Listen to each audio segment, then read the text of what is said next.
Yeah. It's easier just to chalk things up to magic or miracles even. Yeah. Behind stage, guys, curtain pull. Dalton and I are talking about what's the best burner to cook on your stove. It's the best burner on the stove. I was making tea before the stove, and I was like, my tea's almost ready. Then I'll be able to go. And I went back, and I was like, oh, I lit up the wrong burner.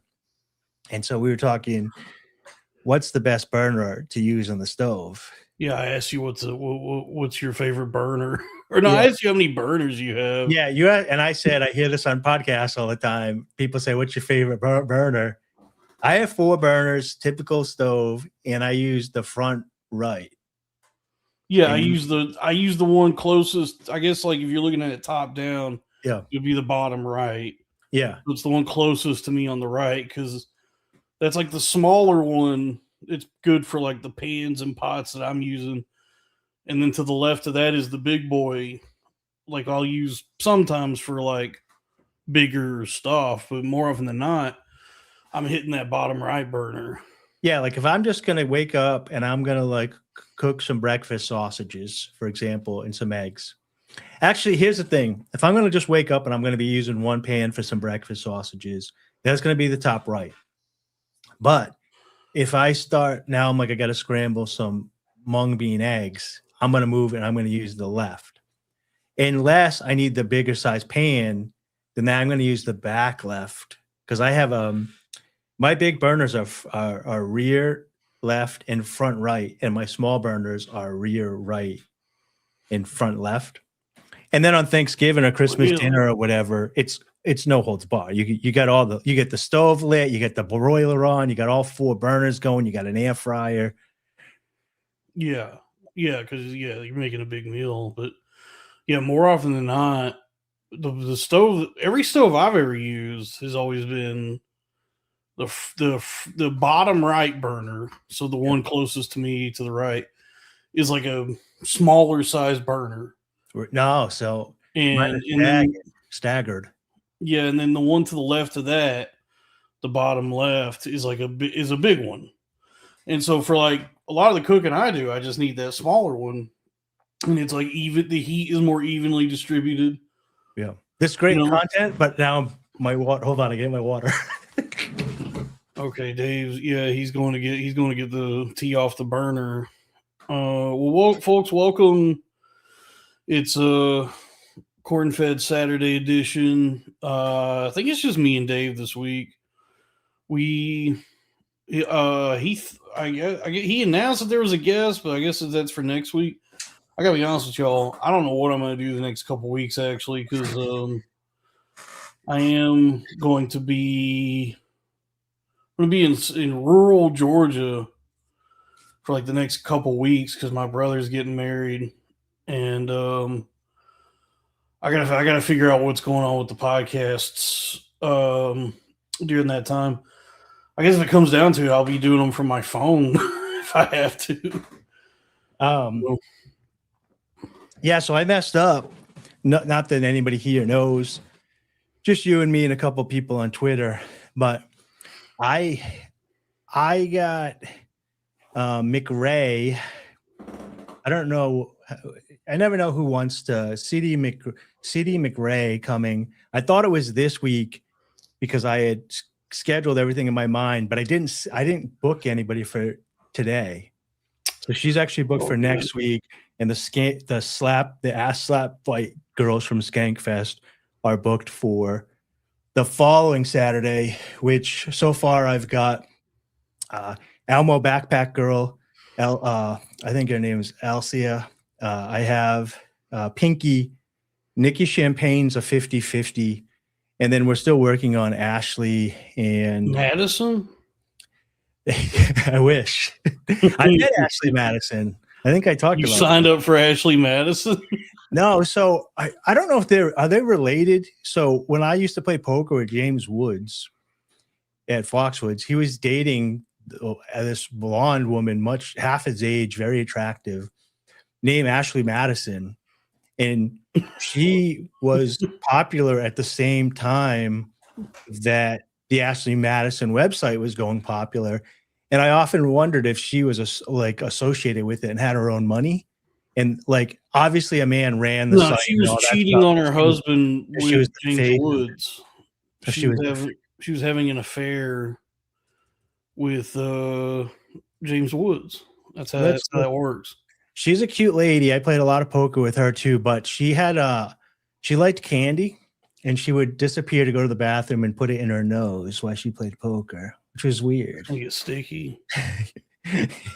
We got $2 from Drew Huntley. My takes are awesome and dog friendly, Dave. Thank you, Drew. We got Thank you, Drew. I can see we have 3 super chats, but as far as I know, there's nobody else here because I don't watch the regular chat anymore. You have to super chat if you want to be mean to me. Yeah, we got $10 from Howling Kenny Rogers. Song request, Toby Keith, courtesy of the Red, White, and Blue. That will for sure get the stream taken down. Country music don't fuck around, dude. That's like that, and Christian music is like for sure. If you play more than like 30 seconds of that, they snipe you. They get you, dude. 2 in the back of the head. I got some photos here of James Woods and Ashley Madison up. $2 from Cormac. I want to cyber. Remember cybering on AOL? Yes, ASL, age, sex, location. Some people are asking, like, some people are wondering why a wedding would take 2 weeks. I haven't seen my brother in like 10 years. They should probably put that in the super chat if they're that interested in it. Well, I haven't seen my brother in like 10 years. So, and this is your full brother? Well, he's my half brother, but he's, I guess, like, so he's 150 pounds. Actually, my bad. Maybe 175 actually, but no. Well, realistically, he's like really muscular. He's probably like over, like, if I'm being real, he's probably over 200, but like pure muscle. Yeah. Dude, he's Bane-maxxing, dude. Because I found his Facebook and he posted like a picture of like his fitness goals or whatever, and it was like a side by side of him in Bane. He was like, "I'll get there one day," and it's fucking Bane. Bane-maxxing. That is hilarious. Like, because they do tell you, like, Arnold Schwarzenegger used to do this, and when I was younger, we didn't have like the internet and stuff. We did have magazines. And so a lot of bodybuilders and guys that I did sports with would cut out pictures from magazines and put them on their wall. I just thought it was kind of gay to like have a picture of a man's physique on your wall, but they were like looking at it like, Jesus, like, I'm going to become that. So they would have like bodybuilders, but it is crazy to take a fictional character like Bane.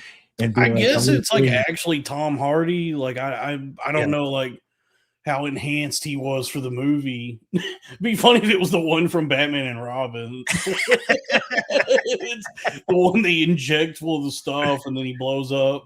Yeah. No, it was Tom. So I guess it's like Tom Hardy's physique in the movie, but it was like specifically Bane.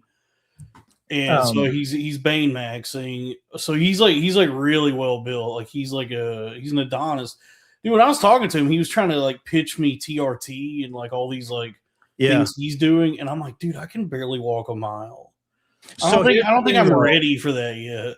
So, well, here's the thing, right? I'll explain some things about it because I'm familiar with it because I'm on HCG now, which is just a testicular enhancement, right? You're taking testicles, dude. Yeah, taking testicles. So you're ingesting testicles. So if you take, I was having I had to keep going to the doctors and get off supplements because I started, hormone maxing at like 45. I started taking the supplements and the sleep regimen and everything, and it's more than testosterone. You want your testosterone, your free test, your sex binding globulin hormones, your estrogen levels. There's multiple hormones, DHEA, that you want, your HGH, all in alignment. And if your test goes too high, you take HGH, homo, gay, homo. I take that injected anally. You take a suppository called homo gay homo. But those guys, so if you, what they recommend is that you get as healthy as possible first, which will raise your testosterone, because like sleep apnea is going to lower it, because you make your HGH and your testosterone like recovers when you're sleeping. So if you're not sleeping well, you're losing that. Dude, I got the sleep apnea, something fierce. Yeah. So you should probably like sign up if you have the money for a site like Lofta, LOFTA. And it is basically an in-home test that you prove that you have sleep apnea, in which they'll give you the stuff to your house that you can then get the mask and everything, so you can get a sound sleep. And I bet you if you just got a sound night's sleep for like a couple months and you started waking up rested, it would re-kick your metabolism in, and you would just lose weight from getting, if you didn't change any of your eating habits. Well, you wouldn't have to think about eating your changing your eating habits. What would happen is your metabolism would change and your cravings would change, and you would automatically eat less and have more energy from the quality sleep. Yeah. And then you go through the levels. Some people, they just start doing the tea first, and then you have to wean yourself off of it, because your body's actually, when it starts getting healthier, it starts making more, and it's too much tea. Yeah. Speaking of That's tea. the tea, sis. I've been, the last few weeks, actually, I've been exercising regularly. Yeah. And already it's like, because I guess I got to that point where I was so out of shape, like such a big fat idiot, that just regular exercise, like doing something every day in just a matter of weeks, is it's already showing improvements. Like, I'm losing weight and I'm already feeling healthier. Because I guess like when you get fat enough, your body is just begging you to like just do something, and we'll get to work. We'll get to fixing this. Yeah. And that's kind of what's happening, is like I'm just like walking every day, and that's already like been pretty beneficial. And so pretty soon, I think I might be able to have like a night of sleep where I don't stop breathing during the night. It's really bad for you. It cuts years off your life. So like, it's so scary, because I'll wake up, it'll jolt me away, because I'll just stop. I'll be like not breathing for however long. Yeah. And then I just like am like, jolted awake. And because I haven't been breathing for who knows how long, I'm like dizzy, and then I'm panicking. And I shouldn't laugh, but I've been there. So here's a couple things too. So before you go to bed, right? You said you have to sleep on your stomach now, which is rough. If any other position, what ends up happening, even on my side, is like I'm literally too homophobic to sleep on my stomach. Any other position, marauders are gonna sneak in and fuck you in the ass. Yeah, banditos are gonna rappel off your roof and crash through the window and fuck you in the ass. I think that's a legitimate. That's reasonable. I'm not lying to you. You know how like you feel like when you have your feet outside the sheets or your wrists face monster's gonna grab you, like a monster's. When I try to sleep in my stomach, I feel like a monster's gonna fuck me in the ass. Yeah, that might happen. But so I can't sleep. Yeah. Any position other than stomach, even on the side, what ends up happening is like I'll start to struggle breathing, and then if I don't just like stop breathing completely, I end up breathing out of my through my mouth, and then I'll wake up in the vibration. Morning. Yeah.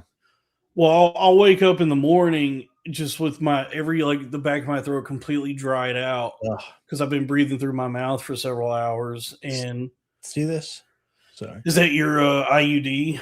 Yeah, I stick this in my ass so I don't get pregnant when the monster get pregnant. Yeah. Try to fuck me in the ass. This is a thing called a mute, and you put it in your nose like this, and it opens up your nose so when you sleep. And I started sleeping with these to help my snoring.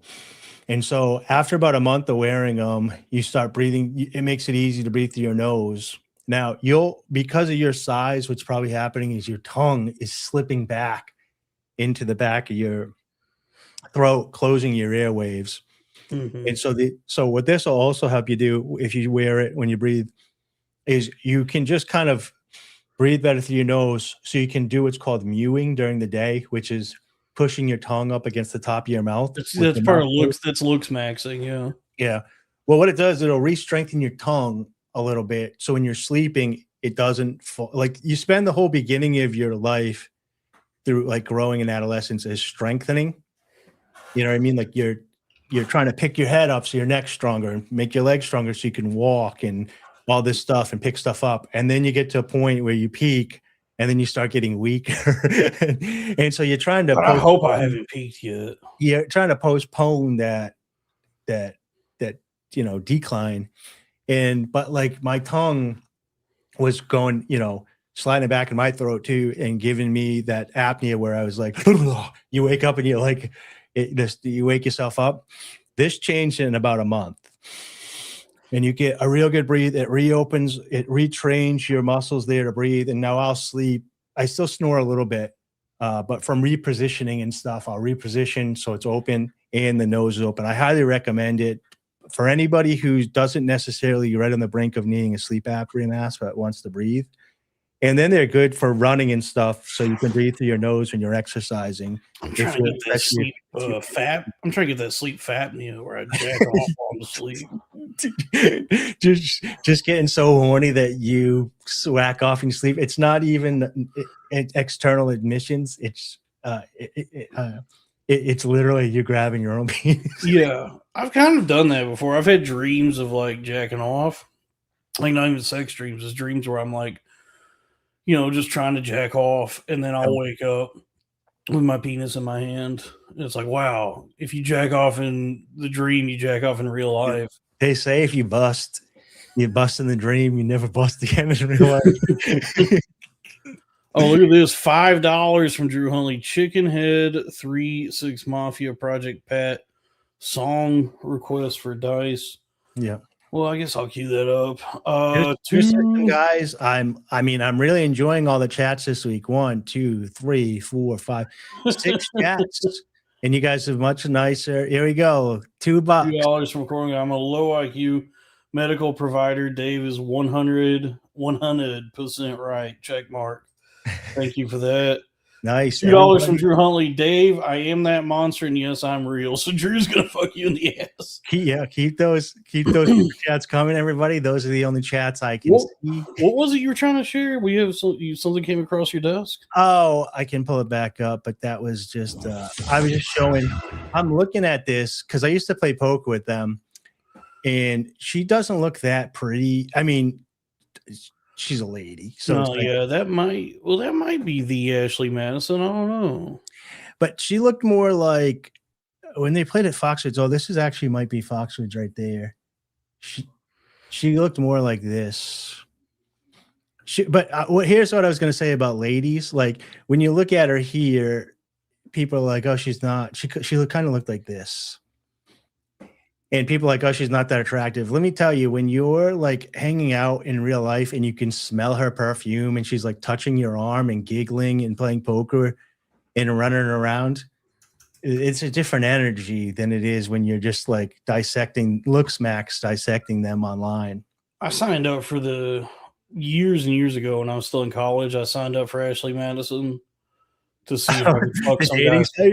Yeah, I wanted to see if I could fuck some guy's wife. Because it was like, the advertisements on Pornhub were like Ashley Madison, no credit cards, no bullshit. And I was like, well, I mean, there's no risk. Like, I could sign up for free and see what it looks like.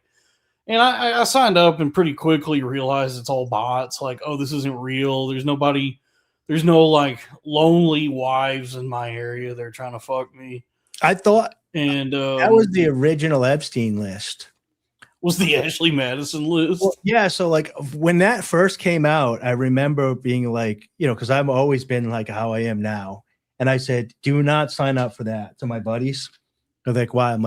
I was like, it's owned by, Sand, New Jersey in the Middle East. And they're just trying to gather people's names and numbers so they can shame you later on. And they're like, well, the brilliance. There was a leak, and they shamed all the politicians that were on the Ashley Madison.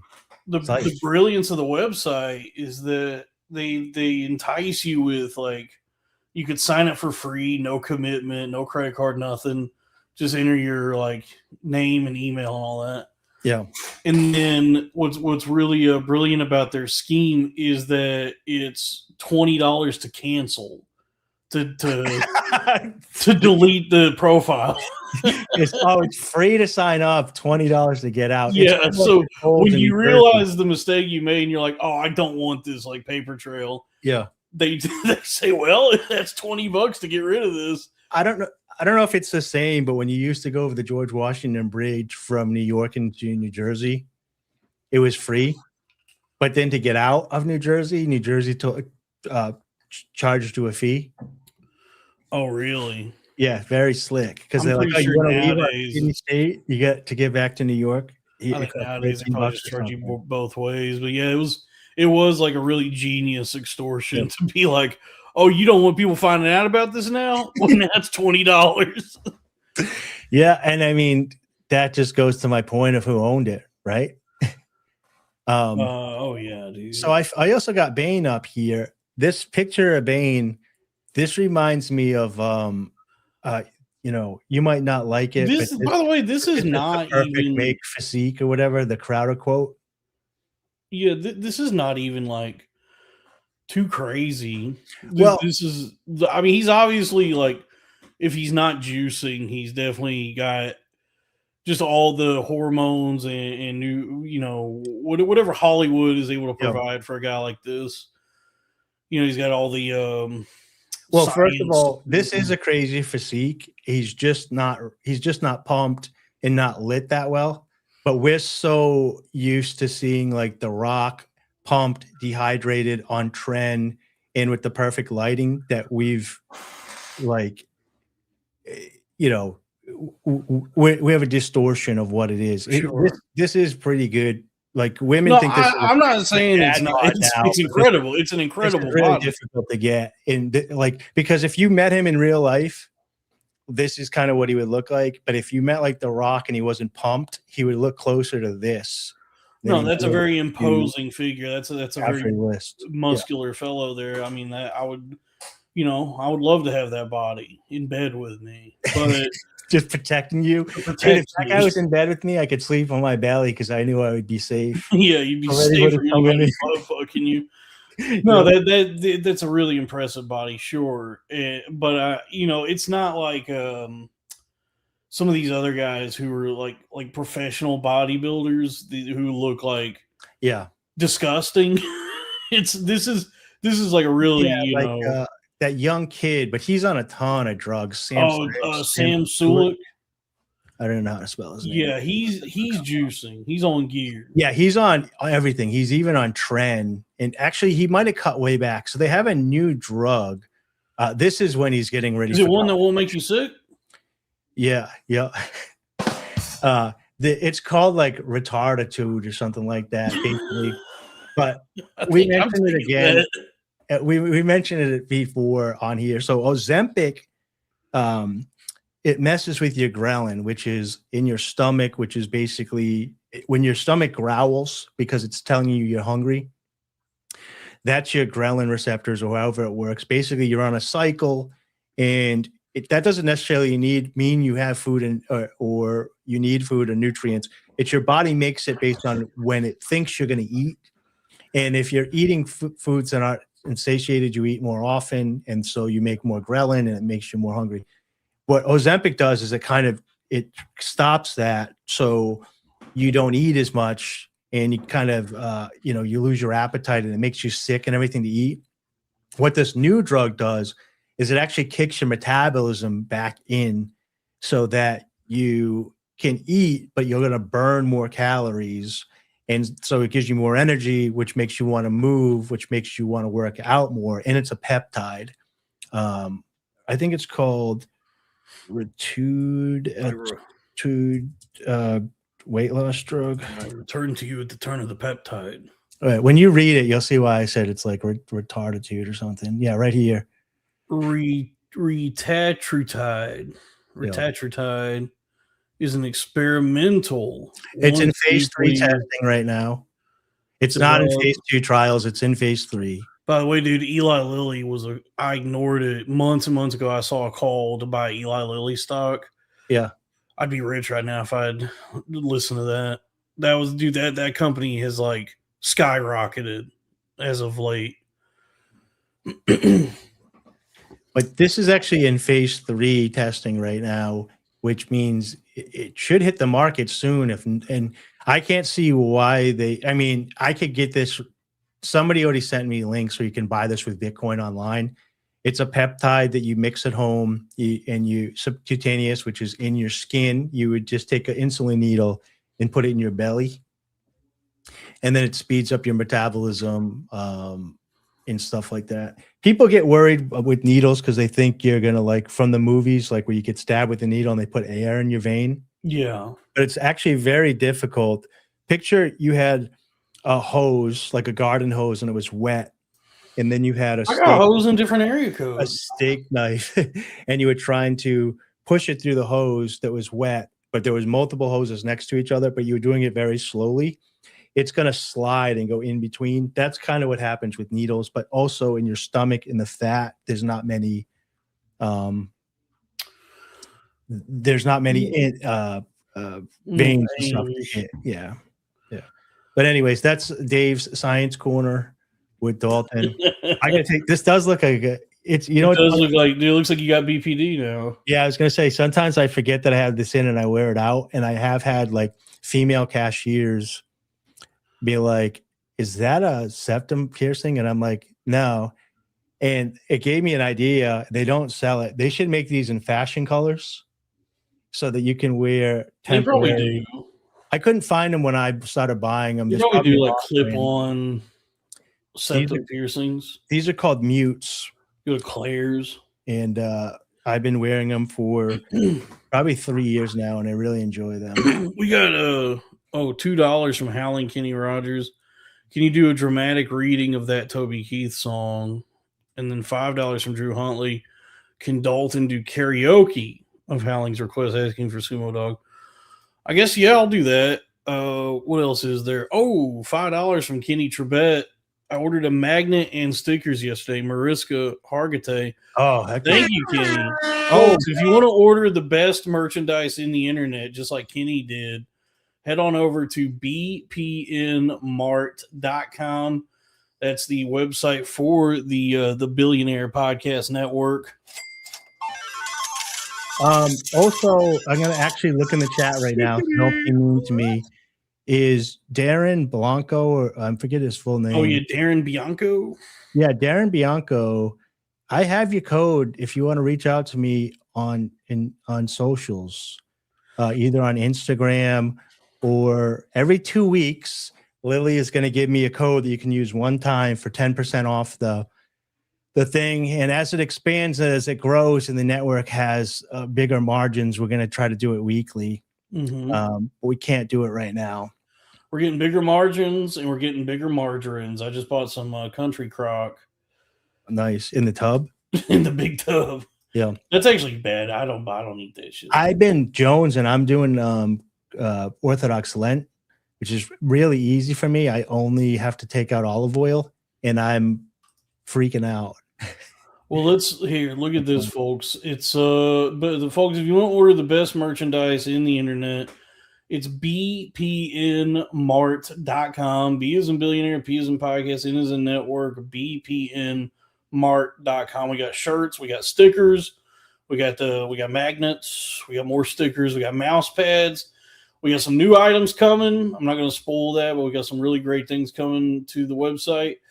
So, I mean, look at this. We got the Arena of Ideas, Rest in Peace, Crowder Boys shirts. It's a design, we're never making again because Crack quit that show. So we already printed the artwork, and then now it's an exclusive, luxurious, limited run of merchandise. So buy you a shirt, buy some stickers, magnets, mouse pads, one or all of these things. It's all available at bpnmart.com. Order today.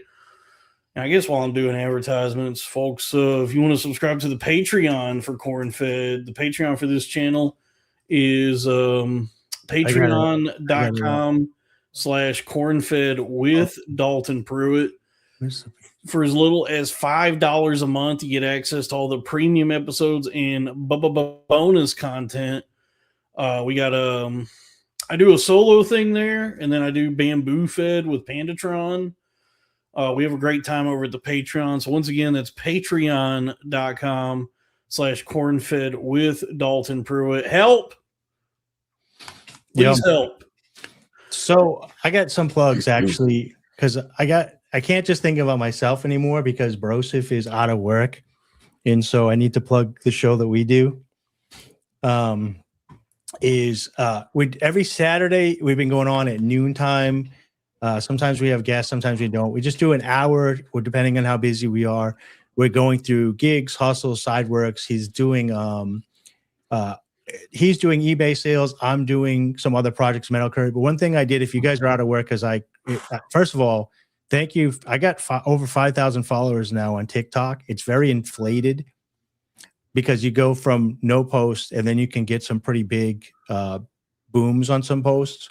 But I created a list of 160 gig apps for free. So we're over there doing that. But if you could support Brosif and look at his store and check out the right ideas on YouTube, if you need work, extra work, income, I know a couple people here show up with the show live and watch it afterwards. We're getting like 50, 60 views, but Brosif has transitioned his work. Is Brosif in the chat? Let me see. I haven't been in chat. Oh. But anyway, so check that out. And I appreciate if anybody followed me on TikTok, I appreciate that. We're working towards selling products live on air, doing auctions and stuff. And if you're interested in any of that stuff, come on over and we'll help you do the same. Yeah, that's it. I got 160 gigs you can do driving your car to make money in your free time. So there you go, folks. Yeah, there you go. All right, where were we? Back to the $5 from Drew Huntley. Beard guy theory is same as septum theory, but for men. Dave, explain yourself. So septum theory is that women with nose piercings have BPD? I think it's just, I mean, sure, but it's you could just say women. I mean, where they got the nose piercing or not, it's just like women. If she's a woman, she has BPD until proven otherwise. Well, here's the thing, right? Like, so the Greeks, as much as they make fun of like the Spartans because they would sleep with young boys' armpits, is they did have period huts. So when the women got their periods, they would throw these women into a hut for 7 days so they could get the demons out. And people call that barbaric. But if you look at, trying to keep women in society where they're going through their period, and then women themselves will tell you how terrible it is. And you're like, well, I know, we're trying to get away from you. They get mad at you. So it's like, you can't have it both ways. It's either terrible and we need to put you in a thatched hut for a week, or it's not terrible and you need to shut up about it. So, you're telling me that women can sometimes be unreasonable and irrational? Yeah. It's like, I'm hearing this for the first time. It's funny because Rogan was the first guy with a joke that popped off about this, but basically he was just talking about how good pussy is. It's like women, he was just going through talking about all the like crazy shit he's done in his life and all the bad stuff that has happened to him because of women. And he's like, and you still can't give up pussy because it's just that. Well, Joe Rogan is, if not a closeted gay man, definitely closeted in some way. He doesn't like, because he's talked too much about that kind of thing. Like, I wish I was gay or whatever. And I'm pretty sure he has a proclivity for girl penis. Wait, you think he's like his wife? I mean, I don't think his wife has a penis. I forget everything I was saying. Joe Rogan is a straight heterosexual man. He's very tall. His wife and children are lovely, I heard. What are you? I love Joe Rogan. Are you trying to like get opportunities in the entertainment industry? What's going on? Dude, I've always loved Joe Rogan. He's been a hero of mine. Growing up, I was dating a black woman. I was into electronics and working out. And when I saw his character on news radio, I said, "That's the guy for me." Electronic look, guy, his wife doesn't have a penis, but I've heard that the women he pays to have sex with have penises. Well, I mean, that's just hearsay, and me. Well, I heard someone say it. I'm 1 degree of separation from Joe Rogan. And I've decided I need to sell out. Yeah, so Joe, when you're I ready would to love have me to on the sell. I mean, show- that's the thing about selling out is like it's easy to not sell out when no one is making any offers. yeah. Dude, if it was offered, I would love to sell out. I can't like condemn or castigate anyone for getting the fucking money, dude, especially in this economy. But look, I got to do this because he paid for it. So, American girls and American guys will always stand up and salute, will always recognize when we see Old Glory flying, there's a lot of men dead, so we can sleep in peace at night when we lay down our head. My daddy served in the army where he lost his right eye, but he flew a flag out in our yard till the day that he died. He wanted my mother, my brother, my sister, and me to grow up and live happy in the land of the free.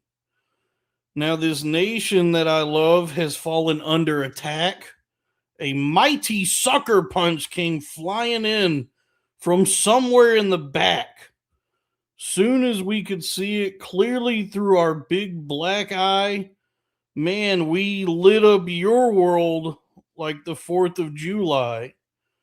Hey, Uncle Sam, put your name at the top of his list. And the Statue of Liberty started shaking her fist. And the eagle will fly, and it's going to be hell when you hear Mother Freedom start ringing her bell. And it'll feel like the whole wide world is raining down on you. Oh, brought to you courtesy of the red, white, and blue. Oh, justice will be served and the battle will rage. This big dog will fight when you rattle his cage. And you'll be sorry that you messed with the US of A, because we'll put a boot in your ass. It's the American way. Hey, Uncle Sam, put your name at the top of his list.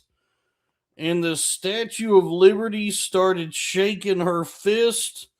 And the eagle will fly, and it's going to be hell when you hear Mother Freedom start ringing her bell. And it'll feel like the whole wide world is raining down on you. Brought to you courtesy of the red, white, and blue. Oh, of the red, white, and blue. Oh, of my red, white, and blue. Thank you. You know what that was reminding me of? I'm going to see if I can find it. My punk music is from when I did the anti-war songs and stuff, is on the internet somewhere. I think it's called the Blue House Community. Listen to this. Something just came across my desk. Nice. Listen to this. Tell me if you know what this is from.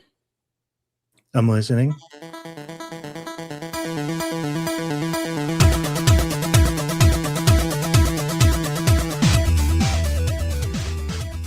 It sounds like one of those taxi games, but I don't remember.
So, what is that from? Is that like Banjo Kazooie or something? It is the title screen music from a video game. Yeah, it sounds like Jack and Daxter. What Like, video game do you think that's from?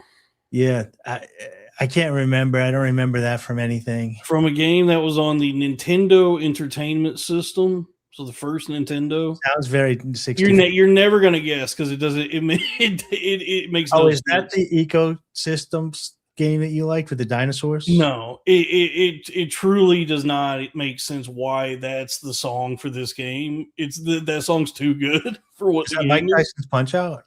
No, it's the title screen music for Pictionary. Oh yeah, that's definitely not something that I Are you fucking ready to draw? You ready to guess what these fucking pictures are? I was blown away when I saw that because I was just on YouTube listening to music, and the thing I was listening to had ended, and it just started shuffling through shit, and so it took me through like all this like video game music for games that you wouldn't even like think of as having good, just like forgotten games or whatever. Yeah. And so a lot of these games have like great music.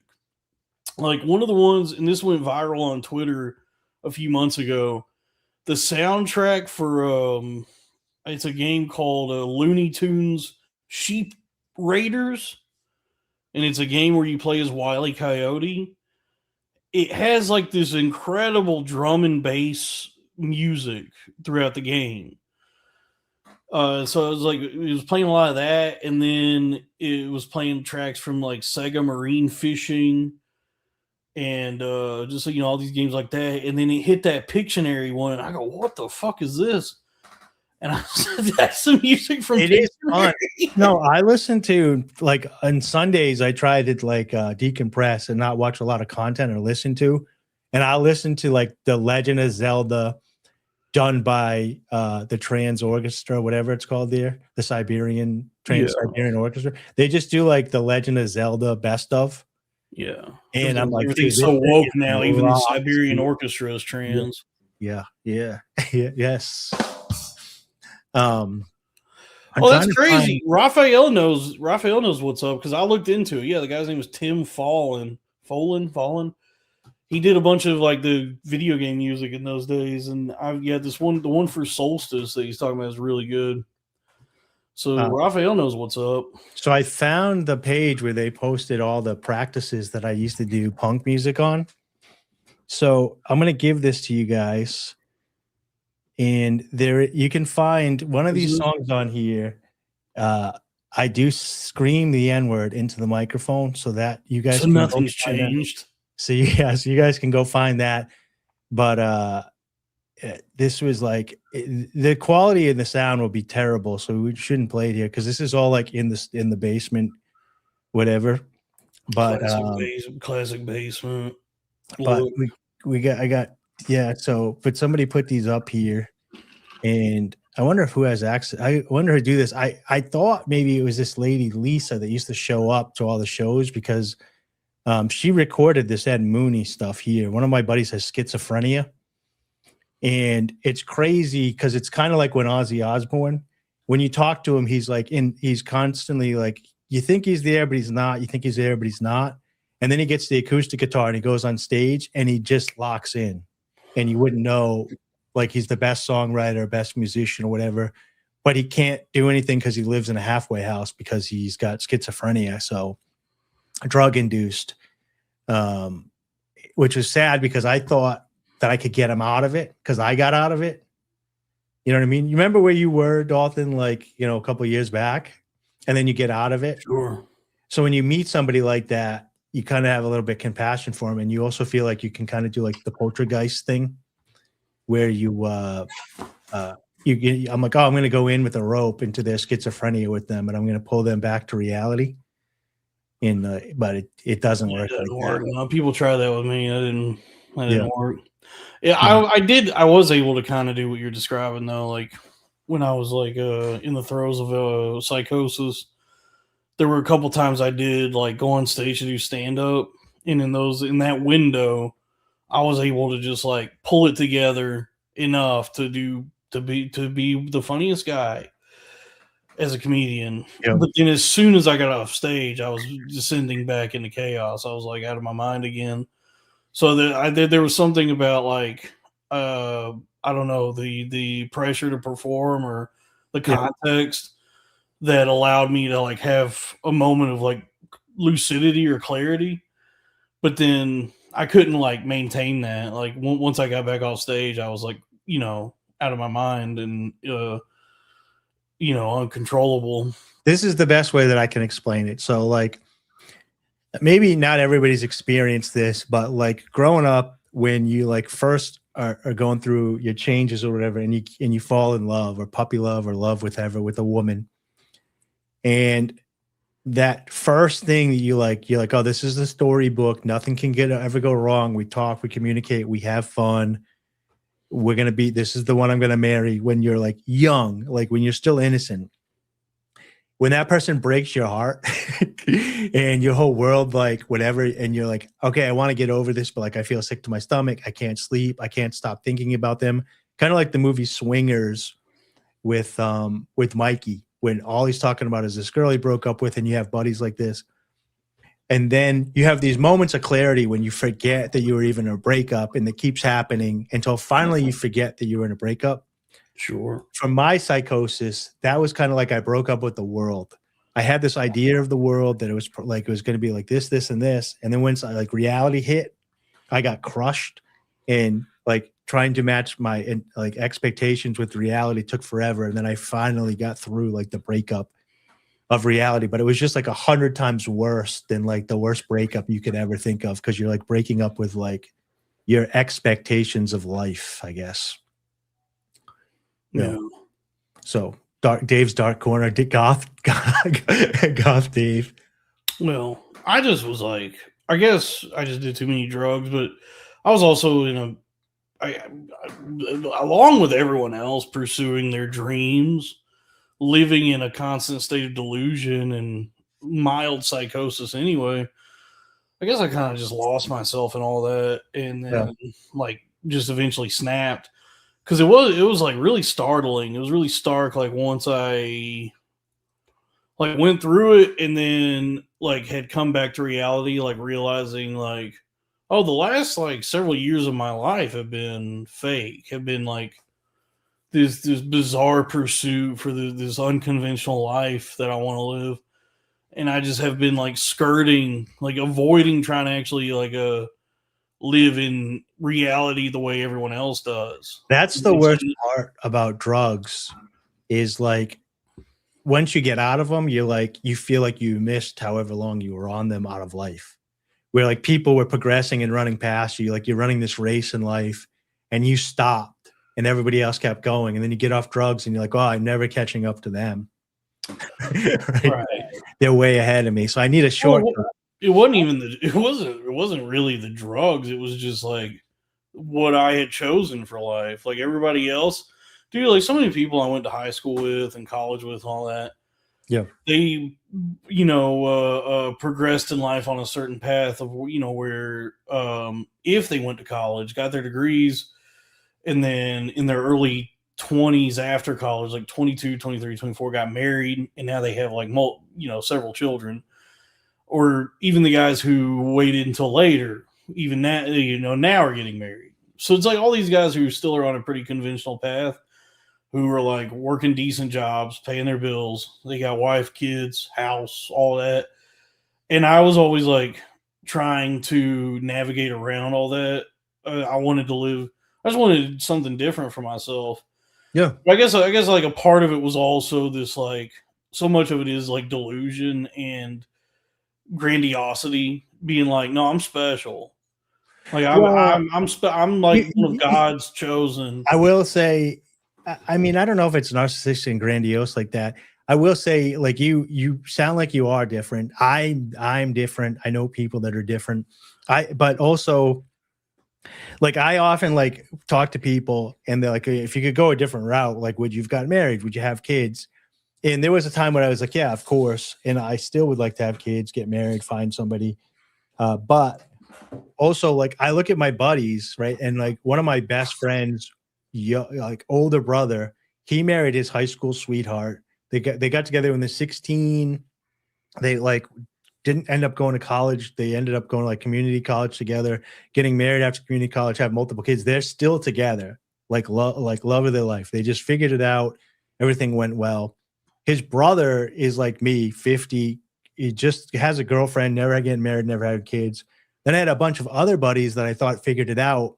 And around the 10-year mark, all their wives divorced them, took the kids, went into custody battles, like screwed up their businesses, their houses or whatever.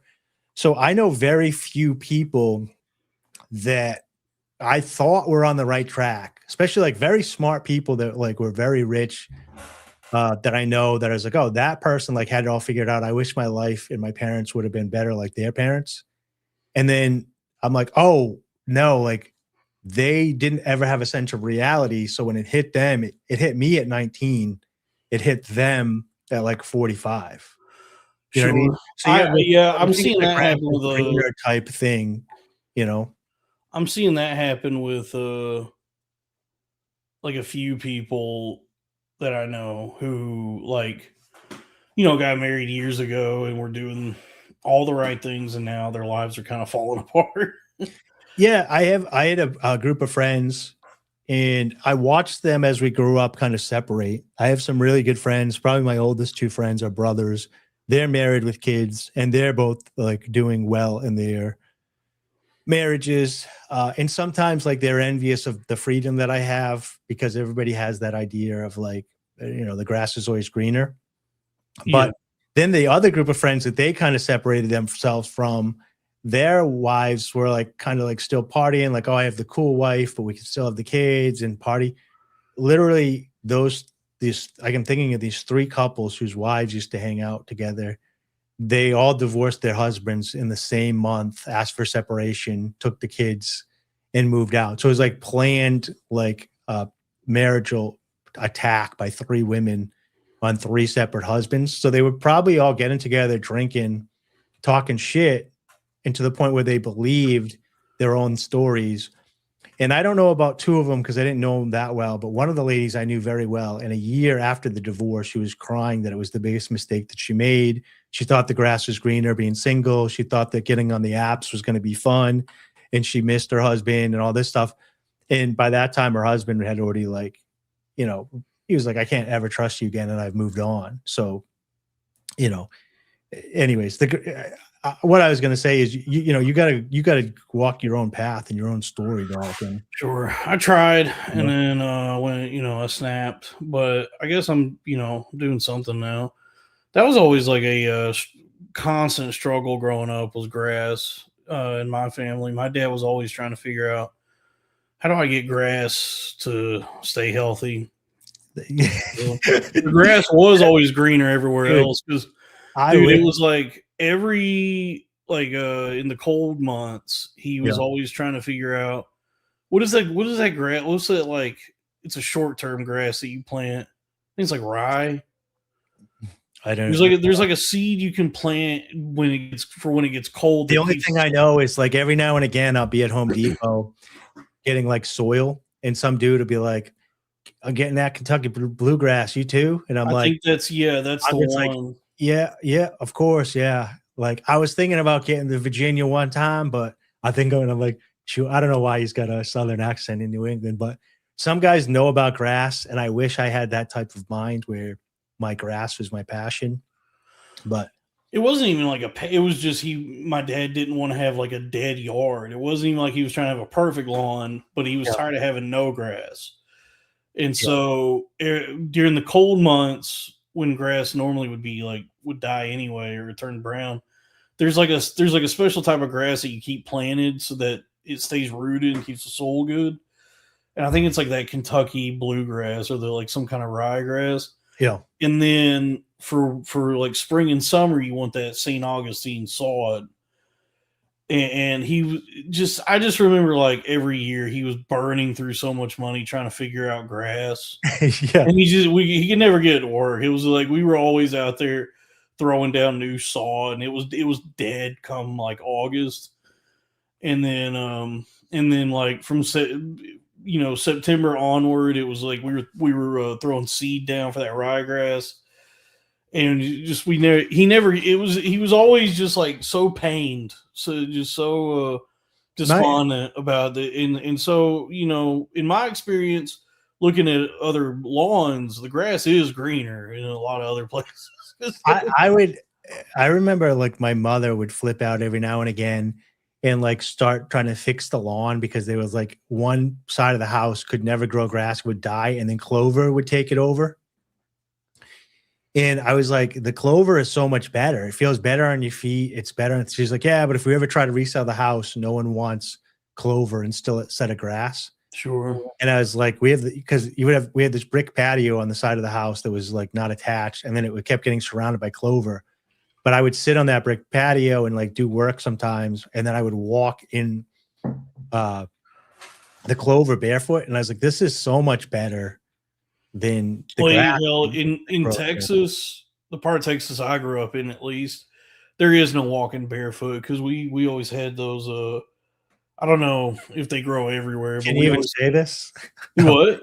Nothing. I thought you were going to say something else. Chiggers? No. Yeah. I mean, there were chiggers, but you had to go out in the woods for that. Yeah, that's why I moved to New Hampshire, to get away from them. Where the chiggers aren't bringing down the property value. Yeah, I get it. Yeah. No. They either called, depends on, I guess it's regional what they're called, but either stickers or sand spurs. But it's these some weed that grows. It's just rampant all over Texas, and then the wind will blow it. The stickers themselves, but it's these little spiked little balls. Yeah. Like little. It's like a little tiny bead or ball shaped sphere that's got spikes all over it. Yeah. Do what? It's sharp enough it'll stick in your skin. Dude, it's so painful. The bottom of my feet, because I used to barefoot run, they're soft now, but like if I start running again in the summer, they're so calloused that I don't think it would hurt. No, it would definitely, dude. Because it's some weed, or maybe it's the seed of a weed. I don't know. But it's got these spikes all over it, and it doesn't matter how callous your feet are. When you put your full weight on one of these things, it stabs you in the foot. It like goes all the way through and just like pierces your foot.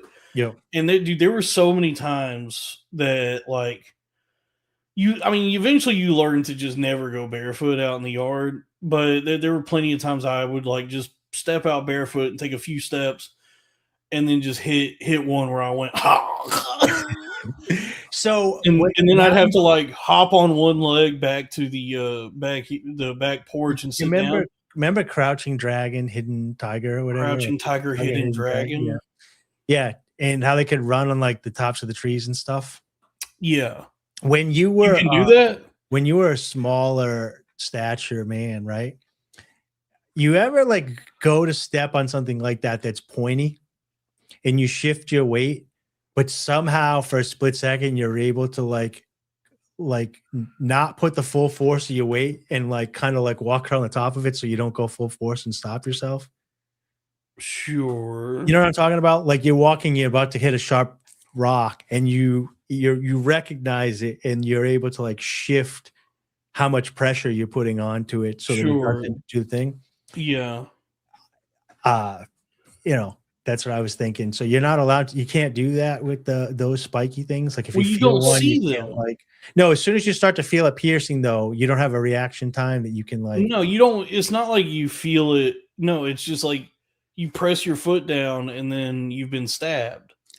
Yeah. It's not something where you like. I'll feel like a little rock about to hit my foot, and there's a way that you can like kind of shift your weight back to the other side and take the pressure off that foot instantaneously. And now I am wondering if there's a way to do what you're describing in like with any sort of rapidity or quick succession, so that you could effectively run across the tops of trees. Have you propel yourself off of the Asian people that do that dance? Kung Fu fighting? No, the one where the foot never touches the ground. Oh yes, I have seen that. Looks cool. Yeah. I Yeah, would never. I don't know how to do that. I would never be able to do that. Dancing is probably the thing I'm the worst at. I'm I can so bad Greek at it, dance. dude. Greek, dude, you could Greek dance, dude. They would love you, dude. Greek dancing, you just hold another man's hand, which you would love, and somebody leads, and you just will spin around in circles. I got something breaking news. I get some breaking news here in my Twitter feed. This came across my desk last week. I actually saw this when I was out and about. Can I zoom in and show you guys? Let me see here. Bunch of dogs. Yeah, so I didn't get to zoom in too much, but what had happened was, so this is a dog like daycare, and this is a huge yard, but it's been snowing so much that they had to put the snow in the middle of the yard, because if they push it towards the fence, the dogs will use it as a ramp to get out. But the snow has gotten so high now that the dogs climb up in the middle on the pile of snow to look out. So right here we got 1, 2, 3, 4, 5, 6, 7, 8, 9. Wait, 1, 2, 3, 4, 5, 6, 7, 8, 9. But there was like close to 14 at one point. So it was pretty cool because they came out to see me. They're kind of staring at me like have you, like when you can't zoom it in. Whoa. What is that? This is your Twitter page, dude. You got it zoomed in. What was it? I was trying to zoom into just the thing. I don't know what happened, dude. At formerly Twitter. Well, we lost the dogs. Well, cool looking dogs though. Yeah, but it was pretty cool because like when you walk up to a bunch of cows, how the cows will like come to like over to look at you. So that's what I call going to a singles bar.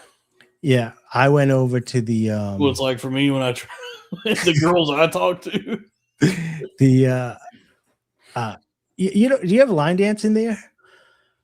Where I'm It's in probably a good I'm in place. parts unknown right now, but Probably a good place where to I'm meet from, especially the Fort Worth area, yeah, there's a lot of line dance. I mean, in the Fort Worth Stockyards, you got Billy Bob's, which is like the famous place for country music and line dancing and all that. So, but I'm not a good dancer. I not only do I not have any rhythm, I like because I have like deformed feet, so I can't like keep my balance even.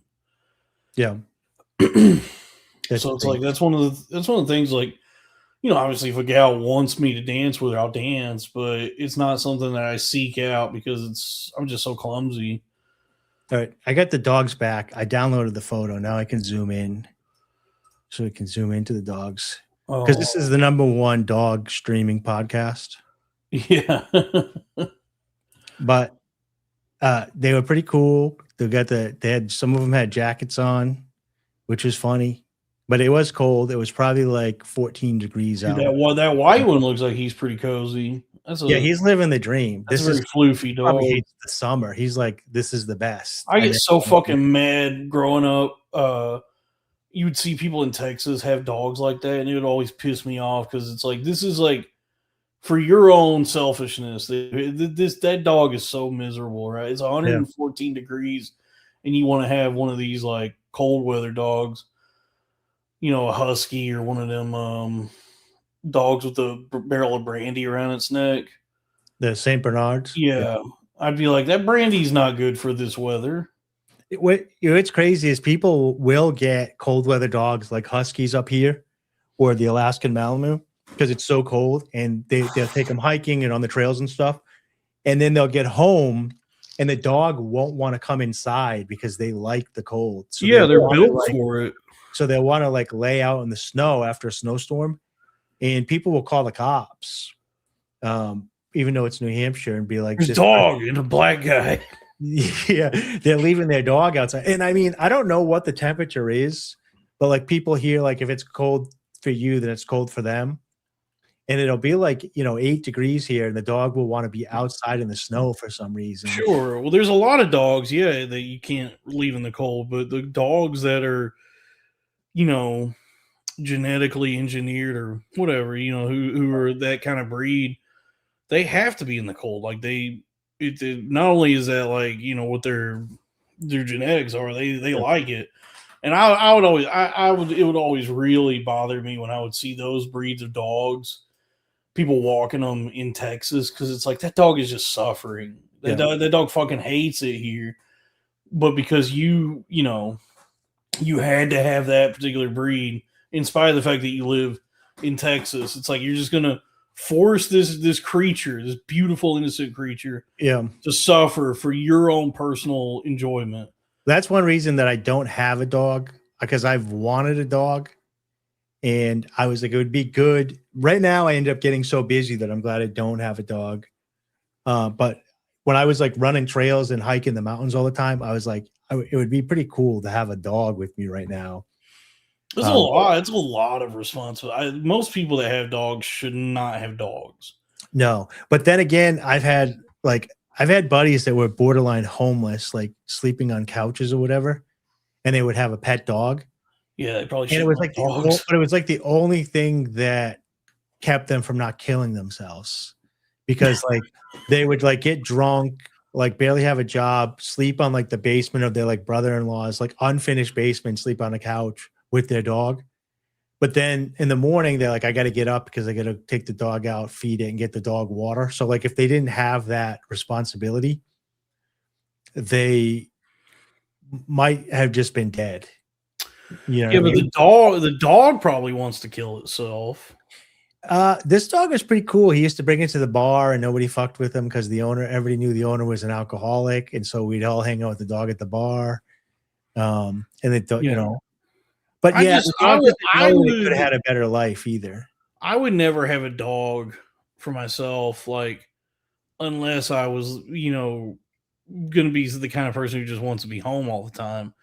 Because, like, I lived with a lady, a beautiful, big-titted Puerto Rican, which I guess is irrelevant to what I'm about to say. But just a mirror on the other side of your living room. Yeah. No, I had a roommate. It was, you know, it was like a Craigslist situation. So I just like had found an apartment on Craigslist and moved in with, you know, the lady that already lived there. And she was a very pretty, large-breasted Puerto Rican woman, a mamacita, if you will. Yeah, I seen a mamacita. You know, and I guess I mentioned. Do what? Did she ever call you Poppy? No. She was mostly. We didn't really talk ever. She calls you Poppy. You're like, yeah, I'm gonna go beat off to this for an hour. Dude, yeah, if she had called me Poppy, that would have been beat off city. But I mean, honestly though, there was one time I came out of my room and she was in the kitchen cooking eggs or whatever. Yeah. And she was just in her bra and panties while she was cooking. And I immediately just went back to my room to beat off. I saw her and I said, well, I can't stay. I'm like, now I'm too horny to stay in here around this. Yeah. But also, I can't just not do anything about it. So I'm going to have to go beat off. When I was like, okay, where I'm getting with this is she had a dog. Yeah. And it was like a medium size. It was not a small dog, but it wasn't like a huge dog either. How long ago was this? This was when you were in New York? Yeah, like I don't know how many years ago, like 5 years ago, maybe. This was when you were chasing comedy? Sure, yes. But you're still in comedy. You're still in showbiz as a broadcaster. I'm the first billionaire podcaster. Yeah. But this was a tiny apartment. She had this dog. But you know, she's a, you know, 20s, in her 20s, hot Puerto Rican New York lady. So she wants to do all those social New York things, you know. So she's like never there. And the dog was just like suffer, you know, he was lonely, and his owner was never there, and this dog would just go nuts being left by itself. Cause like it's not my responsibility, the dog, but like, so I'd be out or whatever, and I'd come back and the dog would be alone. And it's been alone so long, it's pissed all over the fucking floor, and I'd have to clean up its piss. And then like if I happen to be there while the dog was there, I'd like play with her and, you know, pet her and all that. But it wasn't a crate dog. They would keep it in a crate, or no? No. They just would be out. But I was always just so fucking mad at this. Like I'm like, just don't have a dog. Like if you want to go out and suck and fuck, every Tom, Dick, and Harry in this city, Puerto Rican, that's part of their culture. sure, it's fine, but it's like you don't get to suck and fuck and also have a dog. Like, if you're not gonna be here, just don't have this fucking dog. But there's like so many people like that. White people treat dogs the best. I would say Latins and Puerto Ricans are second.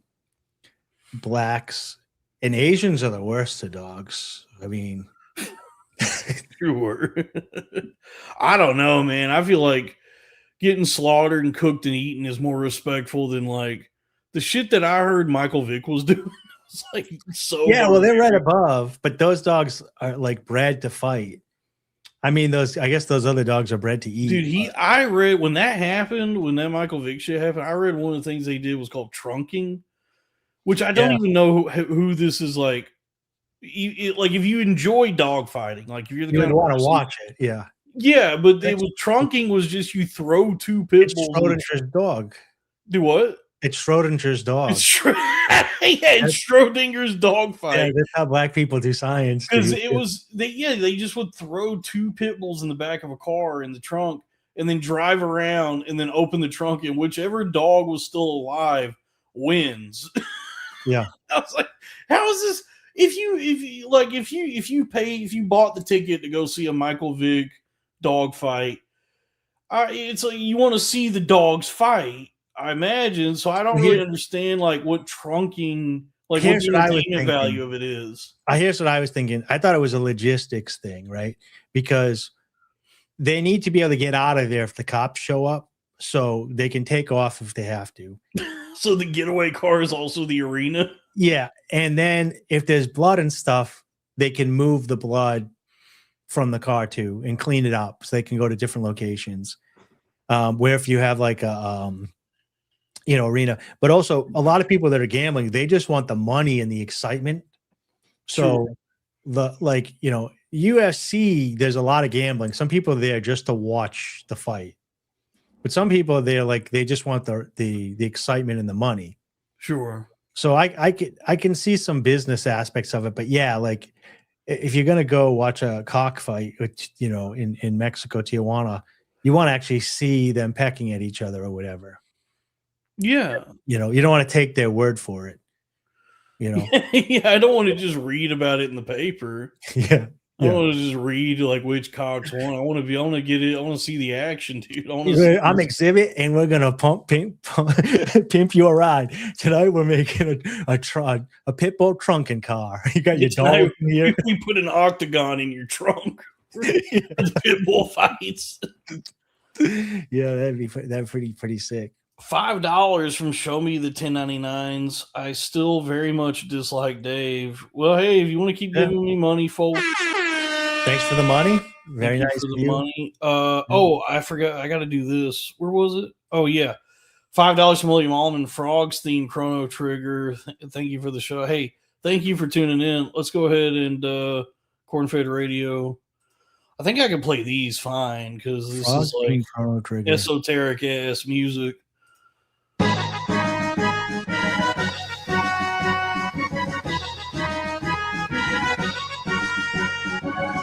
Yeah, this is adventuring music.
That's beautiful, man. Yeah, what I was gonna say is, if you grew up playing, that's that game you're talking about. That's a good one too. I was gonna say, if you guys grew up playing video games like that, right, and questing, I highly recommend you do this, because I do this on Sunday sometimes. Is I'm like, okay, I got to clean my whole house right now. I'm gonna make my bed. I'm gonna vacuum. I'm gonna pick the laundry up. I'm gonna put it in the basket. I'm gonna wipe the counters. I'm gonna do all this stuff. I will put Legend of Zelda quest music on the thing, and so it's just music like you just heard there. And I'm just going around cleaning. I'm like, dun, dun, dun. And I turn chores into like questing, and it hits that part of the brain from you your childhood. gamify your chores. Yeah, you make it like you're doing completing quests and you pick up the objectives. Yeah, you pick up your thing and you go, wow, wow, wow, wow, wow, and you up your toe and you're like, wow, wow, wow, wow. Yeah. Yeah, you can't find your key. You finally find your keys, and it's like, yeah. It does hit that part of your brain where if you lock into that music though, it makes the chores go by faster than just like rock music. Because I think that's honestly why the Japanese are so efficient, because they listen to that type of music all day while they're working. I don't know if that.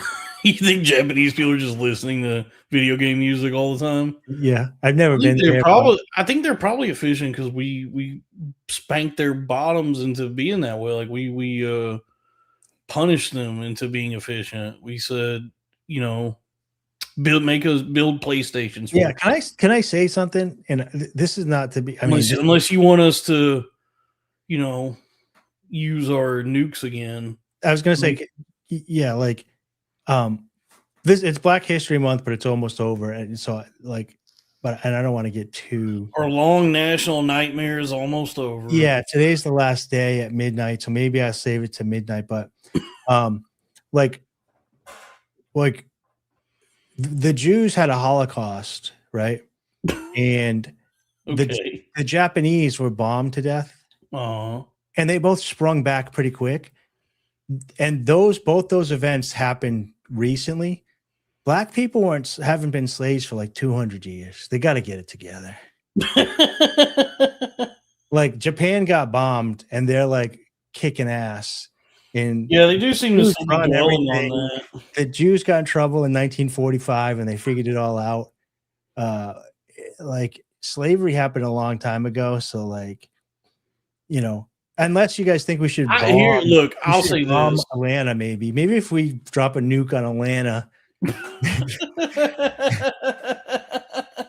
things will straighten back. Look, I'll say this. I'm a friend of the blacks. I'm an ally. I've read James Baldwin. I would have hoped that black people would have recovered enough by now that they would understand, like at least have a better understanding of Tourette syndrome. That they would at least like have more compassion and just like understanding of how the human mind works. Well, they're kind of right, to be honest, though. But they're getting upset over it. So the idea is like, because I've always thought about this. I actually made a joke about this on Twitter. I do believe the joke on Twitter was, I do believe in Tourette's, but it must be such a rush to sneak one in on purpose. Because I was just thinking about it. You ever think you know what? You do always have like plausible deniability. Or, how good must that feel to be at the grocery store and just pull a Cartman and just drop one in and be like, oh, sorry. Yeah, but I feel like an event like that, like on the global stage, I guess if you were gonna like pick a place to do one on purpose, I guess that would be the place. But I know, I think. Well, here's what I was gonna say: is like the lady that dropped the fart one, the lady on the ladder too. That was not Tourette's. That lady was just having an outburst. But what I'm saying is, so like, I was like fixing my car yesterday, and I was thinking about this again because I made a comment about like, if you've ever been fixing your car and you drop the 10 millimeter into your engine block and you have to, the worst thing you can possibly think of comes to the front of your mind, and it's like an intrusive thought, and you have to stop it. That was the thing that got me. It's crazy that she had that loaded up in the chamber, right? Sure. And so, but there's something with Tourette's is like they had to have heard that somewhere that's Well, ended up in their Tourette's chamber. look, I feel like anybody alive ever has heard is aware of the N-word. Yeah. Just at least in English speaking countries, you probably have an awareness of the N-word. Like you've heard it before, or at least read it somewhere. Oh, I spent 2 hours the other day trying to get ChatGPT to say it. So like the thing, because so much of the condemnation I saw against that guy from like it was a real like revival of woke 1.0 that happened when that guy the Tourette's guy blurted out the N-word at that thing, because I saw so much like just irrational rage from people and like demanding an apology from the guy, which they have no intention of accepting anyway, but also just like the way they were questioning it, where they were like, well, how does he know the N-word and why was he thinking it? And I'm like, come on. I know why. Everybody was thinking it. I think, look, white or black, whether you're white or black, whatever race you are, anytime you're in the room with black people, you're at least thinking to yourself, okay, don't say it. Like, that would be the worst thing I could say. So just like, obviously I thought the word just now, but I'm thinking it so that I can remind myself not to say it. Don't say the N-word. Don't say the N-word. You think the Tourette's guy was like, look, I know, like, he's got like a schizophrenia voice in his head. It's like, hey, don't say it. The worst thing to say, you just screamed it out. Dude, I have that voice in my head. Dude, yeah. It's like in any situation, I think of like, I've heard this bit. Like, dude, have you ever been with somebody who like been around somebody who just had a baby or whatever, and they like want you to hold their baby? Yeah. Anytime I've been around like where somebody's like, you got to hold you want to hold him, I go, well, no, because like, what if I spike him like a football or throw him against the wall? Like, I'm just thinking in my mind like all the worst things, right? Not that I'm going to act on. I don't have super intrusive thoughts like that, but I've heard enough people talk about them that I know that it's a problem. Yeah, so I feel like naturally there's just there's a lot of people who have the thing of like, yeah, if there's black people in the room, you're thinking the N-word, but not with any like intention or even like with any sort of consciousness. It's just like, well, you've been told so much that this is like, when these people around, don't say it. Like, this is something you just say at dinner with your family, and you say it with your family at the meetings that we have, the rallies, at the job interview. But I just mean, job interview, but you don't say it there. So then it's on your mind. You're like, okay, whatever I do, don't say this word. And then you say it again with the hard R in your head. And you're like, definitely don't say it that way. Yeah. So it's their own fault, really, that they have us on guard saying it in their head so much.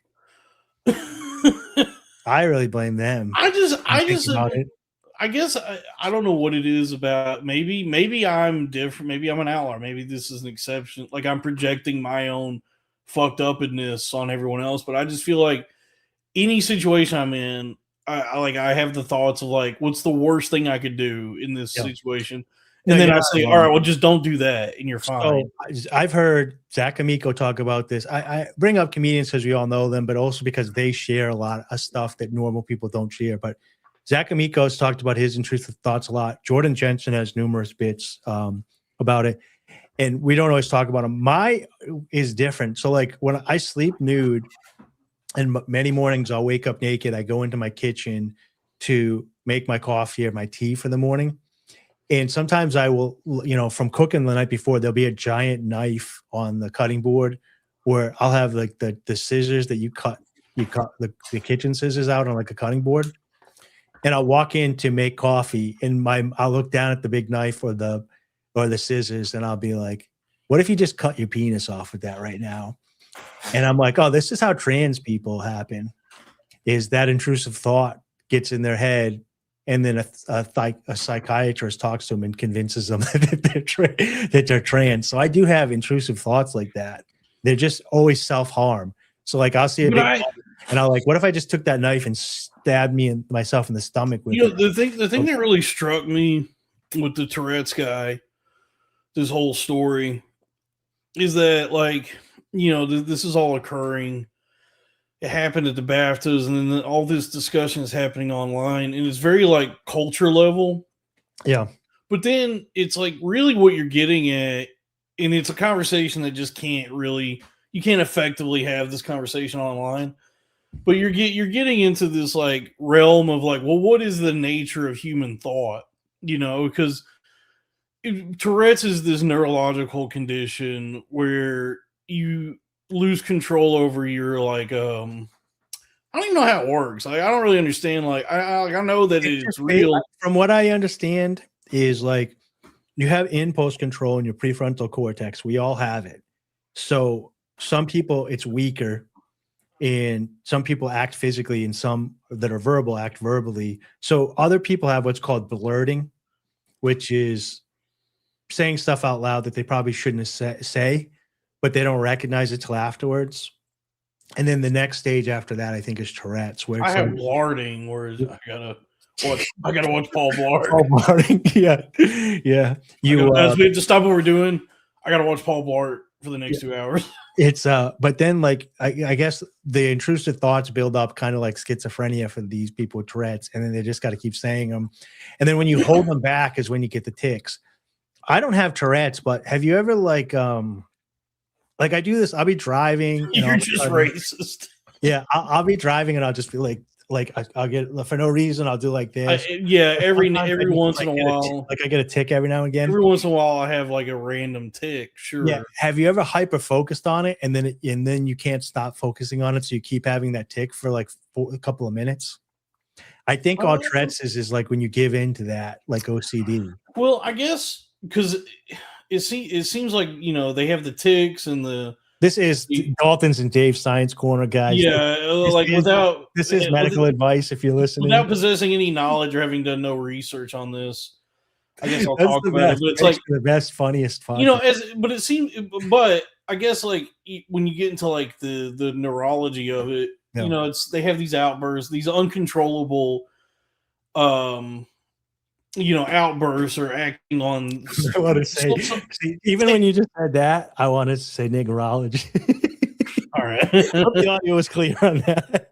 But no, it's an uncontrollable thing where like something happens in their brain, and then there's like I almost want to rake it's outside of their control that they act on it in some way, whether it's a tick or they say a swear word or they whistle, pop, click, whatever. So when my buddy came back from war, he has a tick because of it. He just has one tick where he goes. But I guess like at least with regard to this guy dropping the N-word at probably the most depending on how you look at it, either inopportune or opportune time to to yell the N-word. It's like, well, the thought has to be there first, and then because of I guess like because of the Tourette's, you have the thought and then you act on it uncontrollably in that way. And I guess like I guess like what some people are struggling with is like, well, why is he even having that thought to begin with? But then it's like, well, stop making the rap song. Like how much control does anybody have over their thoughts at all? Like I've always thought that, like in shows and movies, hey, look, we don't have free will. The guy's just he's a product of his environment. It's all deterministic. And then the black community be like, oh, I didn't recognize, Sam, that we're all just deterministic and it's a chemical reaction in the brain. My apologies to you, good sir. Well, most people well, I feel like most people you have control over like your actions and behavior, but like your thoughts are a maelstrom of chaos. Would say different, but okay. And so I guess like what I think is, like how in shows and movies and stuff, like when you're watching something where somebody like develops like mind reading powers, right? Yeah. And then there's those scenes where they're in a room and they're going through each person, and they're like each person's thoughts are like very clear and elucidated, and they get, they make sense. Yeah, I've always thought that What a Woman Wants with Mel Gibson. I always thought like there's no way there's one thought going through a woman's mind like that. Right. There's no just one. First off, there's no just one thought happening. Yeah. But also, like, you know, you see a show or a movie like that where somebody's reading everybody's thoughts, and then they read a guy who's thinking to himself, like, I killed him. I'm a violent, bloody killer Yeah. or whatever. And he's like, that's the guy. I'm like, well, if that's how you determine who's like a bad person or is the killer you're looking for, then you would also then I would be the guy too. So that was a sub. I have those thoughts constantly. Yeah, that was the subplot that they kind of addressed in Minority Report, which was the workaround that they used in order to frame those people, which is that when people had those thoughts, they were able to recognize whether it was a true intention, supposedly, or a intrusive thought. And when he, like, I forget exactly what it was because it's kind of confusing, but when the guy that actually commits the murder does it, that's how they kind of transferred the so that the people in the water couldn't like figure it out. You know what I'm talking about in Minority Report? Yes. Yeah, so that's kind of subplot in Minority Report. What you're talking about is like if you start making thought crimes a crime, how do you tell the difference between an actual thought, memory of something you did in the past, or something that you're going to do, as opposed to just have an intrusive thought? And the people that are opposed to it are saying, like, they didn't commit a crime, so you can't arrest them because they could have just been thinking it. It's not necessarily premeditative. It's not like premeditative. It could just be intrusive. Yeah, you can't really condemn somebody for their thoughts because, like, nobody chooses to have thoughts. Like, nobody's like deliberate. You know, like you can sit down and think on a topic, but I get what you're saying. Okay, yes, but I feel like, but I don't think a majority of people are free thinkers. I think a majority of people are. It's kind of like catechisms. They're NPCs reacting to. No, that's not what I'm getting at. I am.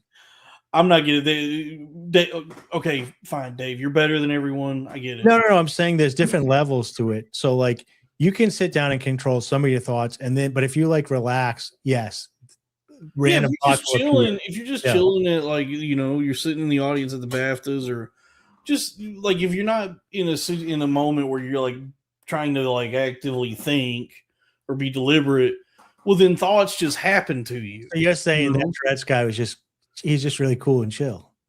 Yeah, I feel like, but I don't. I'm just saying that, so like, chill and relaxed that he's like, if you, oh crap, I voted out the N-word. I mean, they teach you this, like, chilling. You know, this is like the thing they teach you if you ever like try to get into meditating. You know, one of the struggles that people have with meditating is they sit down to meditate and they're just over encumbered by their thoughts. Like, all these thoughts just keep happening, and then it's like I can't, like, you know, quiet my mind. And so they tell you in meditation to just like observe your thoughts and let them happen, and try to just like exist as, like, I don't know, this person, as a person who's observing your own thoughts, where you're saying, like, these are my thoughts, but I'm not just my thoughts. Like, I'm watching them happen, and they're flowing over me like a river or whatever, you know. And so it's like that's it's like, I don't like that type of meditation, but that's a different story. But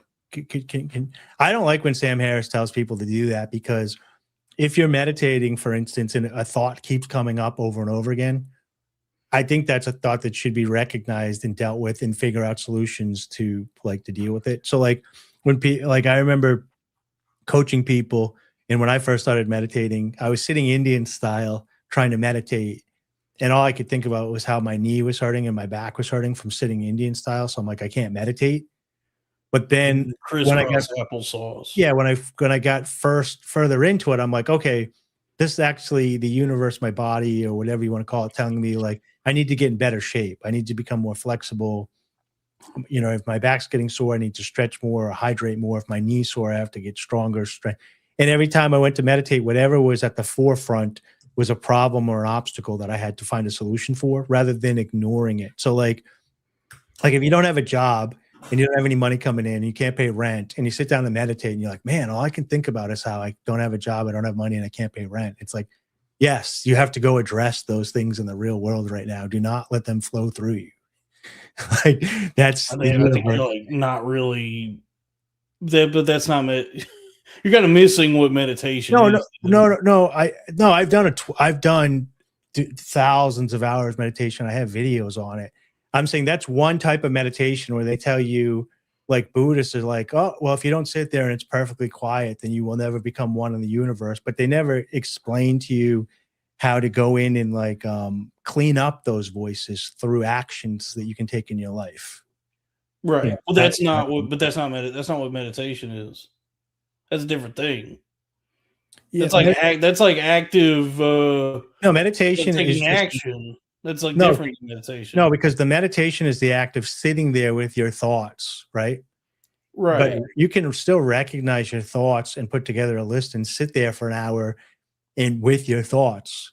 And then when you leave the meditation, you can go take action on those thoughts. Okay. Well, Yeah. but then that's a separate process. That's like a different thing than meditation. No, there's just Like different types of going and meditation. doing something else later is not meditation. No, but it's the message. It's like you're taking time to you're meditating on problems. Some people call it prayer, meditation. You're focusing. Some people like there's different types of meditation. There's like meditation where you're like, if you're going to go do something before, like if you're going to go play basketball, there's a lot of or professional athletes, they meditate, but a lot of them will sit there and over again in their head picture themselves playing basketball to practice in their mind and then go play. That's still a form of meditation. It's just active meditation. I think we're getting off what I was trying to say. I know what you're trying to say. I'm just saying. I'm trying to say that I there's don't like a think we should difference. ignore those feelings. Is all I Look, was. you can if you sit there and you're like deliberate with your thinking, that's like a form of like action. That's like doing something. That's like a very deliberate. But if you're just like going about your day, if you're just like chilling or whatever, like that guy's just sitting in the audience at this thing, probably thinking like, man, this is so cool. I get to be here. I got a movie coming out. I can cool life I live. When so-and-so gets up, I'm going to scream the N-word and I'm going to blame it on Tourette's and get the hell out of here. But it's just like in any given moment, I got 100K. I got 100K on Polymarket that says somebody's going to scream the N-word when Chris Rock gets on stage. I think like most people don't really. It's not like you have like full control over any person. There's no person that has like full control over their thoughts or is being deliberate with their thoughts. It's just like thoughts happen, and then you can observe a thought happening and then think to yourself like, oh, that was a weird thing I just thought, and you can observe it and turn it over in your mind and contemplate think about the thoughts you're having. Sure. But I feel like the nature of Tourette's is that like a thought I guess the thought has to be there, and then there's the outburst, there's the uncontrollable tick, and so people are mad that he was even having the thought to begin with. But it's like, well, nobody has control over their thoughts, so you're getting into this like really really nuanced territory about the nature of human thought itself, which is there's not going to be any progress made. That's something on Twitter, I feel like the Black community is willing to sit down with Sam Harris and discuss about. Who is Sam Harris? I don't know these. Oh, you don't know who Sam Harris is? Oh, he's a lefty, so I thought you would know him. But he does the meditation app, Waking Up. He's constantly like talking about determinism, and I'm surprised you don't know who Sam Harris is, to be honest. $2 from C4 Cleaver. Dave is calling procrastination meditation. Thanks for the money. You don't know anything about meditation. I didn't see this. I'm not going to get worked up because I am in a meditative state right now. $5 from Little Goblin full of Cornfed game radio. Sonic 3 Carnival Night Zone Act 1. Let's do this. I like this, dude. I love video game music. So remember what that lady that looked like Jessica Kirsten was on the subway in New York City like a couple weeks ago, and she was fighting with those black ladies, and then she got outside the door and she dropped a hard R right before the door closed. Yeah. And then they went wild and they were like pulling at the door on camera, like trying to get like through at her. Not everybody, but those few ladies. And I was just thinking, like, if they got that open and the train didn't stop, but they're never going to get the doors open because the train's moving. But let's just say they could pull it open. they're gonna fall in between the train and the thing and die. But they're like in a berserker mode. And then like I was just thinking about like how the old books and like the D&D manuals or whatever is like wizards could use a word and they would like say a word and like they put their hand at somebody and they like cast berserk on somebody. And it is kind of crazy how you can cast like charm, like, you know, somebody can be charismatic and talk and they cast charm on somebody. You can say literally there's one word in the human language that if you say you can cast berserk on somebody, you know what I mean? And they go wild. I'm trying to think, there isn't a word that a stranger could say to me that's going to make me like just lose it and want to fight them, punch them, curb stomp them, like try to strangle them. Maybe it's me. Maybe I'm a pussy. Maybe I don't defend myself enough. But I can't. Like, is there anything you think a stranger could say to you, Dalton, that would like enrage you to the point that you want to like? I get fucking furious all the time. I mean, I've never been like so mad to the point of like physical violence, but yeah, just like dumb shit that people will say in like in the chat here or on Twitter. Like I get, dude, it really affects me. I wasn't, as far as the chat last week, there was a lot of stuff going on. The chat wasn't bothering me. I wasn't upset with the chat for myself. I talked to Angie. She didn't care. She was like, she was fine with it. But I felt like I was dishonest because I told her to come on. It would be fun. She was going to have a good time. Don't worry about it. She was apprehensive because the chat was being mean and making fun of her nose and everything the time before she came on. And so when all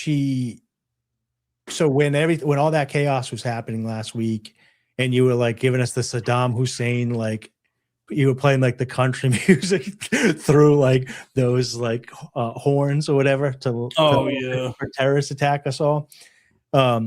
But I felt like I lied to her. I was because I told her, and she was on here like defending herself the whole time instead of like relaxing. And not to put all the audience loved that episode. She was talking about it a little bit on air, but like it was the 1 year anniversary of her best friend dying, and I was like, "Don't worry about it. Come on the show. It's friendly. People will joke around, but you just have to say, don't be mean to me, and everybody will calm down."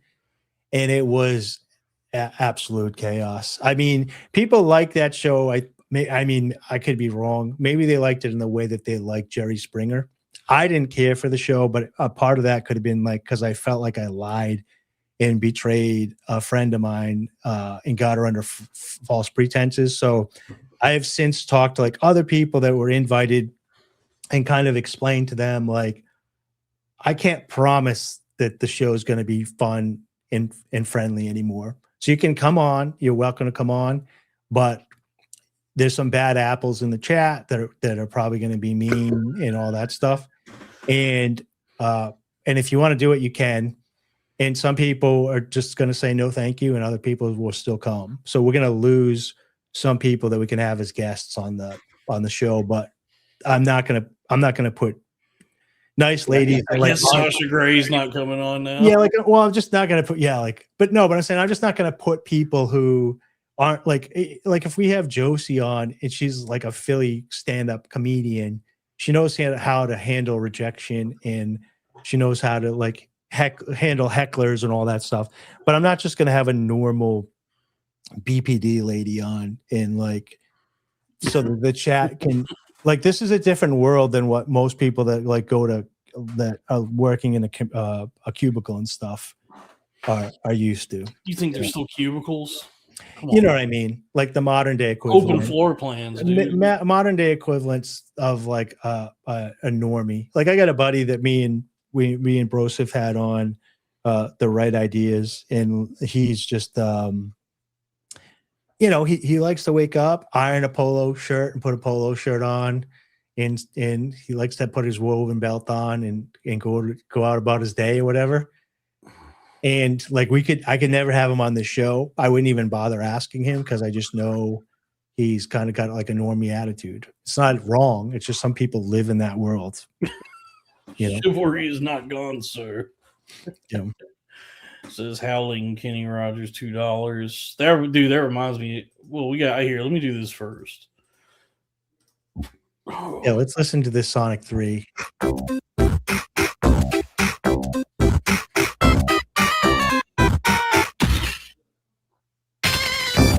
I remember that.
Fun. It's also unnerving at the same time. It's really creepy. It's spooky.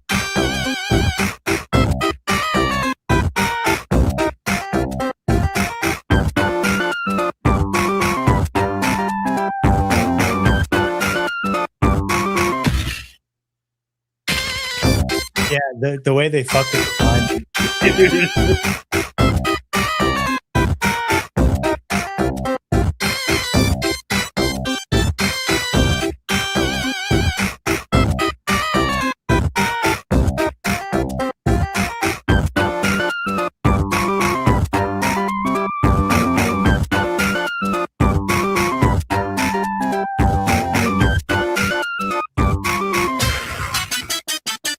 Whoa. Let me.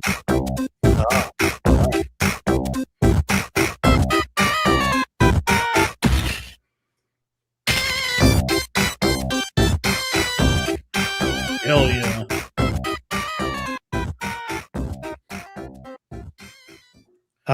That was good stuff, dude. I got he wants Chemical Plant Zone 2. Hell yeah, dude. $10 from Michael Hall, Chemical Plant So Zone. I'm gonna pull this up so we can get it in full, because I can play it through the speakers. Oh, okay. So I think this is it right here, right? I don't know. This is Chemical Plant Zone Act 2 from Sonic 2. It should be. Yeah, get the real sound. How's that sound on your end? Sounds good. Okay. And now we can talk over it without the music coming out.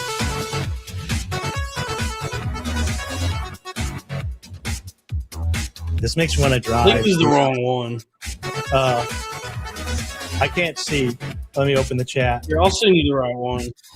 Yeah, this is the wrong one. Okay. That's because that sounds like something else here. That's real fun. I got the link for the Put right in the one. private chat.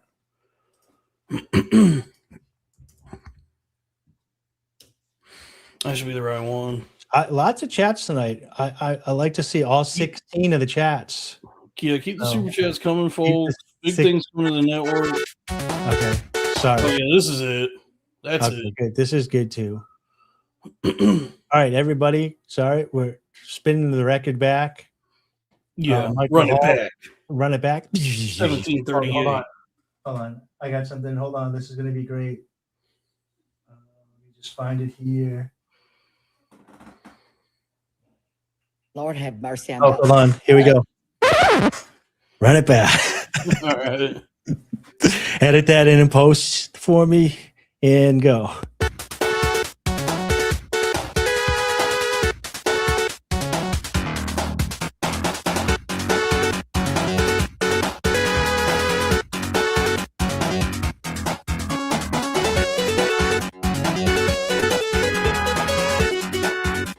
Oh, yeah, this is the stuff. Yeah.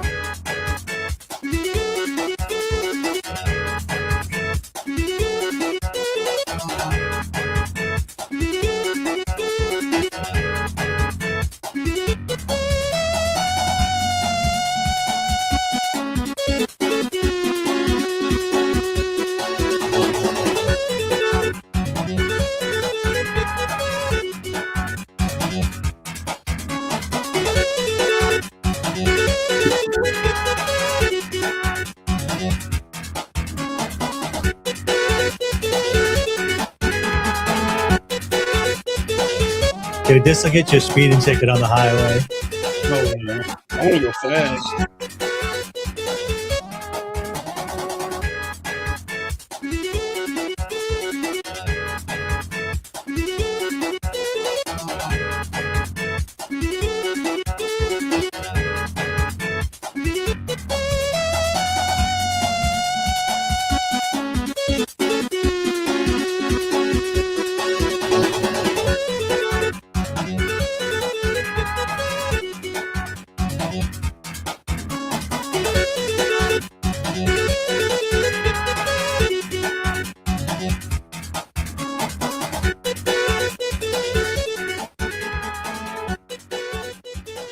You know, Stuff. for a while I was getting a lot of Cool. Dr. Robotnik when I was out and about from people. Yeah. But it's disappeared now. I get a lot more of the Lorax now, which is what Oh, yeah. which Ovens has said a lot for a while now. Yeah. Everybody wants the Hedgehog Max. They want Sonic 2 special stage. Oh, I got that. Something. Oh, yeah. What Hallie Kenny Rogers said reminded me of something. Here, I just sent you the link in the private chat. But so I finished watching. I loved every second of it. A Night of the Seven Kingdoms. It's like my new favorite thing. TV show. I liked it better than Game of Thrones. I like a miniseries TV show. Yeah, it was like 6 episodes, like a spin-off of Game of Thrones. It takes place like sometime before the events of Game of Thrones. Like, it's in the same universe as Yeah. Game of Thrones. Yeah, Okay. so it's the Better Call Saul of it's sort of the better because it's still during the Targaryen dynasty. So, you know, like when Game of Thrones starts, Robert Baratheon is the king, and the Targaryens have been banished or whatever. So it's Night of the Seven Kingdoms is still while the Targaryens are. There's a Targaryen on the Iron Throne, you know. Yeah. So it's however many decades before the events of Game of Thrones, and it's a very like stripped down, like localized story just about this one kind of no name, nothing knight. You know, he's not even like a special. He was a squire to a knight nobody knows about, and he's trying to figure out like now that guy's dead, because like the show begins with his knight dying, and now he's like, well, I don't know what to do. So he's trying to figure out how to make his way, and so it's just the story that's focused just on this guy, and it's very like small and self-contained. But in that, you know, with that structure, it's actually like I thought it was better than Game of Thrones. Like it's much more focused. Is it the same? Was it actually books? I don't know. I think it's based on something from the books. Yeah, because I was just wondering, like, if because like they took the books and they tried to make them into the movie, but if they're like, well, the movie's such success, we're just gonna write this for TV show, maybe it would be better. No, the books, it's something from the books. Because I know George Hard R. Martin is like a producer on the show. Yeah, and he's like an advisor, I guess. So it's something from the books, that he's already written. But I've only read the first book years ago, well, after the show had come on, and then I read like half the second book, and then I said, I don't know, I'd rather just watch the show. And then I gave up on the show. Like once Game of Thrones, the main show, started getting pretty bad, I stopped watching it. But then this new show piqued my interest just because it just looked cool. I don't know, the commercials grabbed me, and it's good. It's like I liked it better than Game of Thrones because it's like a character who's actually like likable and relatable and endearing. Whereas like there was really none of that in Game of Thrones. Like everybody in Game of Thrones sucked. I was like, I'd be fine if the fucking ice zombies cross the wall and kill everybody because I don't fucking like any of these people.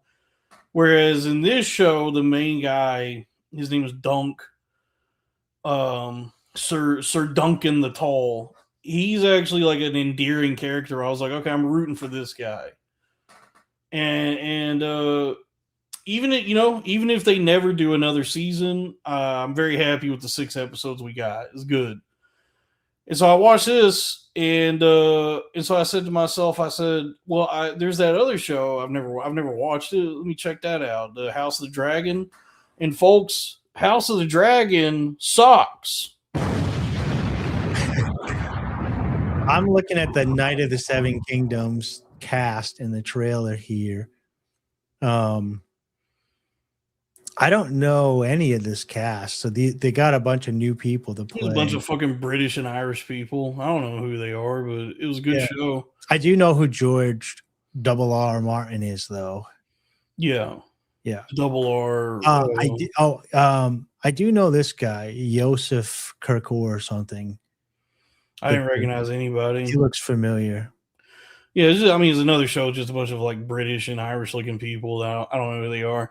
The second episode shows the biggest penis I've ever seen, but it was good. It was a good show. I don't like that stuff. I used to watch Oz, and I really liked it.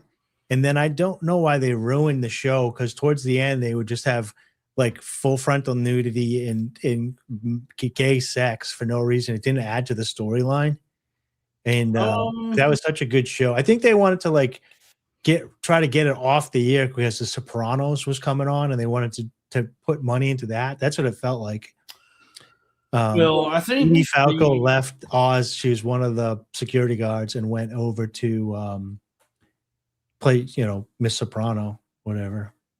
Yeah, I think they show this guy's penis because it's so big. It's cool. It's a cool penis. When you grew up in your house, because of your dad's profession, did you ever watch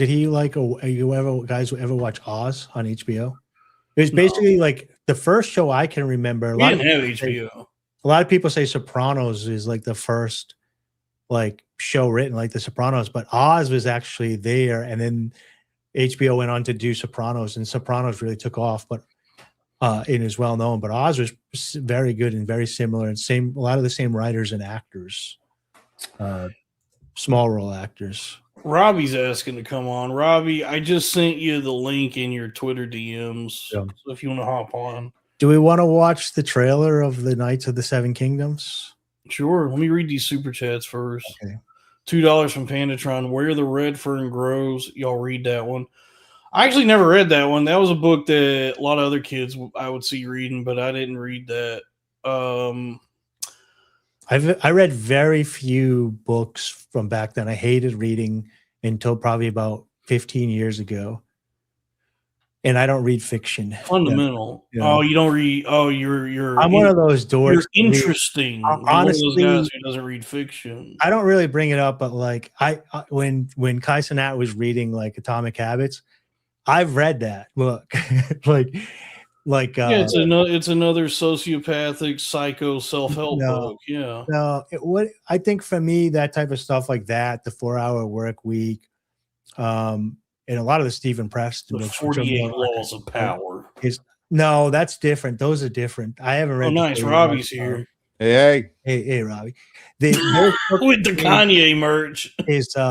Those books to me are kind of just like, if you want to get yourself in a headspace that you're trying to improve, they give you some ideas. You don't live by them, but like I don't mind them. I like them. You got $5 from Pete Pan 8188.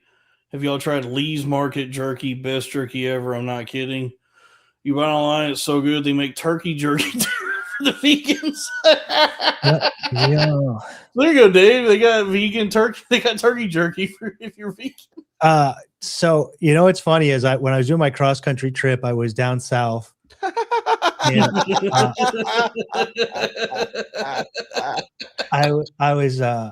I was going through. I don't forget where I was, but I was going through the menu and I was looking for something vegan. And I was looking, and the waitress was like, "Can I help you find something or whatever?" And I was like, "Oh, I'm just looking. I'm trying to make something here or whatever." And I had just gone through South Carolina, so I'd found plenty of vegan stuff. So I wasn't being like the South is not vegan friendly. But I basically said, way down south, I said, "I'm looking for something vegan." And she said, "Oh, I have a turkey burger."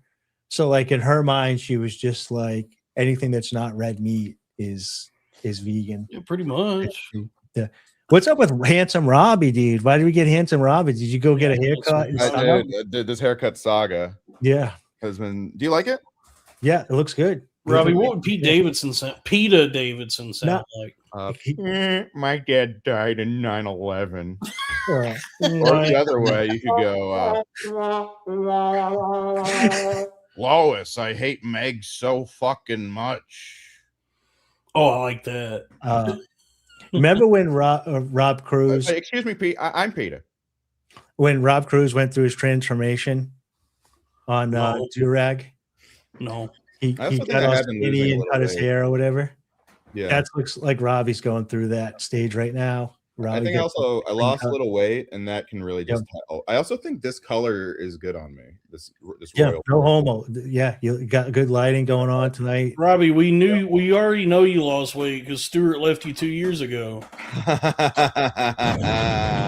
It's funny, is Robbie's camera cutting in and out? Right. When you- First of all, I didn't get it cut during the show. I scheduled my appointment for fucking 5:30. Robbie's camera keeps like freezing and then unfreezing, so it's funny because he'll do a bit, then I'll get a camera for like a light flash, and it looks like it's an edit. Oh yeah, it's a little choppy, but it makes it real, dude. Oh, I'm it's sorry. Like, we do it real. No, it's not bad. It's just funny because your facial expression won't match what you're saying. So you'll be telling a joke and you're straight faced, and then it ends and it comes back. And some people like criticize the way we do things, where they go, "Oh, why don't you, do things in a studio?" An hour and a half before the show, St. Louis. Let's get it on now. Oh, look, my history. It's like Draymond Green. Even if I have a good excuse, my history kind of I understand. But goodbye, Robbie. Yeah. I don't know what just happened. I knew he was gonna lose because we're gonna lose him because like he was cutting out on my screen to the fact where what he was saying wasn't matching up with the photos, and then it would catch way up. Yeah, I don't know what just happened.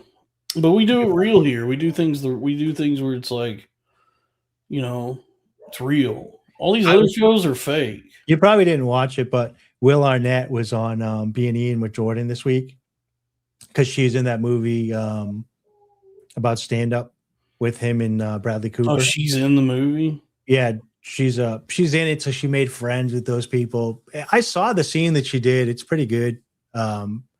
There's movie magic, but she wasn't terrible in it. But anyways, I was just Robbie's back. Hey, sorry. But Will Arnett was saying that he does his podcast with Jason Bateman and the other guy, and they do it all over Zoom. He's like, why would you drive somewhere to be in studio when you can just Zoom in and do it with people? Dude, I saw that they make that. I guess it's over now. That was like a surprising announcement. But that show Smiling Friends, they do the whole show remotely because they like all those guys are just all over the world. Is that true? Really? Yeah, I saw that somebody posted like that the main cast, all the writers just get together remotely, and then they each record their lines separate or whatever. So the whole show is put together from just like, because isn't one of the guys lives in like New Zealand or something, so they do everything. So it's like I don't. And also like anytime I see these fucking shows like Amy Poehler show, I'm like, it kind of detracts from the what I always thought was like entertaining about podcasts. At least was that they were this kind of a little more salt of the earth endeavor. Yeah. Now that you're in like this fucking multi-million-dollar studio talking to mega celebrities, it's like, well, I would rather just see Jack Black in the Minecraft movie. I don't really need to see him. I do think getting comedians in a room and riffing is more. Yeah, there's a little more pop to it. Yeah, there is something to. So, example, one of my favorite episodes, like one of my favorite types of episode, if you get Ian Finance, Mike Racine, and Brendan Sagalow on some coffee in Ian's basement there, they just get super silly and giggly and dumb. They're just fucking in no time. It turns into a downright fart carnival. I feel like that's got to be Cannon's idea, and it's really weird. I don't love the name. I was kind of happy. No, Sagalow's. If you watch it, it is. Mike obviously hates the name, but Sagalow is all in. Oh, I can't stand the name. I was like, you guys are getting back together. I mean, I guess it's kind of like Come Town where they're like, you know, we Yeah. can't get canceled if we call it Fart Carnival, but it's just you can't tell anybody It's about like- a it's like- podcast named Fart Carnival. Go watch Fart Carnival. My Mom. point is the way the shows on the Billionaire Podcast Network are better than every other show Yeah. anywhere. Uh, And I we get- have better merchandise than everybody else. I By got the way, we got some new items coming. What about Tom Myers versus the rest of the world? No, well, I guess, yeah. Mm. Aside from that show, But that's more of a political commentary kind of show, I guess. Do you guys but know I about did- Boy Throb, by the way? Do what? Boy Throb. Boy Throb? Pause, bro. Pull it up. Jesus. Pull it up on. I got it shared in the screen here. Don, hit the Connor O'Malley soundbite. So these guys have gotten pretty popular. So wait, what's it called again, Dave? Boy- Not a pedophile at all. Boy Throb. So Again. pull them up. So it's pretty funny. It is an internet boy band, right? And there's 4 members of the group. 3 of them are in America, and the 4th member is an Indian guy on a laptop that lives in India. And they perform together to try to raise enough money to get him to America. It started as a bit, but there really is an Indian guy that joined on the internet. So when you guys talking about working remotely together, I was just thinking about these guys, how they do like these weird songs trying to get their Indian friend to America on a visa so they can put the boy band together. But they have like 800K followers, and they just like recently did stuff with like It's Mr. Bean. 800,000. Oh yeah, what did I say? I was just letting everybody know that when you say 800K, Oh okay. that means 800,000. I thought I might have said like 800 million or something, but we can let me pick one of these at random. You see any ones here that look good? They here's all one look- here's no. with the tour. Oh, with the yeah, that one. let's try this one. Hold on. Awesome that you're Jewish. We love to say shalom. We hope you like our music and want to sing along. Congrats on being Jewish. It is not common to be a part of that tribe. What's it like to be bar mitzvah, become a man, eat some matzah, keep kosher, read the Torah, wear kippahs, and do the whole summer come. And happy Hanukkah. Wow. Happy Hanukkah. Send this. So Okay. the 4th member, the 4th member lives in India, and so joining a Cornfed stream and then immediately talking about something called Boy Throb, and it's a Jewish thing too. It's well, they're not always Jewish incredibly Yeah, vague. where'd you find this?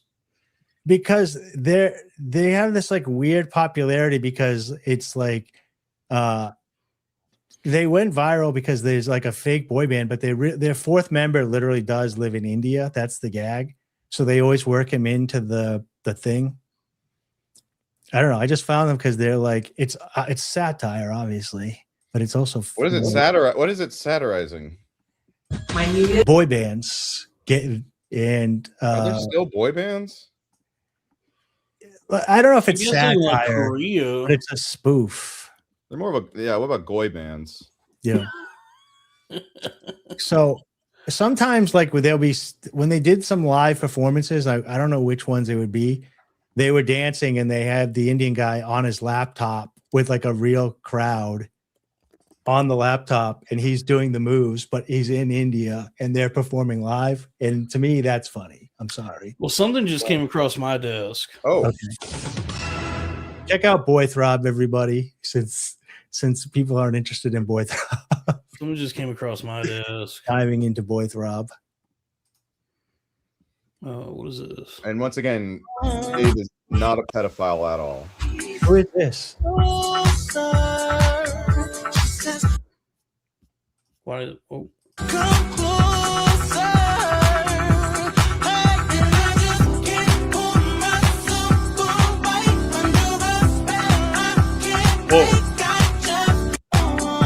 folks, yeah, that's a Bella Danger's ass and a pair of jeans. Oh, that's a porn star. Yeah. How about Bella Dangerfield?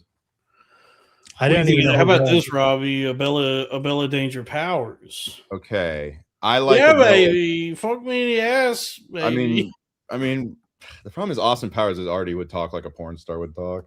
Yeah, do I make you horny, baby? Yes, you do. Yeah, you're a fucking porn star. I've heard of a Bella Danger from you guys talking about her and stuff, and I knew she was a porn star. I've never, if you had told me that was like a New York stand-up comedian that was showing about like that, I would have believed you. No, she lives in In Miami. fact, when you first pulled it up, I was like, "Oh, we're not doing this, are we?" I actually thought you were bringing up somebody from the show. No, that's a Bella Danger. Yeah. Mhm. The winner of the AVN Epic Ass in what was it, 2019? Wait, what does that award mean? You just have a great ass?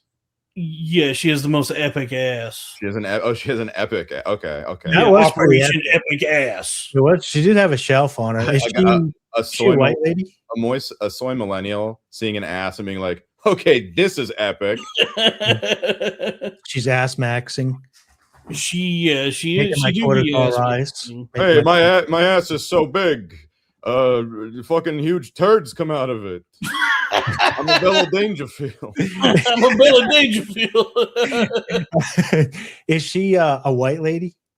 I don't know. She's like kind of ethnically ambiguous. really see How about Abuela Danger? in the photo? And she's like, Hey, fuck Oh, me in the shit. ass. I clean room now. Can you fuck ass?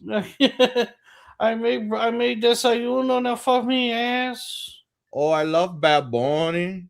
Oh, Baboni. Baboni. I was trying to do that all during this after the Super Bowl. Do you have a Puerto Oh, Rican? this Oh, is, wait, yeah, that dude. Super Bowl The was- Bella Danger bang Morning. scene is so good, dude. That's That Super Bowl was so boring. I should have taken the soup. Do you have a Puerto Rican accent like that? They do like that. Oh, that boo- Baboni. the boo- Oh, the boo- yeah. I'm copying Steph Curry doing this. It was pretty cool when he did that. Do I pull you Blarty, baby? Something Polly like that. Nice, very good. Barter's in the house tonight. Everybody just have a mall cop. Every day I'm segueing. Bam, bam, bam, bam, bam, bam, bam, bam, bam. Have I talked about my obsession with the LMFAO breakup drama? I feel like I've No. talked about that. You're also Well, distracted with it that. sounds like Family members. I Red can't believe that Food- happened. Red Foo really thought that he was the brain. He was the whole operation, and Sky Blue felt kind of cast aside, and he did a long Facebook post, basically casting aspersions on Red Foo. It was a classic Eminem and D12 my band situation, is what I'm trying to say here. But even worse, is it because the it's same like, two original members, the uncle and the nephew.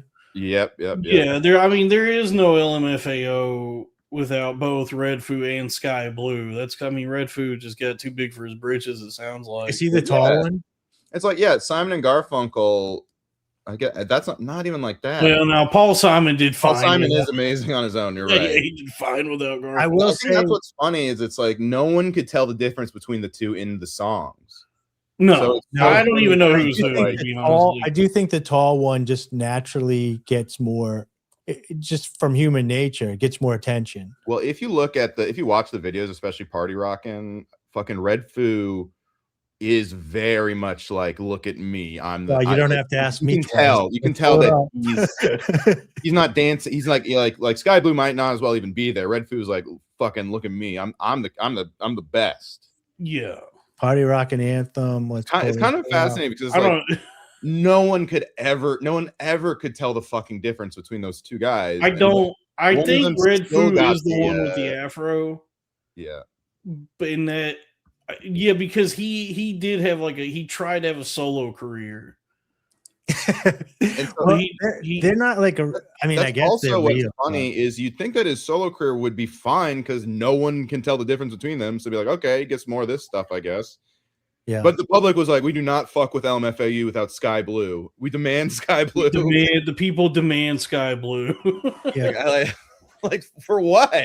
Actually, you know what I does should pull either up? of them uniquely bring to the table of LMFAO? The Key and Peele skit is probably better to watch than this video. No. Here's the Party Rockin' Anthem original version, 720. It's a decade old. Yeah, Yeah, this is most watched perfect. videos This on is YouTube. this might get the stream taken down. Yeah, but we it's- can pause it in between and talk about it. Look, I'm not gonna apologize for Party Rockin'. This is good, dude. This is catchy. It makes me want to party. It's actually a good song. It is a good. It's such a good song, dude. Oh, they cut the beginning out. Somehow, could you pause real quick? Yeah, let me turn it down. By the way, thank you, Hal and Kenny Rogers, for the $2. America, smiley face sunglasses, dynamite, art hands. I'm on the mixing board, so I can turn it down.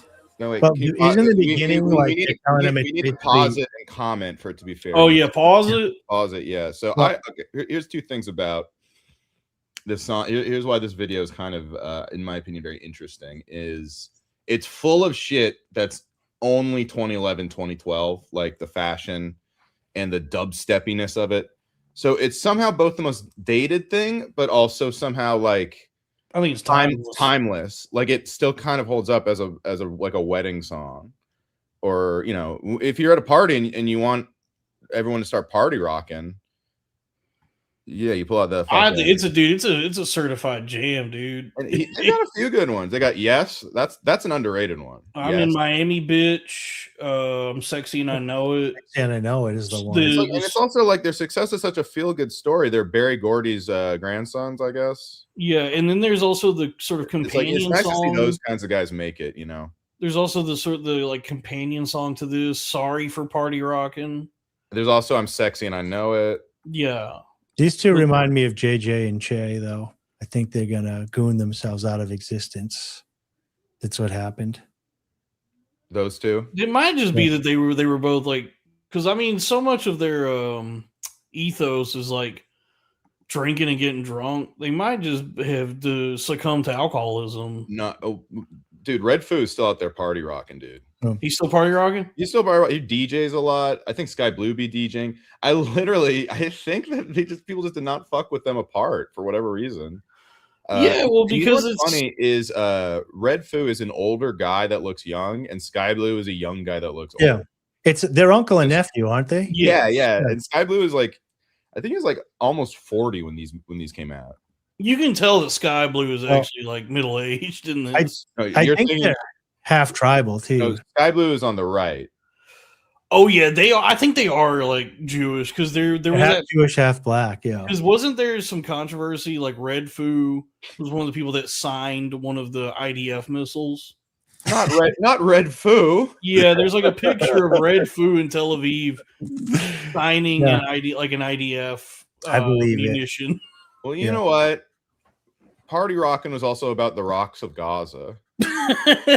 Yeah, and how they and the Gazans need to apologize for throwing party rocks at the IDF tanks. dude. That's what October 7th was. Is all those Israelis were party rocking? Yeah. In the past. that's why there's all this debris. Honestly, yeah, especially in the music festival, right? Yeah, they were party rocking, and Hamas was like, "We demand an apology for party rocking," and they said, "We said we're sorry for party rocking." Yeah, it's in the song. I'm sorry for party rocking. But that's why you can't negotiate with Hamas. Yeah, it's not enough just to say sorry for party rocking. They don't. Hamas does not accept the apology. No, that's why you don't negotiate with terrorists. Is like no matter how many times you apologize for party rocking, it's not going to satisfy them. Mm-hmm. Yeah, and that's why we sing the party rock anthem. Yeah, To remember those who I'm Jewish died and on I that know it. fateful day. I'm Jewish and I know it. this gets you going though. Did you guys ever go? Dude, turn it up, dude. Turn this shit up. Were you old enough to be in a club when, like, I was in the clubs when you have a couple beers in you, and then you go to a new club and you walk in, and this is the song that's playing, and this part's dropping. Oh man, I mean, look, I was always a little like, I was definitely like a little hipster contrarian at the time. Like I was like, Grizzly Bear is actually a good band, which I don't think they are actually when I listen back. But I am also so glad this shit dropped when I was in college because it was like the perfect fucking college song. Yeah. Dude, turn this up. Dude, turn it up for the part where he says he's running through these holes like Drano. Trying to not get us. We're gonna get demonetized, but trying. Wait, that's a bar. It's a bar, dude. Bar. It's a fucking bar. Whoa, I never really consider that. Let's turn the captions on. Consider the Rockster by Party the Rock Star. Oh, they don't let. Can they turn CC captions? I like this a lot, dude. The chat's been killing it. Party rocking in Tehran. Yeah. The captions aren't available. I heard that they replaced Red Foo with Cat 2, by the way. It's All right, let's listen to his bars. Let's see if he's the leader of his band. I'm running through these halls like Trano. I got that devilish flow, rock and roll, no halo. We party rock. Yeah. Something about how he dances is like, fuck yeah. No lead in our Zeppelin. Pause it. Okay, see how much like he's jumping up and down so much more, and Sky Blue is a little bit more muted with what he's doing. And that's what I'm saying is fucking Red Foo is just doing the most. He's not in sync with Sky Blue. He's like, I'm going to actually jump more and do more things and bring attention to myself instead of like, yeah, because you can tell they're not a real duo. They're not even like making eye contact. Red Foo That is was a him doing youthful. his bars, and they focused in on him. Well, because Red bars. Red Foo is dressed like an insane. He's dressed like fucking like Two-Face. He like I something. can't think of anything but Key and Peele. Like what's just the tall improv guy? Key and Peele did do a good sketch about these guys, Yeah. but I mean The this body shape. Yeah. this music video though is like such a work of art though. It's like It's kind of tight. Like the idea behind it is cool. it's awesome. They shot it on the famous New York soundstage or the New York set on the WB lot, which is used in a ton of movies and stuff. They do it for fun too. So like they were just like we're Just gonna for make party a rocking. fun party rock song, Dude. And, don't take life too serious. Be silly, party when you hear this song. And you catch that I when feel he like says that might be that- why I'm endeared to them. Is it somehow it feels authentic. You I catch get the that when he feeling that says these that guys- line about like no lead in our Zeppelin, and then it cut that building, it cuts to that. That's an allusion to the album cover for Led Zeppelin's Physical Graffiti. So also Red Foo pretty much uses the term party rock in almost everything. It's like a signature. So when a lot of pop stars with everything they do, it feels so manufactured and done by a committee. I think Red Foo just loves party rocking, and he wanted and Sky Blue as well. In fact, the big tension was that Red Foo copyright the term party rock, and the Sky Blue couldn't use it anymore. Oh shit! And that must suck to be locked out of party rocking. Yeah, It's dude. one of your favorite things. I'd hate to get kicked out of party rocking. Dude, that would suck Does so this bad, mean dude. is Robbie Imagine getting going to party rock and you can't because it's Right. tamed. a contract with Long and Pollock? What's that? Ryan Long and Danny Pollock? Pollock. I don't know what that means. Say, hey, thank you for the $5. Let's keep the super chats coming. I don't know. This guy does have Ryan Long body though. He does have long body. Yeah, he's got Ryan Long body. Like if Ryan body, Party rockers on the right and left. yeah, if When you they dance, they dance the same. went to a Halloween party and That's Ryan same. Long came in with this afro on and those glasses, he could definitely pull this off right here. Yeah.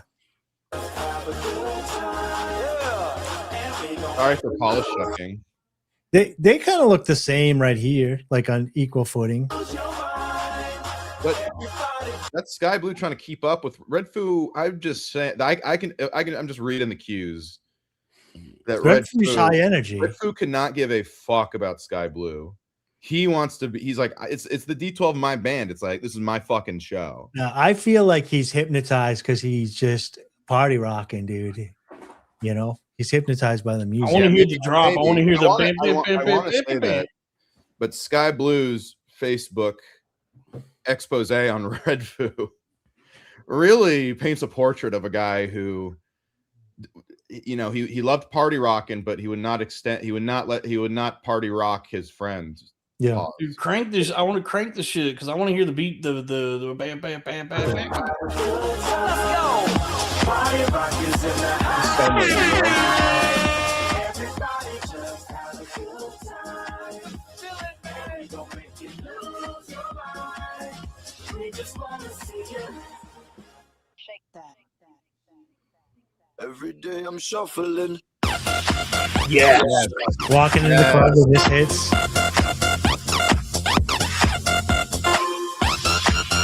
They're both up front.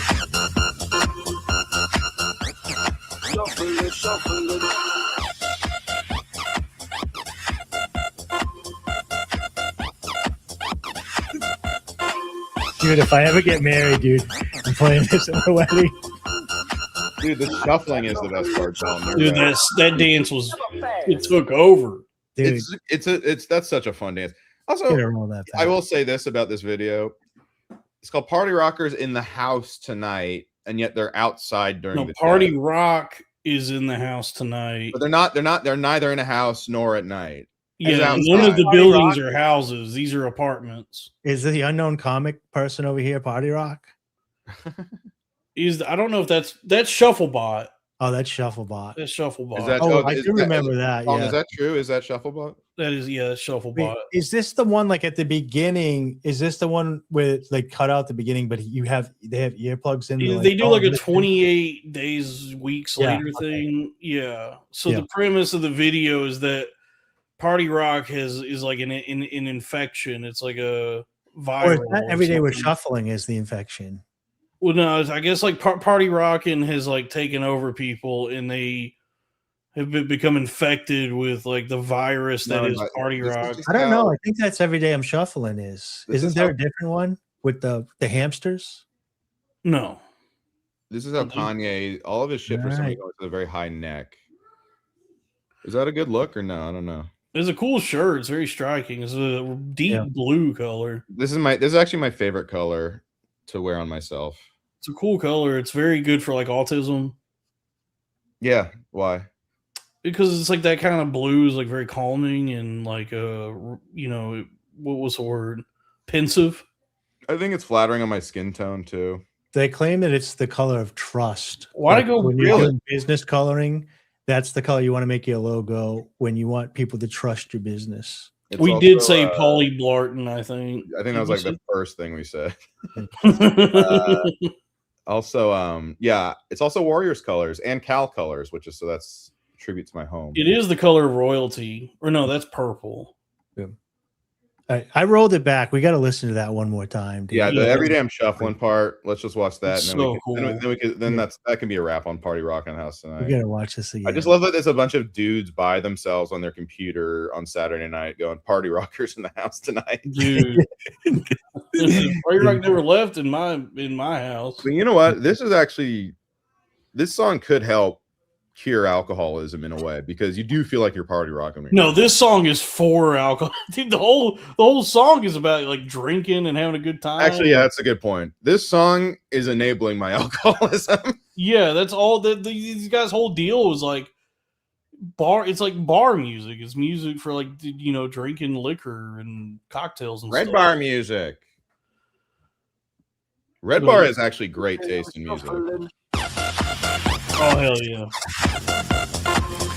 I would love to learn this dance, dude. Yeah, I wanna Have a learn breakout this. somewhere. That'd be funny to start doing this now. With like 10 of your buddies, dude. You just go out and you all know this. Party Hawkers in the house too. That was golf fuck. Hold on. I don't, That's really I don't good. know if you can hear that over the music. Say that again, Robbie. Party hawkers in the house to everybody just spit on that thing.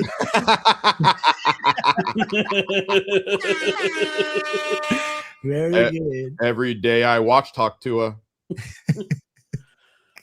We got there. shit. There it is, folks. That's the name of the episode. Party Hawkers in the house too. I'm jealous that's a Cornfed name. Oh, there's a hottie in this. I don't What remember happened to that. that? Yeah, what happened to that chick? Where'd she go? She was like Kesha, but See, not. this is where they get into the drinking. Yeah, Jesus is there with the hot chick. They're drinking. You guys probably got a good. You guys with the right age to get a beat off to this. Anyone could be of any age is allowed to do that. Mm-hmm. Yeah, but you get to a certain age where this wouldn't work. There's too many things going on.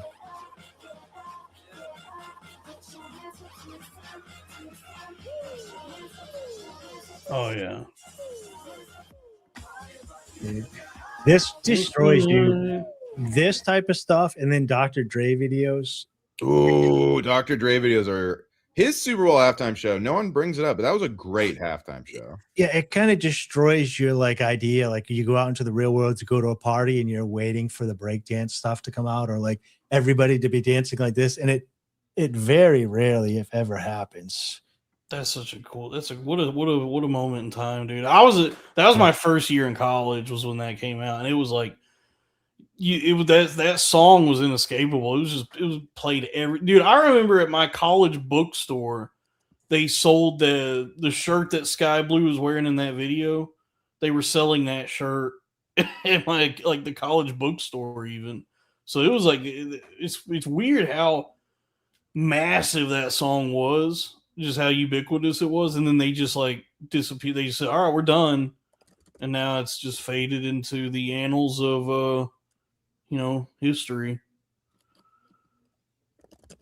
Okay, I was thinking of something else. So there is a party rock anthem remix with hamsters. I didn't know that. And I had put a couple of these into. Oh yeah. This is the remix. We can pull it up. Okay.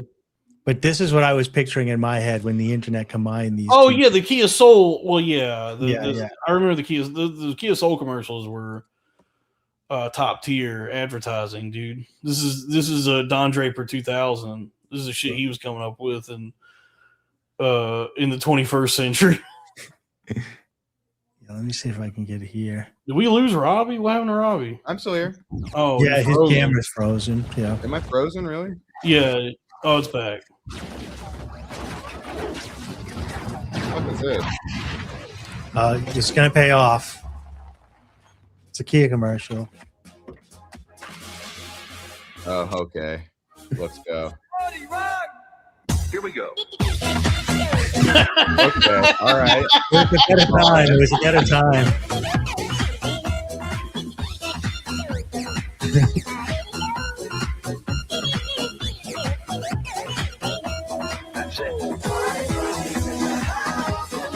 Hell yes.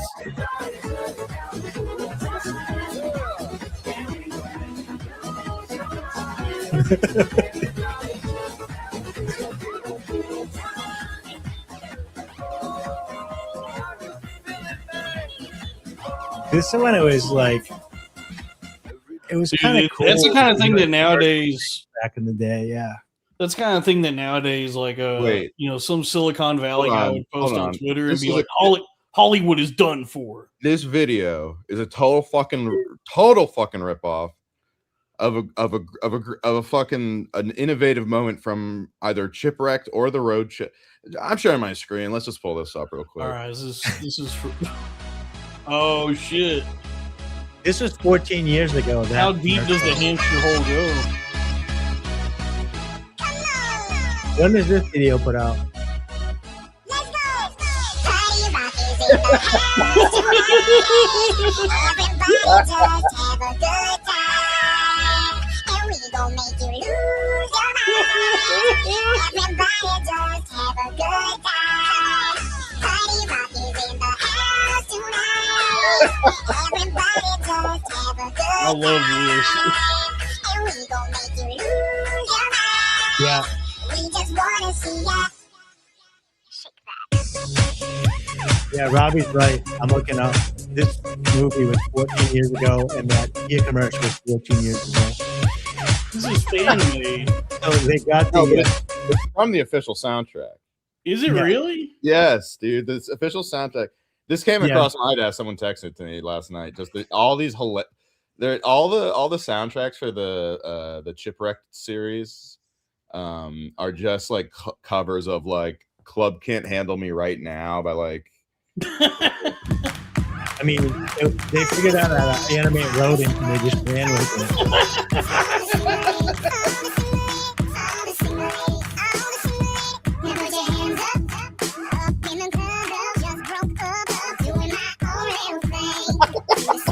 You know, in the age of AI, this is like downright amazing. Like it's just so much This more is fun. wholesome, dude. This is Yeah. this is like artisan craftsmanship, dude. Yeah, Blardes and Craftsman, Paul. Mm-hmm.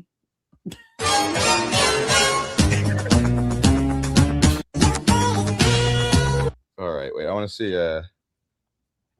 So now that the Epstein files are out, though, just quick sidebar. Yeah, Dave Michael- Seville is on the list.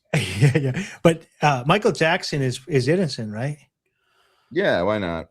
Sure. Like he's never on the island. Maybe the first place we want to go. Oh, okay, that's good. I'll let my tail back and forth. This is reality.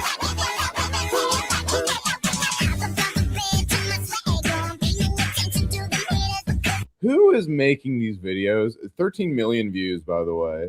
Yeah, the video I think is fan made. Yeah, but the song is all from the official. Right.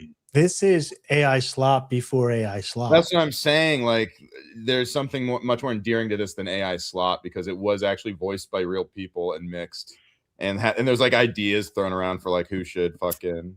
Well, I don't know, man. You know, AI. I'm not. I saw Adam. I saw that Dalton's coming around on AI. Well, because Lily told me, she put me onto that Nano Banana. Yeah. The Google image. She said Google's got the best image generator. Like it's the best at doing like that specific thing. Open art the open art site in general is probably the best for just image generation. Yeah. Well, I've been playing with that Google one. They got Google's is called Nano Banana 2. Yeah, And, open art's on has Banana on it. Yeah. Oh, does it? I don't even know. Yeah, I don't know what open art is, but it's I just have the Google app. It's like ChatGPT is part of OpenAI. Open art is like the up above Nana Banana. Nana Banana is the image generator. It's not a big deal. Oh, speaking of Nana, Yep. How about Kumia? Do you guys see this? Kumia? He ate a banana. No, but He taunted somebody with a banana. I'm sure he's eaten a banana before. I'm sure he's taunted somebody with a banana before. Oh yeah. Well, that's what he used to call Patrice, Nana's banana. I don't know, but the Google image generator is pretty sick. It's good at just taking liberties, like Liberty. Share the screen right now, Dawn. What's going on? So I'm on openart.ai, right? And then this is Nana Banana Pro. What Nana Banana Pro looks like? Oh, I guess Is this you not the can't- Google? Is this what is? So is Google's different? Well, no, it's this, but this is the full version of Pro where you can do like the videos. You can turn those things into the videos. Oh, but so this, I don't know what you would call this. I don't know. I just, but it's I'm not Google because I have the Google app on my phone, and like Yeah. when I need like a picture real quick for like making a thumbnail or whatever, it's like I don't know how I'm not gonna sit there and do different iterations of prompts and try to fine tune fucking AI horse shit. And so it is cool. It's impressive to me, like how if I give it just like a pretty simple prompt, the liberties it takes, where like what it makes is I'm always just like, huh, that's like weirdly creative what it came up with. It's Dude, the Kumia ones you did were amazing. Yeah, and it's not like the Kumia ones. Literally, I uploaded that picture of Kumia and said, "Hey, do something with this." That's all I said. That was the prompt, and it made one where he was like in the mountains. It was actually like pretty neat how it worked. Like I guess I'm stupid or I'm as brain dead as everyone else, but like playing with AI now, I'm like, yeah, I would still prefer to work with an actual artist. I prefer that process better, but for stuff I just need real quick that's not terribly important. It is neat to be able to just go into Google and be like, make me a picture. This is breaking news that came across my desk. You got something came across your desk? Yeah. So, this has all been a real thing last night. Is that Kevin Brennan? Yeah, that is Kevin Brennan. Yes. He's demanding He's demanding the 1099s in person. He's his own collections agency. he's summoning Kumia to present the 1099s. Step on my mandolin. Come on, you gotta say Look at this pedophile. Just got denied a handshake. Look at that. I thought you left the city. Who are you? Who's Sue Lightning?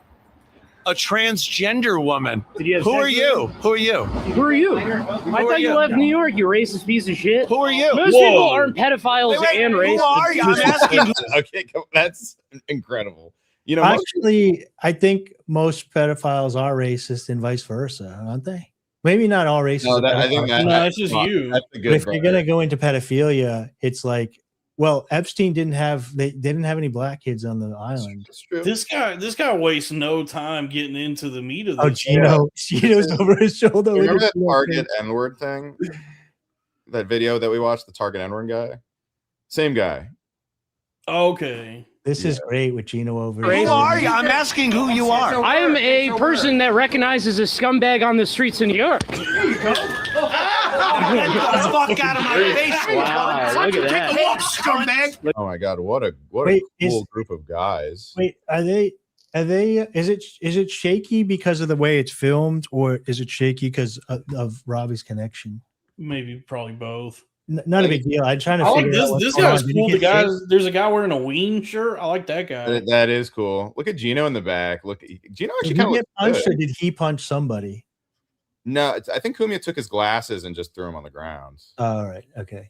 Hey, Look at imagine that. winning Look at this, that fucking right? mother. See that? You're lucky I don't press charges. Bro. Yeah, you're lucky I don't fucking stomp you. Why would you stomp me? I didn't do anything. Yeah, well, you're being a dick is what you're doing. So what? We're in New York, baby. Okay.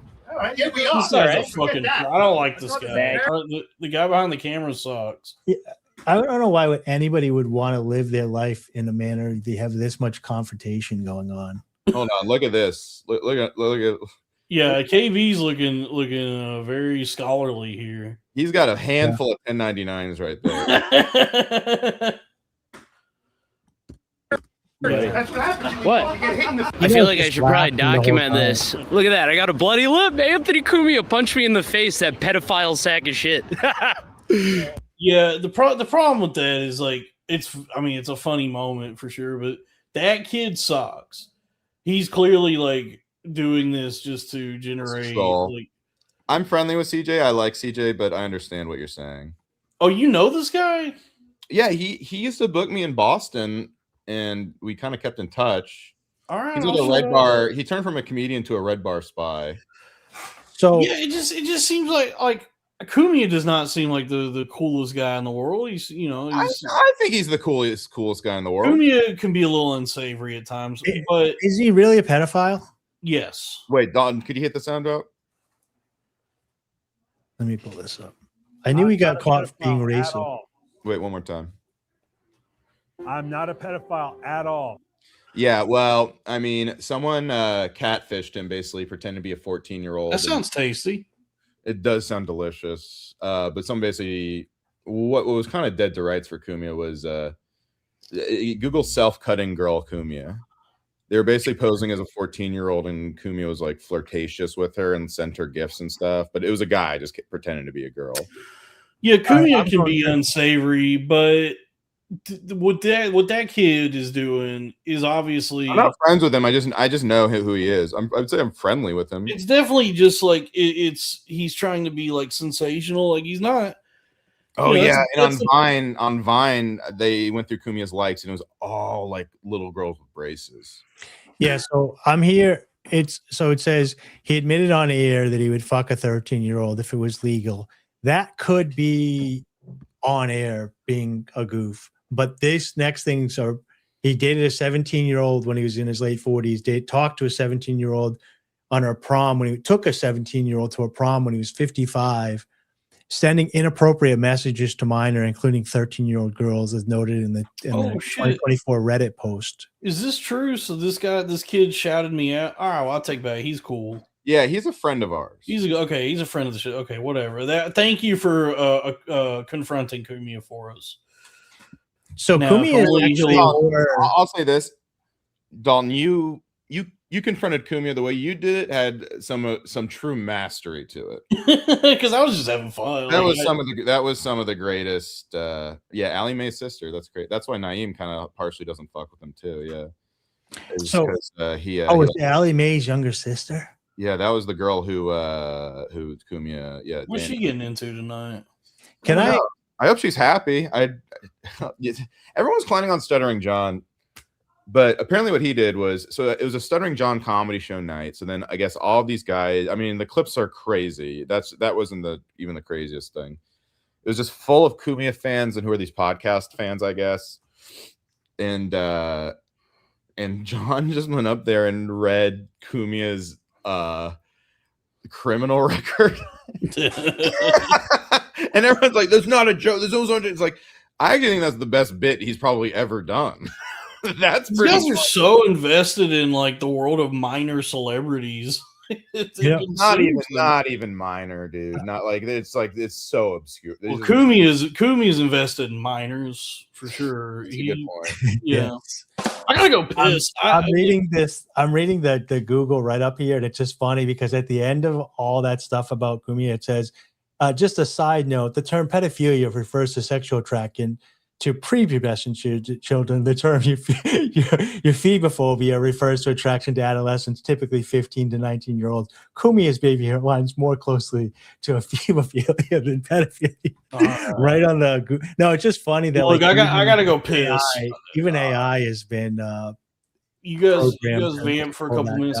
Because I'm about to JD vamp. I'm about to piss my britches. All right. I didn't know about this part of Kumia. I did know he was. That's what's great about Kumi is racist. He completely like distracted everyone by being so racist that they like completely forget that he might be a pedophile.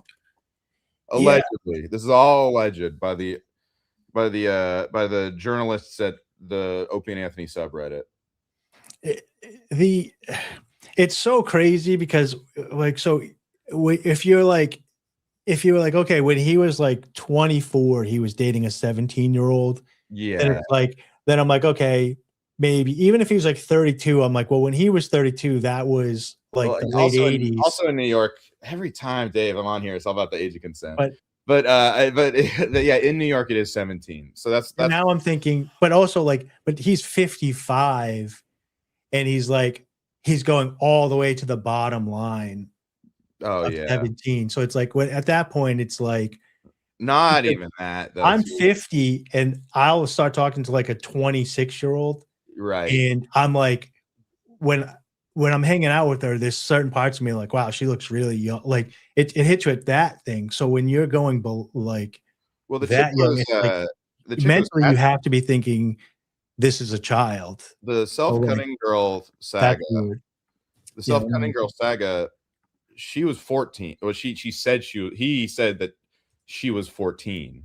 But that wasn't a real girl. That was a Reddit troll.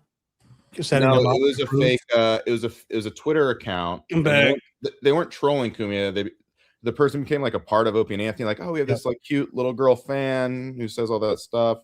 And okay, Kumia, like sent her 2012, 2013. Yeah, Kumia like sent her. It's a whole saga. But by the way, rest in peace, Ayatollah Khomeini. Yeah, dude, I'm bummed out. I've been blasting his music all day. Don't get me all fired up. She's got a twiddle hander still. Self-cutting girl. I just regret that I didn't appreciate him enough while he was alive. She hasn't posted since January 6th of 2016. You know, self-cutting girl. Yeah.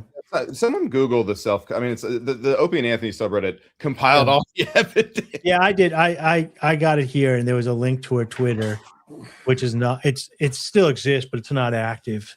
Yeah. Yeah, I guess. I didn't know all this stuff. I knew that he was like posting that. He was like posting a picture of a willow tree and imagining black people hanging from it. You know, like, oh my god. And you're like, well, where's the joke? You know, like if this is supposed to be irony, that's the joke. It's funny. Yeah, Slav, as I just said, 17. First of all, I said the girl that was posting was 14, and secondly, 17 is legal in New York. They call it Woody Allen's law, I think. Yeah. Which you found out is actually the Epstein law, right? Because he had I know. That is actually a bummer for me because I kind of defended Woody a long time, and him being friends with Epstein is like, well, I guess I'm taking the L on that one.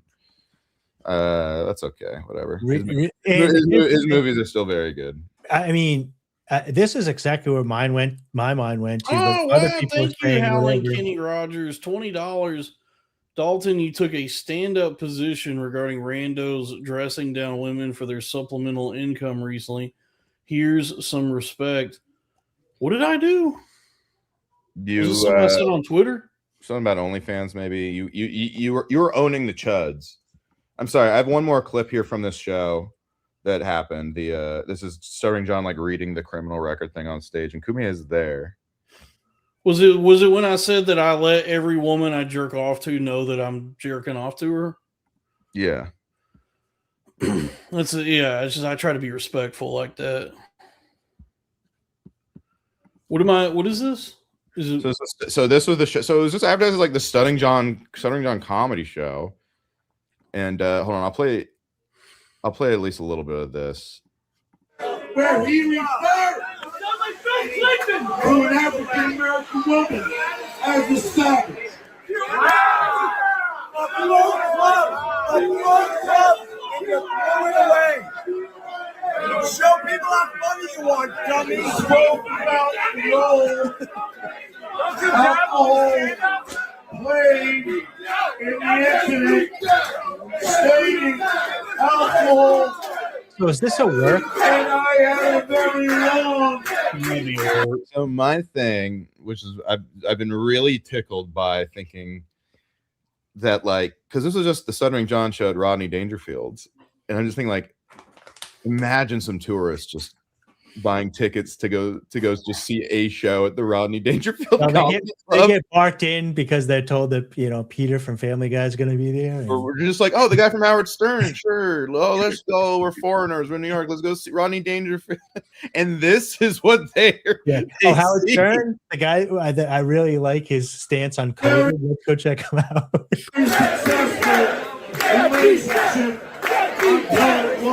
They're all playing for the camera, right? Credit to Kumia, he did sell this out.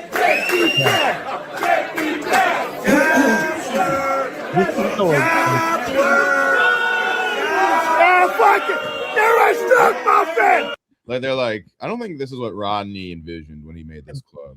This makes me uncomfortable in the fact that there's so much confrontation. I would not be enjoying this show.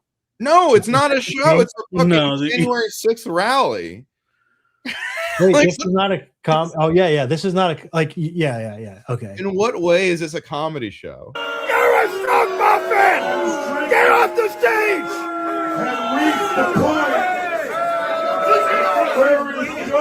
Oh my god! Shout out to this Chad smiling with his date. Holy fuck!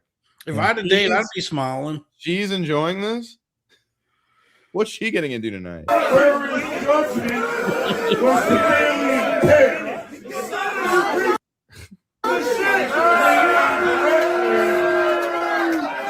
Now look, I get this reaction when I do stand up, but at least I'm doing jokes, Yay! And the crowd doesn't know who I am. Like, and now I'm kind of going on this path.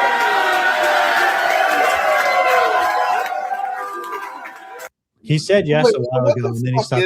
So was this?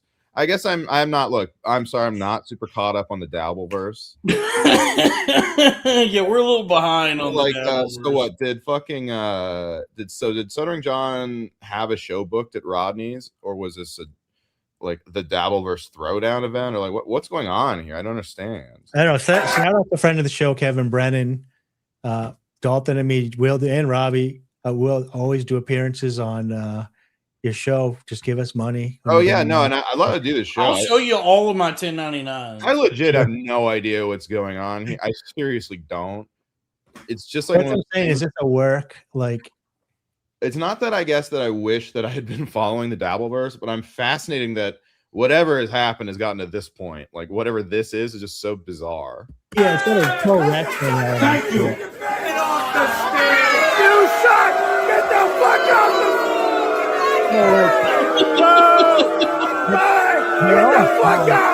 the fuck out! Get the fuck out! Why do they hate Stuttering John so much? Like, But- of all but these, I'm so lost. But that's what I'm saying. Like, so is it a like?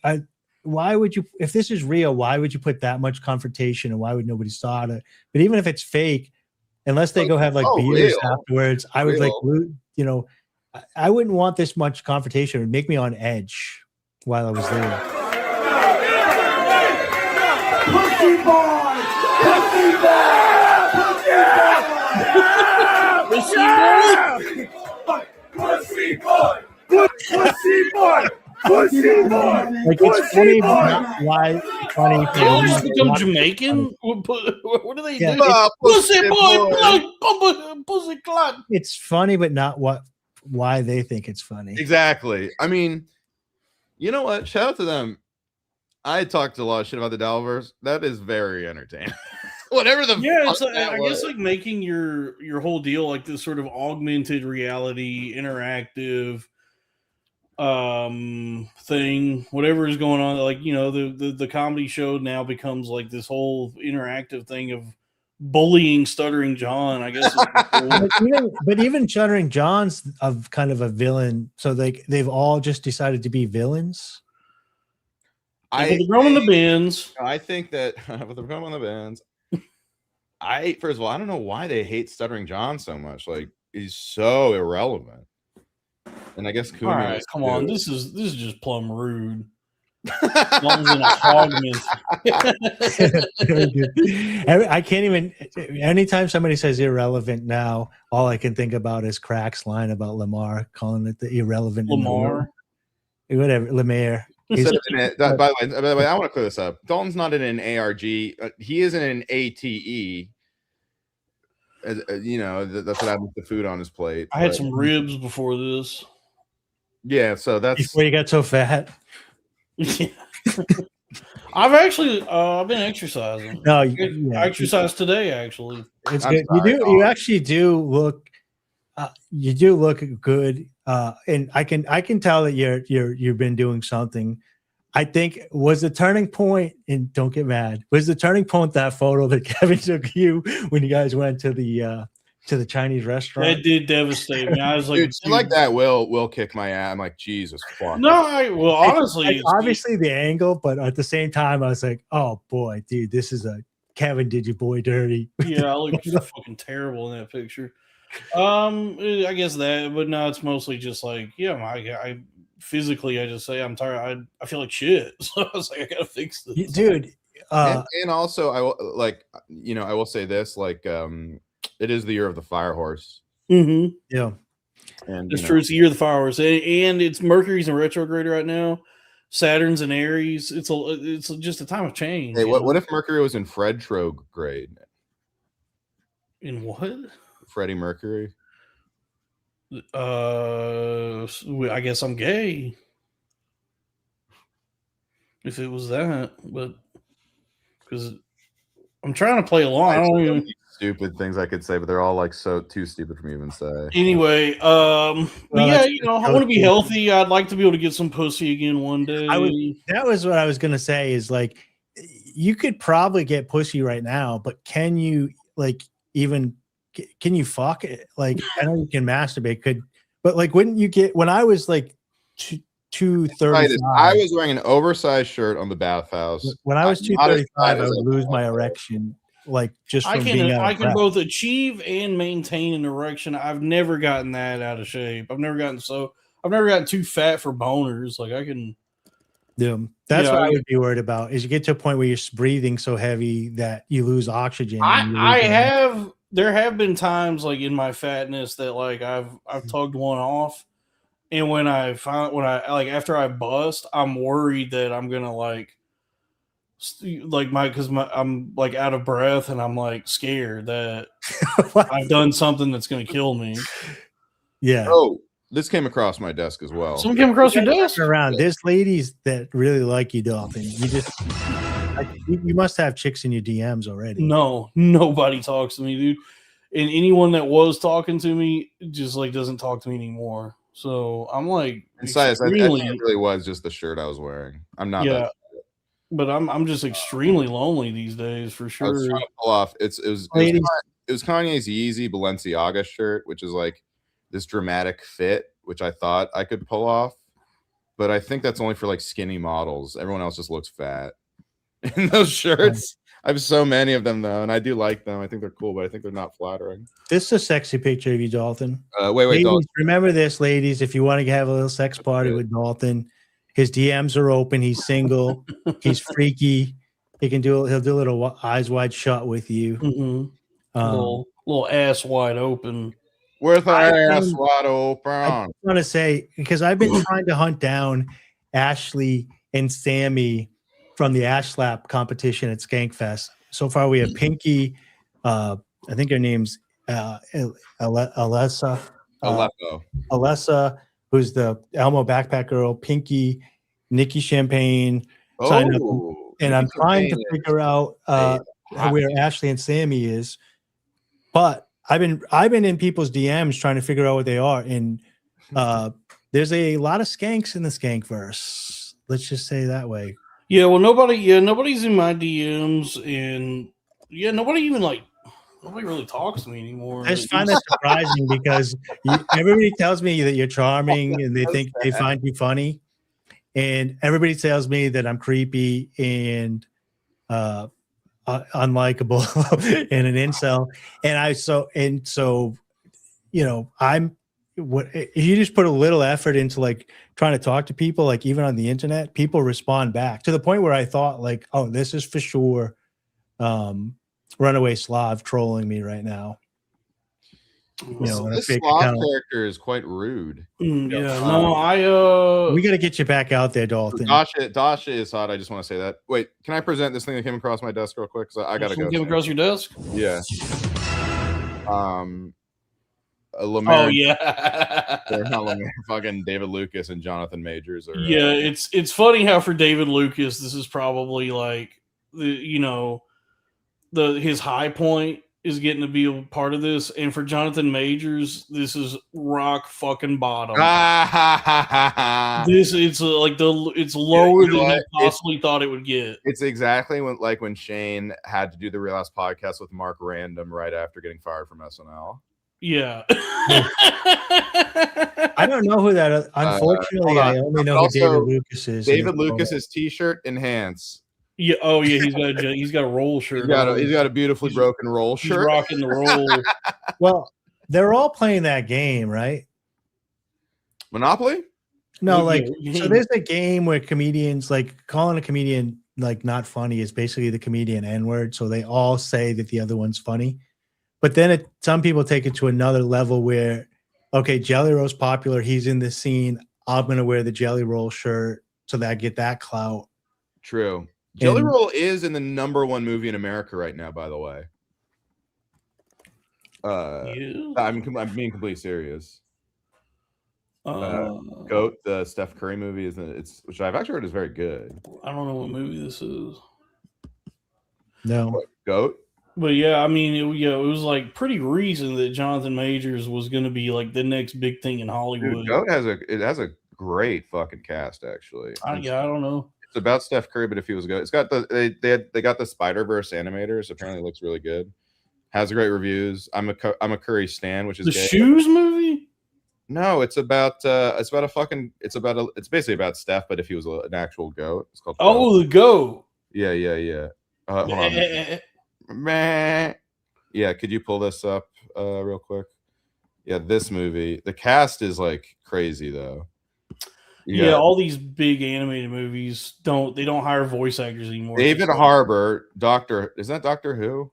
No, that's a guy from Stranger Things. My bad. You're thinking of David Tennant. You got Nick Kroll, he's good for an animated movie. Okay.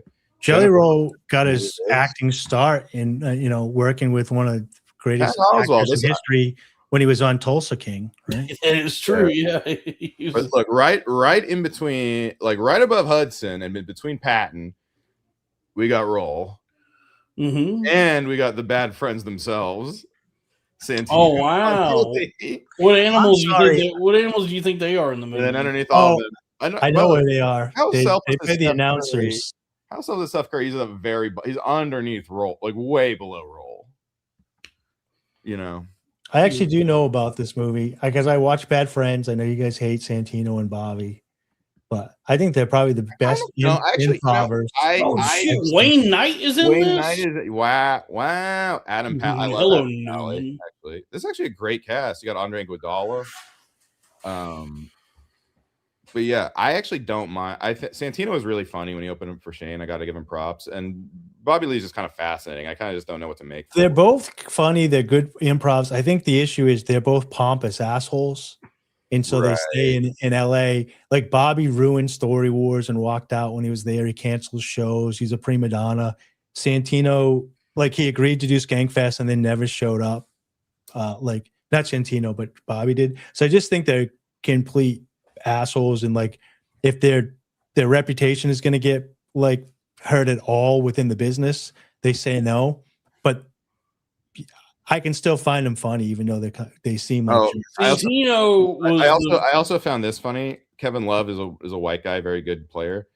They cast the white guy to be the gorilla. Santino like stunk up Ricky. You really can't cast a black person. Oh, he's terrible in movies. Yeah. Santino's fucking awful. Like he picks like he was in House Party, yeah, but he was like.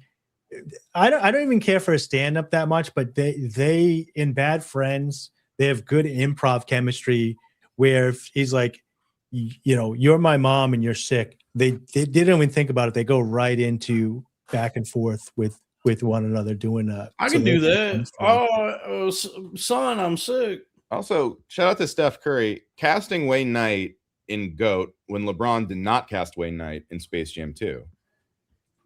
Yeah. Like, how dare he not bring back Wayne Knight for Space Jam? You got to bring, we love the Knight. So I just found he's a Dark Knight. I just found this out, and I didn't know this, so maybe you guys can catch me up.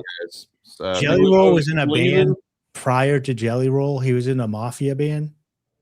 Oh yeah, like all those white rappers. Oh yeah, Jelly Roll when he was a rapper, he worked with 3-6 Mafia and Lil White who like hooked everyone on Xanax. It's like an actual. I've listened to a lot of rap. I've never listened to 3-6 Mafia that I can remember. Well, the best thing about 3-6 Mafia is when they won the Oscar. Yeah, I want to see what was theirs. Ever see that? Yeah, it's hard out here for a pimp. I'm looking up 3-6 Mafia Jelly Roll right now. What a beautiful age we live in. The only thing I can see is. Hold on. Was this Robbie?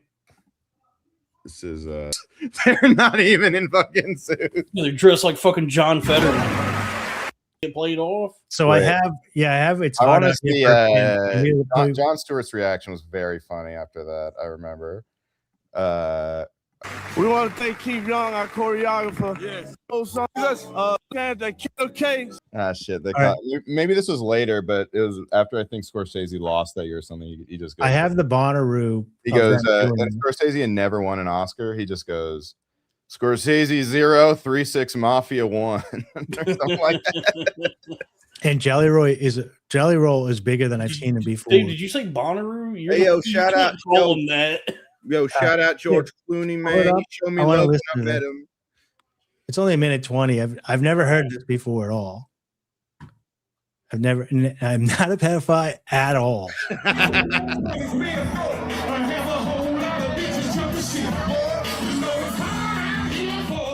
Whoa. Oh my God.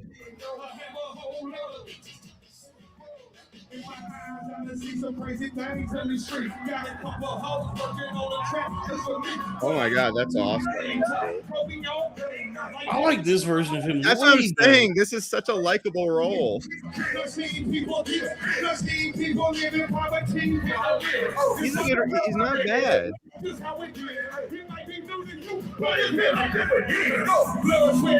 When it comes down to this shit, I'm trying to balance out, so I'm trying to keep it grit. I'm praying and I'm doing, but it's hard for a bit. So I'm praying and I'm praying. God, I don't slip. Wow. That's actually impressive. He sounds great. I mean, that's what he obviously should be doing and want to be doing. And he comes off so much more authentic doing this. Yeah, now, I mean, I don't know everything about him, but I hear all the hypocrisy that goes on where he's like hypocrisy. Yeah, the hypocrisy. The hypocrisy. hip-hop-populist, when he talks about how I'm sober and I had to give over to God and Jesus, but He's then not, by the way, which he's not. he's not sober. He drinks. He owns a bar. I don't want to bring By it the up way, on the show, the but menu- Nicole Arbor did like a whole like song about it, and it's kind of scary how catchy it is. I think it was, I forget who I was with. It was one of the streams we went over the menu for Jelly Roll's Goodnight Nashville. Yeah. It looks so good. Yeah, Dude, that he should. I mean, unfortunately, there's no way he would have ever gotten famous from it. But if he was just a big fat wigger who loved food, like he would be a much more fun. That's Action Bronson. Yeah, he'd be Action. I guess he'd be Action. He'd just be Action Bronson. Which, by the way, Action Bronson's a fun guy and having the culture. I have no problems with that. You got Action Bronson. You got Maddie Matheson. You got Maddie Smith. Maddie Smith. Yeah, lots of big fat wiggers who love food. That's a viable market. I mean, those are Biggie's like one of the most popular of all time. Who is? Biggie Smalls. He was not a wigger though. He's not a wigger. He's a quite. He's no, he wanted to be that way. He wanted to be a wigger. Yeah. A black guy who wants to be a wigger is kind of a funny guy to be. So, I had this question though. I had this question before. So I didn't think this at all. So I always thought that the W stood for wannabe, a wannabe, whatever. Come on, Dave. But I didn't know. But people are saying now it's a white guy who's Yes. What? But you can be an Asian. Can't you be Asian and be a wigger? No, no, that makes you a chigger. No, it's you're a wigger Wasian. That's what you are. Yeah, so I didn't know that. I always thought it was wannabe, like because a wankster is a wannabe gangster. Yeah, I guess you could say wanks. Wankster is because wankster is not a white guy that wants to be a gangster. It's a wannabe gangster. So I always thought wigger was a wannabe. No, well, wigger. The term wigger came out in like 1991. It precedes wankster. Yeah, well, it's been around for a long time, but I never put it that it was a white guy that wanted to be black. I always thought it was somebody that anybody of any color was that wanted to be. I thought the W was for want to be, whatever. If you want to be a wigger, you got to be Jelly Roll. Oh, no, it would be the other word. If you want to be. Oh, you know what? I do have a stance. You can't be a Republican wigger. You're not allowed to be a wigger if you don't like black people. Not that Republicans all hate black people, but like, come on. I'm gonna look it up right here and see what the internet says because I can't believe I've been wrong. Yeah, it is a white person, usually a teenager, young, who adopts the fashion and taste. I honestly, for my entire life. All right, guys, I gotta log off, but I love you. All right, take it easy. Yeah, Robbie. Robbie looks good, everybody. Go over and check out his show. Check out Arena of Ideas with Dalton. Yeah, me and Robbie. So here's the definition. Young, yeah. A usually young white person whose clothes, language, and mannerisms are regarded as imitative of those stereotypical associated with African Americans. A white person who admires and seeks to emulate black culture. I always thought it was the W was for wannabe. So I guess you learn everything. That's crazy. Dude, they actually put the etymology on here. It says it's a blend of white, entry number 1, and they put the R in Webster's, dude. Oh, we got to play. It was first founded in 1979. Do you still have this queued up? We gotta do a little Sonic maxing. No, I pulled it down. Let me see if I can. It should still be in the private chat. Oh, yes. Didn't we already play this one? No. Is this what we're playing? This is it. I think so. Let me rewind it. We go full. You know what we need to pull up? I'm going to do simultaneous videos. Give me a second here. We're going to do, because this is going to make it. Let's get some super chats going. Somebody, by the way, I don't know if I ever explained earlier. So, yeah, I guess it sounds weird to be out 2 weeks for a wedding, but I haven't seen my brother in like a decade. I haven't spent any time with him. So I'm like it's like a whole thing. It's like a taking time to go like actually spend a lot of time with my long lost brother.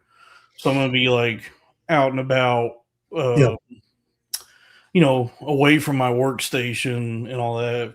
And so I think it's good if you need to take a break from the show while you're gone. I wouldn't worry about the show. I would worry about family. But if you want to try to do the show, I'm down to do the show too.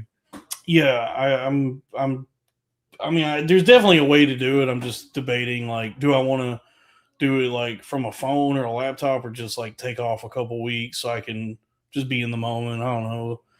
I feel like considering this is kind of all I have right now, I should do this, but no days off. No days off, dude. All gas, no brakes. To me, no brakes. So I'll figure it out. Oh, I'm not sharing the screen. If worse comes to worse, you'll just have to miss old Salty Dalty for a couple weeks while I reconnect with my long lost brother. The other thing we could do, we could do an hour. We could go 8 to 9 with the hard cut, give them some content, and then you can get back to the family. Yeah. Yeah. Like if you're saying like you want to do it on your phone or a laptop, we don't have to do like a huge long 4 hours. This isn't true. I don't only work 2 days a week, Max. I do a lot. I know what you should do, Dalton? Do what I do. I'm telling you, turn the live chat off. Go straight to all I can see is lovely chats tonight. We got Hal and Kenny Rogers. Thank you so much. Dalton took a stand-up position regarding the randos dressing down women. That's the last chat I saw. Oh, so that was when, because there was like some guy who was like over analyzing that the Asian who just won the gold for figure skating, Alyssa. Does he want to be Asian? No, she's actually. Oh, I did see her. She's got the teeth. Jewelry? She's a mixed race. Asian is it's kind of a different thing because Asian is a white plus Asian. It's like mixed race. So we should really be calling him like Panda Bear a wigger. Honestly, yes, by that same criteria. Yeah, so that's why I was saying it's wannabe. By the way, his name is Pandatron. But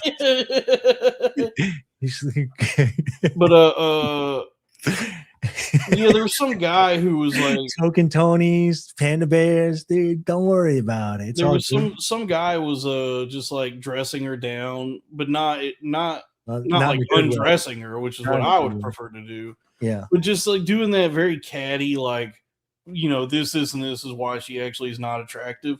And I'm like, this is how gay guys are. This is literally what gay guys do is just like pick people apart and like come up with all the ways that they're not good looking. You know, I think they call it like in drag, it's like they call it like reading a bitch or something like that. Yeah. You know, when they do it's one of those things. It's one of those things that I think it's more online, at least for this generation, because like I was saying about Ashley Madison when I pulled her photo up and it's like, oh, she didn't look that good. But it's like, if you see her in person, she's charismatic. She smells good. She touches your shoulder and looks you. I love smelling girls. She's very like sexy and friendly and giggly and stuff. So there's an energy and a femininity that you get in person that transcends looks when you're a straight person. You know, for either gender. There's like, I mean, like there's just like a lot of girls I think I like pretty girls. And the best way to know if somebody likes pretty girls is they tell you. They wrote a whole song about it. Sometimes I'm just taken aback by like what some guys on the internet say is unattractive or mid, you know, where I go, man, to me this is just a pretty lady. I would have never had these thoughts about her. I will say, because this is kind of like what I was saying about trans people, right? When you're on the internet and you look up Shyla, what's her name? The Zelda chick? Hunter Schafer? Hunter Schafer, yes, thank you. When you look up Hunter Schafer, on the internet, you're like, yes, that's like that photos that go around, that's a beautiful lady. But like in person, I don't think I'm gonna be next to that person and be like, "That's a beautiful lady." They could maybe they are super feminine. They move Tell yourself properly. that. Yeah, maybe they're movie. Maybe, but What I think would have is in people person. that are- You would have her cock in your mouth if she let you. maybe It would take no time if a girl like that wanted you to suck her cock. You'd be sucking her cock real quick. You'd be like, "Wow, I've never done this before, but I'm excited." Well, she wouldn't want to fuck my mouth because it would feel like a vagina. Would it? She's a lady. Well, because I have hair around it like a bush. So boom. Okay. It'd be like a 70s pussy. But so like, yeah, I do understand. One thing that really like that's crazy to me, because I think Big J Okerson is gay. He loves penises, and whenever they bring up a pretty lady, he just likes to break her down. And then he claims it's because he could never have her, so it's more fun. So maybe there's a part of those guys on the internet that are like, I'm just going to attack her because I have no shot with her anyways. But they'd really be surprised. I'm a grotesque, toothless, hairy beast, and ladies still find me attractive. Not all of them, like definitely not like ones that have good relationships with their families, but they're out there. You know what I mean? Everybody's got to find their niche. Let's play this. I have it ready. Sonic the Hedgehog. I have it ready. So we're gonna play this song, and then we're gonna play the video over it.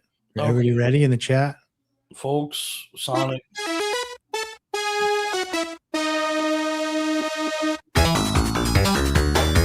Oh hell yeah! And if you have seizures, please look away. Bring small children out of the.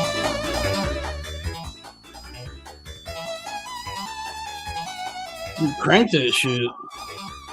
I don't want the screen to get taken down. Nah, turn that up.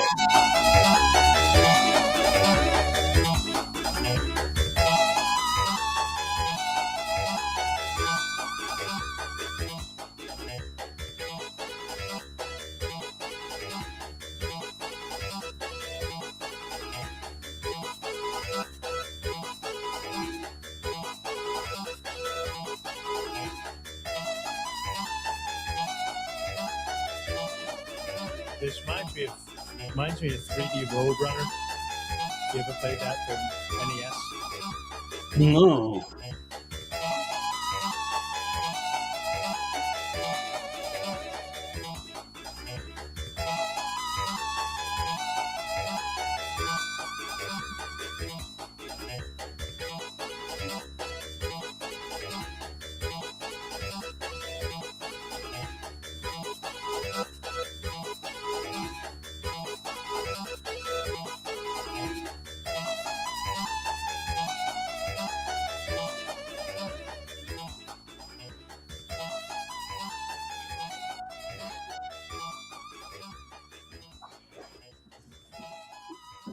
That was beautiful. Yeah. Oh, can you guys hear me? Whoa. Hold on. My soundboard's all messed up. That was beautiful music, dude. I gotta be honest. Yeah. Okay. Sorry. Aside from Sonic Adventure 2, I've never like the Sonic games I've played, especially the ones on Genesis, I never thought were that fun. Like the music is awesome, but the actual game I always thought was like very punishing and just not that fun. Sonic Adventure 2 is awesome. Yeah. The one that it was the second one that was in 3D. So when they went to the Dreamcast, or I guess it's I don't know what the first 3D one was, but it was like the Dreamcast era. So there was Sonic Adventure and then Sonic Adventure 2. Sonic Adventure 2 is like really fun, but the 2D Sonics, the 1, 2, and 3, and then whatever, that era, I always thought those games were like just not particularly enjoyable. So I had the original NES, and then I had all the Sonics, and then when the Knuckles and Sonic, No, you didn't, because it's on Genesis. So oh yeah, that's what I meant. Was there one before the Sega Genesis? No, you said NES. You would not have had these Oh games yeah, on yeah, yeah, NES. yeah. So it was original Sega Genesis, but not the. I didn't have any of the ones on the Sega CD. Is what I was trying to get to. So it's just that, and then you could buy the extra Knuckles thing that you plugged into the top, and then plug the originals into that. So it like doubled all your games. Oh yeah. And back then, that was a big deal because games were expensive. You know what I mean? You get a game and you play it for months and have a couple of games. But that game reminded me of this. My buddy had a 30, probably like a 13 or inch black and white TV. Yeah, he did too, probably. But he had a black and white TV with bunny ears, but we had the original NES on it, and we played this game for hours till it burnt in that screen. But have you ever played 3D Battle World Runner on original NES? I don't know what this is. No. So this is really good. Play the music. I have never seen this. So it reminded me of that Sonic thing because technically, like when you stare at it, your guy is standing still and the scenery is moving, but it feels like you're moving forward. Whoa. But this game is one of those games where it goes on and on for a long time. But then it's like, it seems so simple. And then you get so frustrated because there's one part that you just can't beat. This is like the original. They had a bunch of shit like this on the iPhone years ago. This was like really popular. Yeah. Temple Run or whatever. Yeah, so I used to play this and we would play for hours and you get higher and higher in levels. But it would get to a point like this where you fuck it up. The problem is like all the shit that pops on the screen out of nowhere. Yeah. There's just no way you could have prepared for. Well, what happens is you just start zoning out because like once you, like RC Pro-Am was like this too. Once you recognize that the character stays perfectly still in the middle and that when you move the controller, you're moving the screen and not the character, you can, after you play it for so long, you get hypnotized and you start realizing that it starts fucking with your thing and then you just get distracted and then you lose. Like with RC Pro-Am, the car stays stationary in the middle of the track and you're actually spinning the whole track around it. And once you recognize that, it kind of fucks with your brain. Whoa. But this game was so much fun. I played so many hours of this.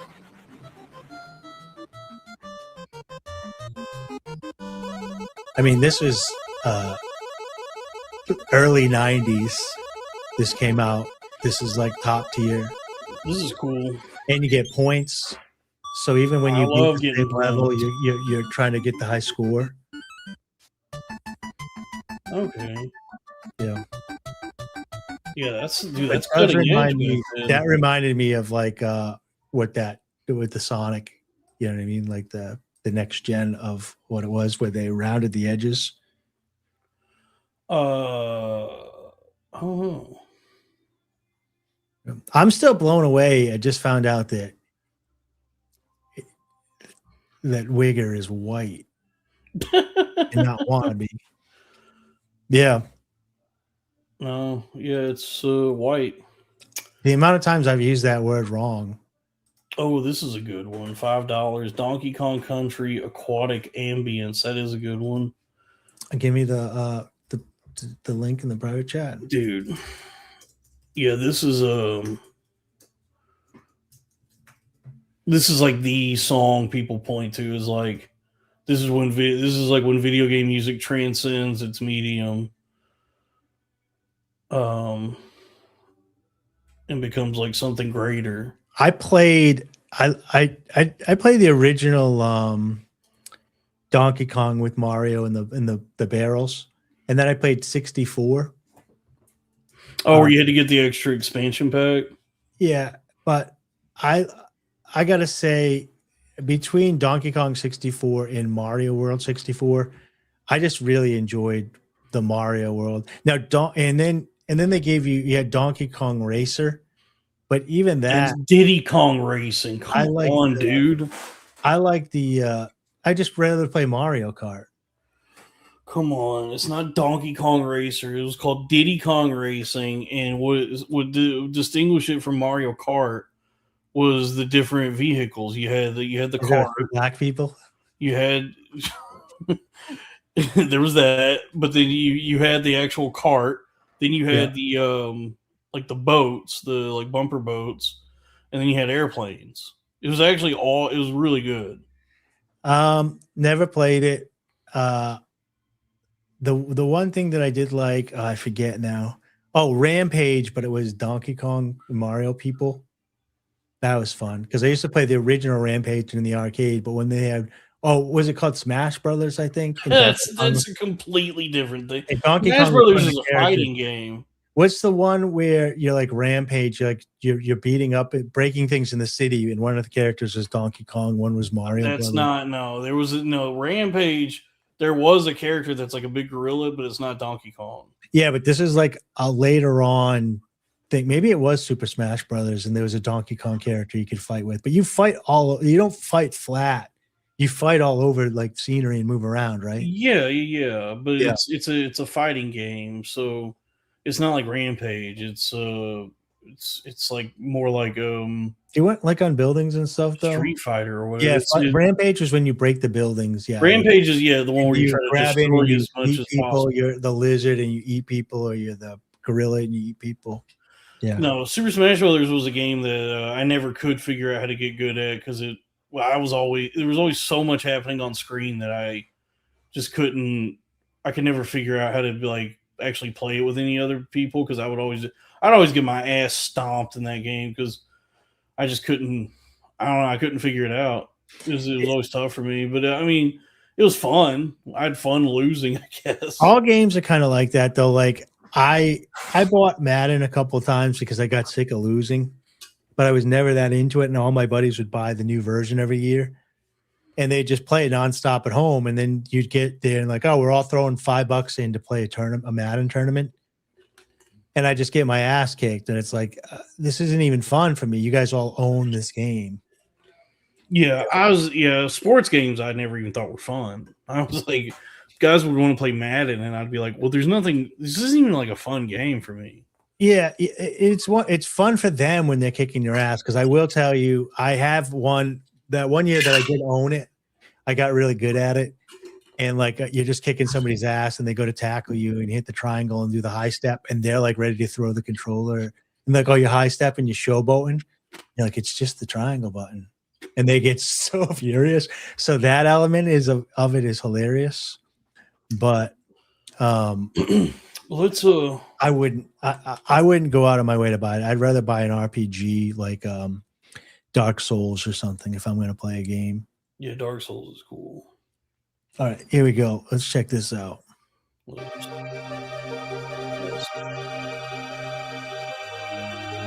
I thought there was going to be a video to it. Just leave it on this, dude. I'll look at this.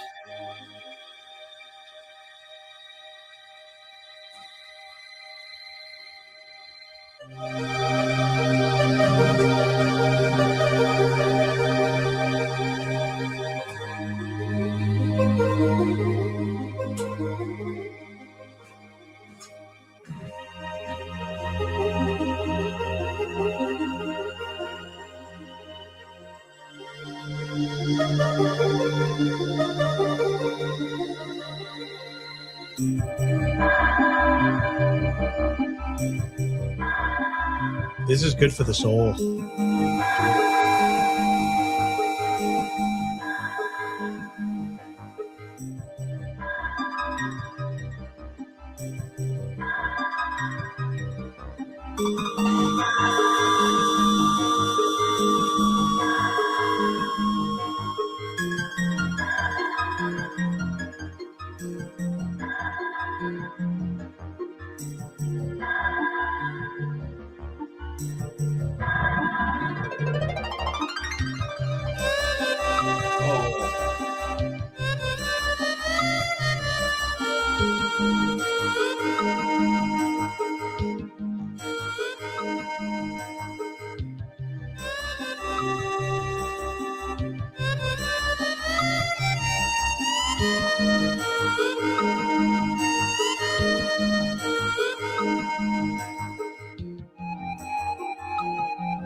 Is this gonna get the stream shut down? No. Dude, I'm being transformed, dude. I got my eyes closed, dude. This is taking me places. Feeling good. Dude, so good, dude. I've listened to that before, but I have the surround sound headset on now, and that's in surround sound. It's crazy that when you're listening to it, it's like in different headsets and it's moving around. It's in Yes. the side. Whoever did this restoration really did it up nice. That sounds awesome. Yeah, and as I'm listening to that, this is when I don't like AI, because like when I was just listening to that, I'm just thinking about how calming it was, how well the music traveled around the headset for the experience. It really took me away to an aquatic wonderland. And I'm just like, somebody put a lot of hard work, effort in that. And I was like kind of reflecting on that humanity of somebody that took that time and energy to do that. Beautiful music. To make that, yeah. It pierces the soul. Dude, honestly, I had my eyes closed. And I was gone. I wasn't on the podcast for at least a good 30 seconds there in the middle. That I was track, somewhere like, else. It's like it's beautiful and it's painful. I might put that on for bed tonight, dude. That was good. I've done that. There's YouTube channels that are like Donkey Kong Country music 10 hours. It'll just loop through all the like best tracks from the Donkey Kong Country soundtrack. Yeah. And I'll just have that on when I'm going beddy by.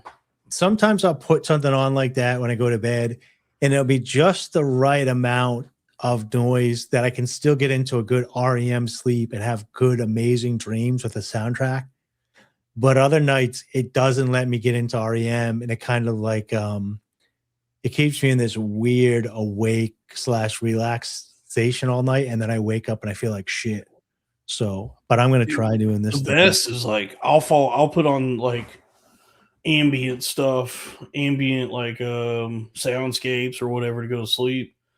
And like when I hit that deep sleep, and then the music it enmeshes with my dreams and starts influencing the dreams. Yeah, it's incredible, dude. So I have that, but it'll give me. So you know when you have like a dream that's so vivid that it wakes you up, it's not really a nightmare, but you kind of experience it as scary because it's so vivid. Yeah, of course.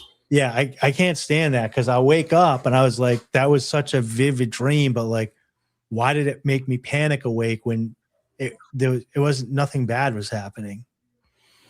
Yeah, I get that. I have that all the time.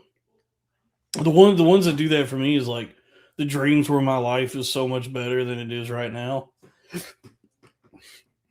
And it's so vivid. And I'm just like living the life I wish I was living. And then I wake up and I go, fuck. Fucking sucks.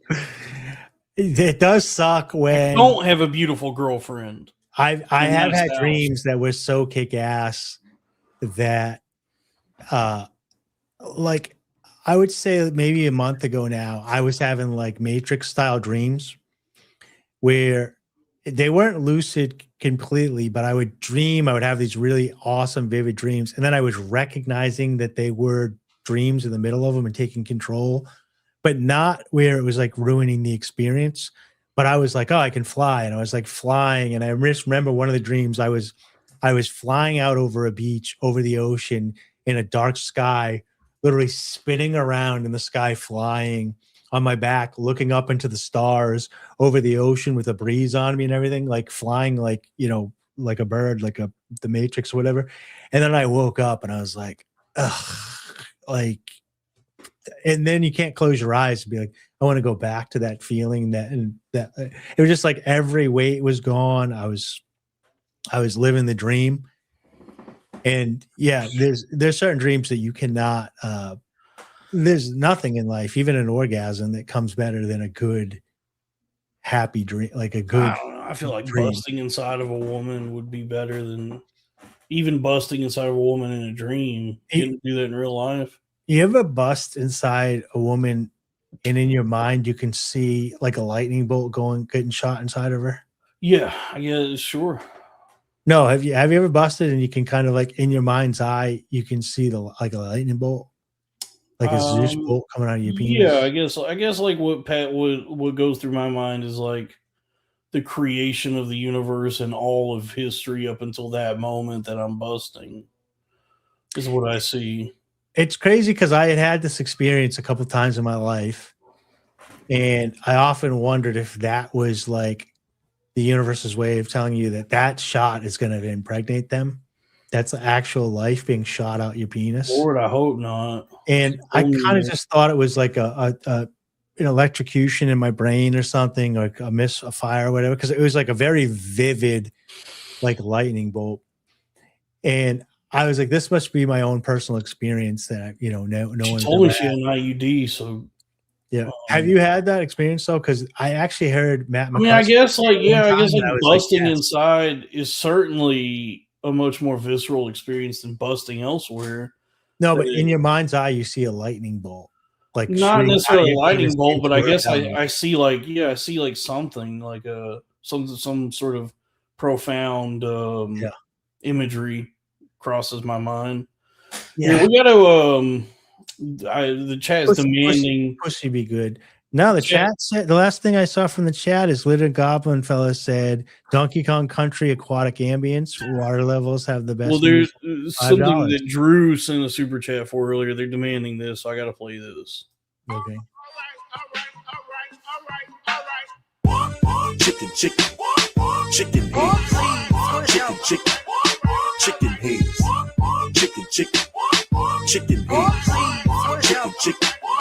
chicken heads,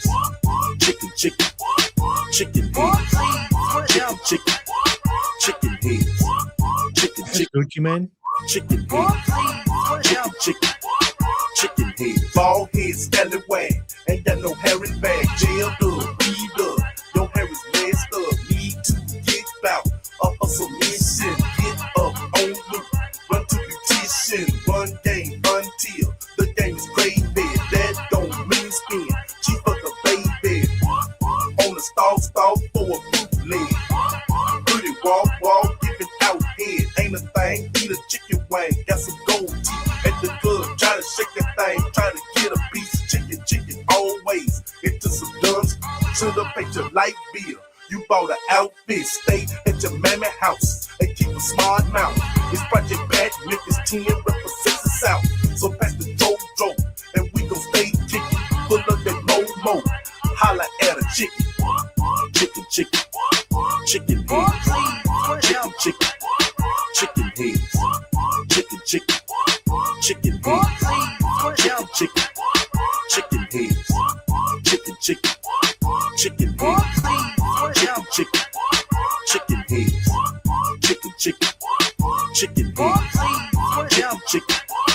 chicken heads. Yeah, you like my outfit? Don't even fake the dick.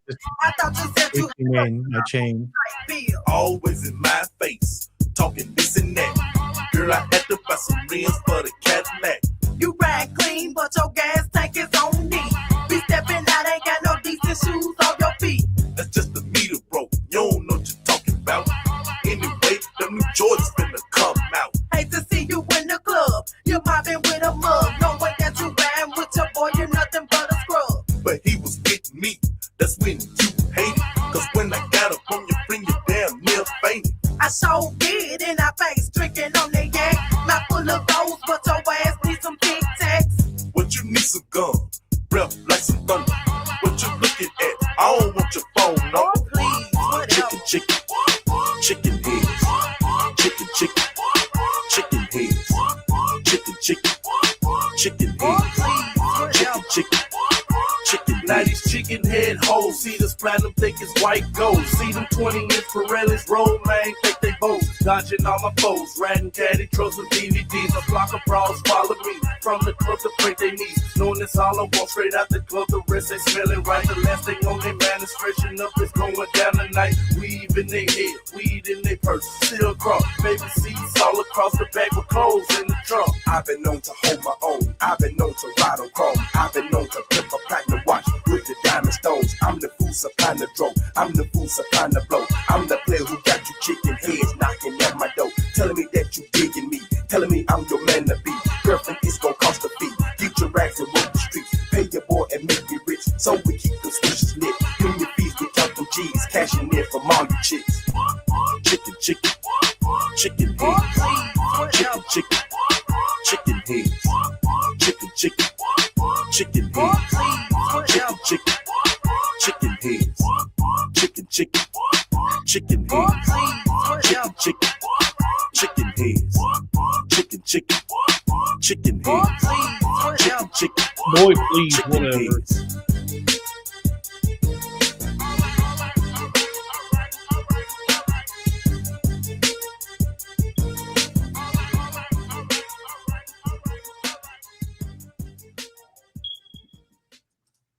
That got me looking up Gucci Mane, my chain. I'm surprised. I'm who's looking that? at it, the original, and it doesn't even have 1 million views. It's only got 875,000 views. What does? The My chain. Gucci Mane original.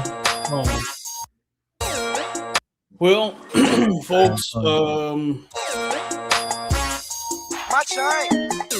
My chain. This will get us taken down. My chain. Can you hear that? My chain. yeah. Hold on. I just want Don't to you do like my chain? the quick verse right here. Hold on. My chain, my chain. Don't you like my chain, man? Young Gucci Mane, and I'm popping off the chain, man. And my Jacob is so fruity. Call me Gucci Mane, or you call me Gucci Gucci. My chain, my chain. All right. We don't need to listen. Well, folks, I guess we can wrap this up here. Looks like we're going to either we're at war with Iran or that's already been wrapped up. But pray for the Yeah, it's literally Lent. It's like True. it was supposedly a Christian country with killing people. I don't know what's going on, dude.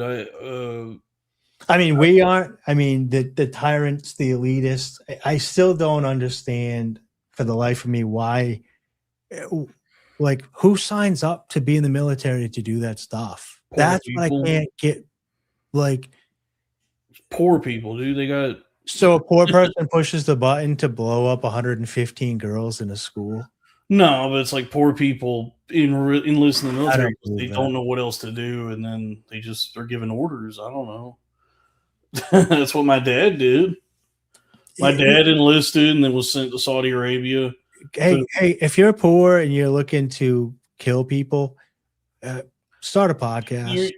It's not that they're looking to kill people. It's just that, like, my dad grew up very, very poor, and he, at least I know his perspective is he was like, yeah, I got a GED and I didn't know. Yeah, I do get, like, my father was in Vietnam and he got drafted, and then I do get, like, up until like the maybe even the last Afghani war, people were still like, we're fighting for freedom, but like people from that war, which is like 20 years ago now, recognizing like, oh, we're not actually fighting for U.S. freedom and independence. And I think you're not understanding that it's money. It's not. There's nobody like. So people are like, I want money, so I'll go kill people. They're not even thinking that. They're not thinking to that point of like killing people. It's just like, I don't know what else to do for money. This is like my only shot at like making any real money that's going to get me out of this town or living any sort of kind of life at all is enlisting in the military. They're not like considering, fighting for freedom or doing anything noble or anything like that. Very few of them are thinking that way. If anyone's actually thinking that's preposterous. It's literally making me sick to my stomach trying to imagine. Most people that enlist in the military type of person. Most people that enlist in the military were shown what the signing bonus is and what their monthly check is going to be, and they go, "Oh, that's awesome! Yeah, sign me up." And then they enlist. Well, so I'm picturing like ICE, for example, right? Let's call that like military C. You know what I mean? There's still some, but those guys I can kind of wrap around. They're going to get paid, and they're just like, "Look, I'll get paid. I'll go on the streets, but I ain't really going to do anything. I'll look the other way." You know what I mean? I'll kind of like whatever. Then you got a couple bad apples that are want to be cowboys that go. Right. I think the majority of ICE is out there and they're like, "Oh, I'm going to go get the beaners today." And they're not really doing anything. It's like a cushy little job. But the military, like even back in like World War II, a lot of those guys were like, we didn't want to fight. You know what I mean? Look, I guess there is like a contingent, like the few who are like genuinely violent, bloodthirsty psychos. And then maybe there's some who think they're going to they're fighting to save America. But by and large, it's just people who are like, yeah, no, I have no other options. Like, I don't know what else to do. And it's, it's either this or I guess like work at McDonald's. And they go work at McDonald's then. All right. I mean, that's easy for you to say because you've never been in that position. But for a lot, especially rural America, where you got people who are just like looking for any exit and they don't possess like the wit or smarts or ingenuity to figure a way out of that situation. It really is just like, that's the only chance I have of making money.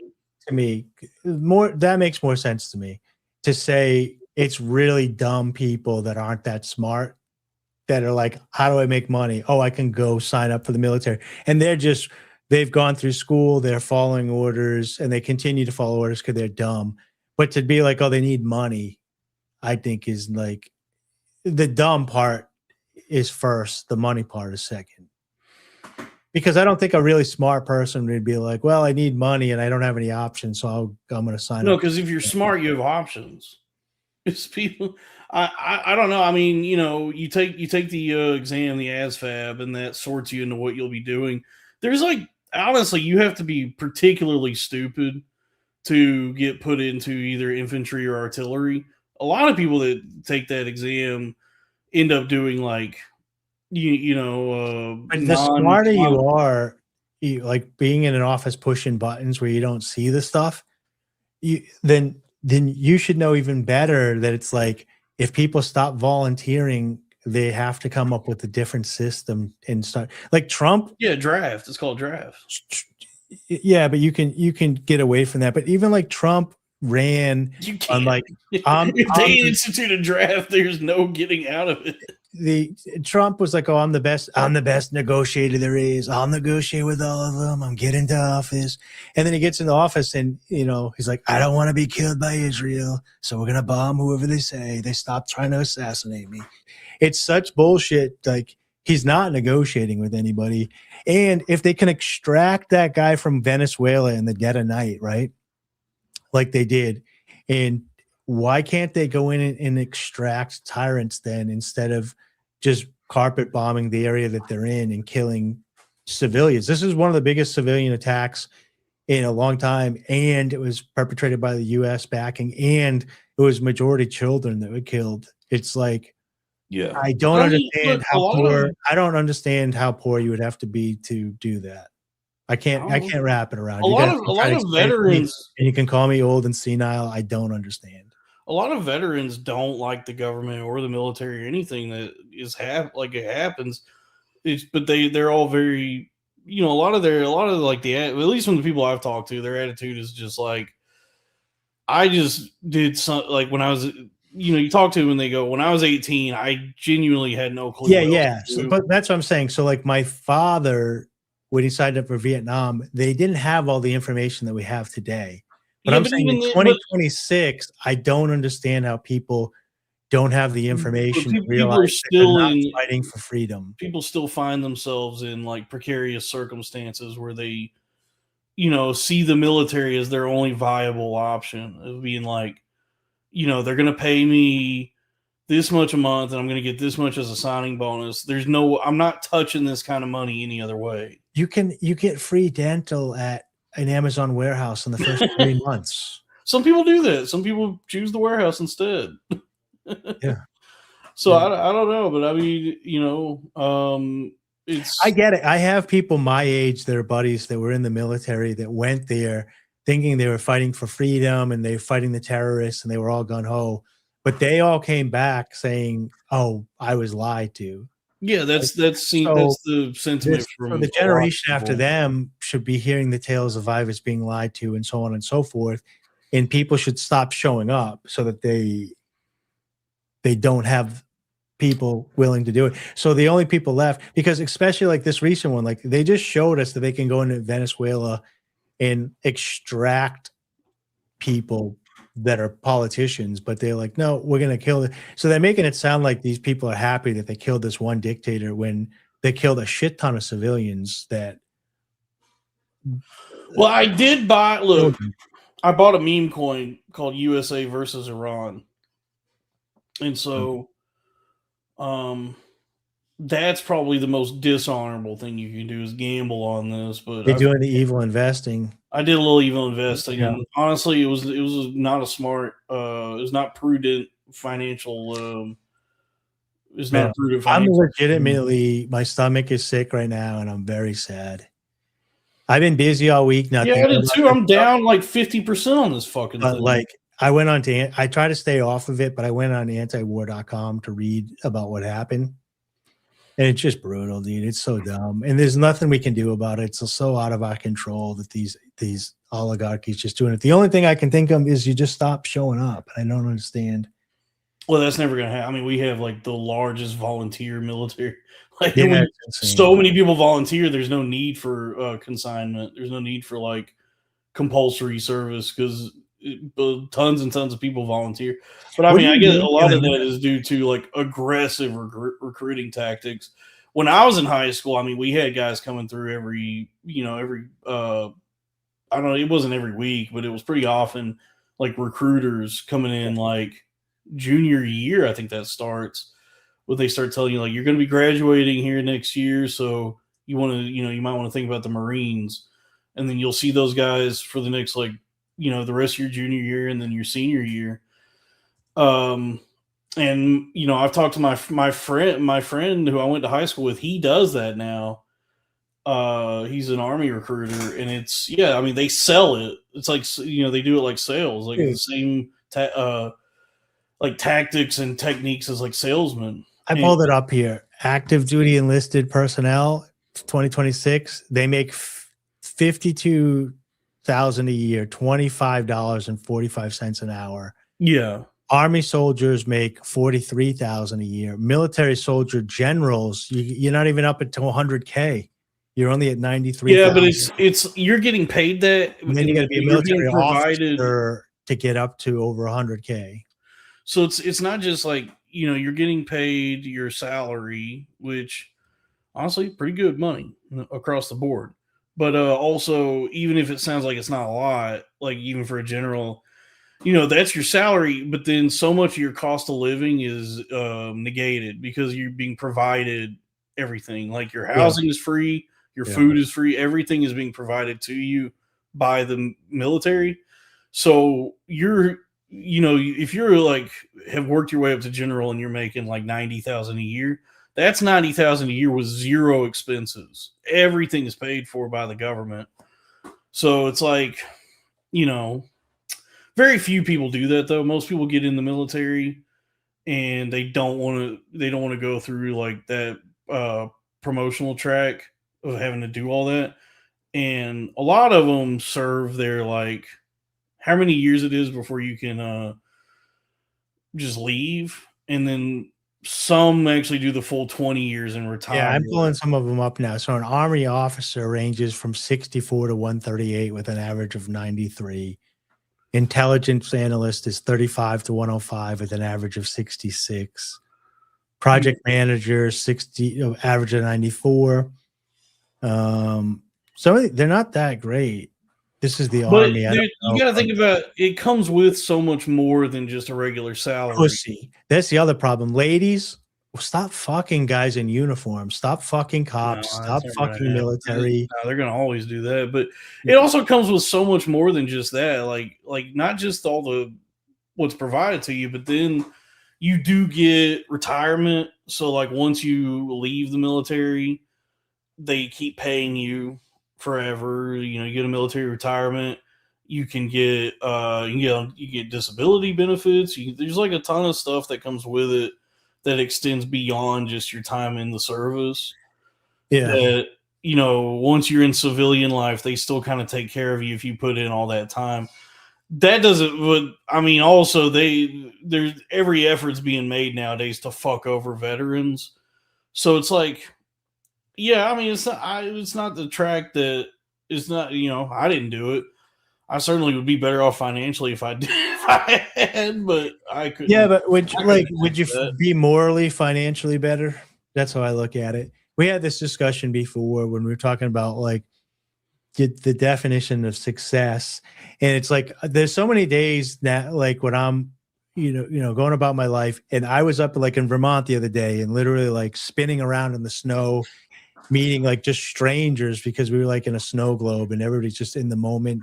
My neighbors in New Hampshire are so friendly and I run into them, but there's so many times when I like see the stuff on like line and I was like, what if I just moved to like the middle of nowhere in Asia as a, you know, so you can be a pedophile. Your stuff is super cheap.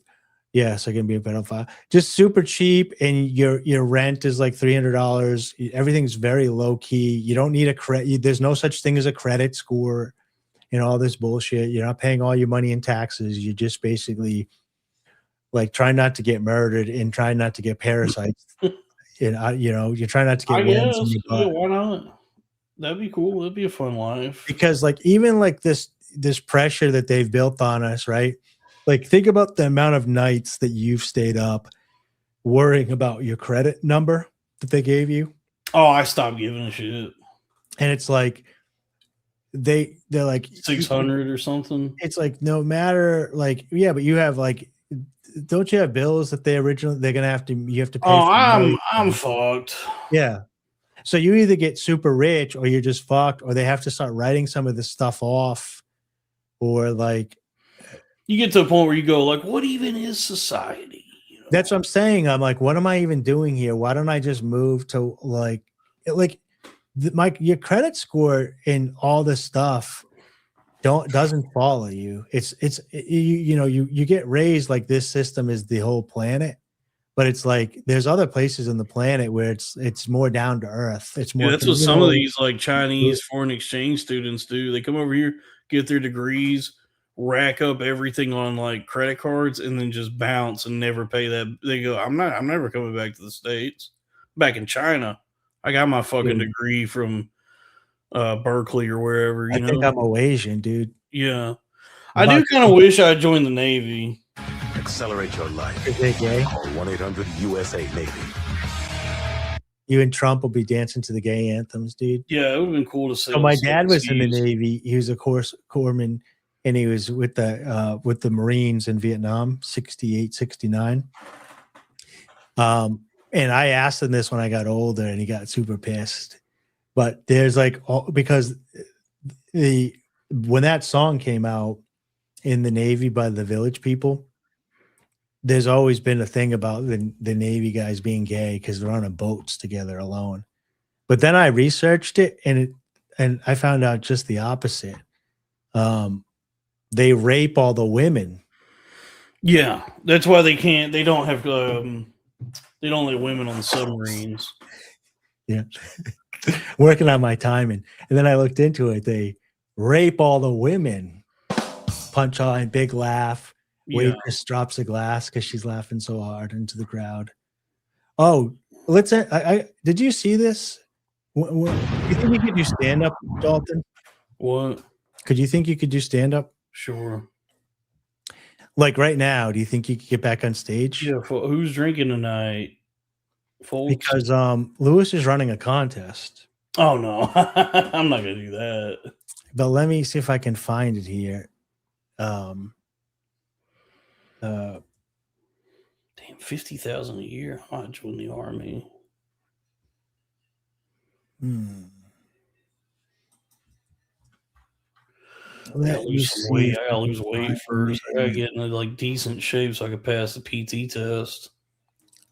He's looking for. I made a joke about it because I didn't understand it. I thought he was going to bring one stand-up comedian, one podcast, up and coming podcast, one of all these things, but he's looking for one person. Oh, I'm frozen.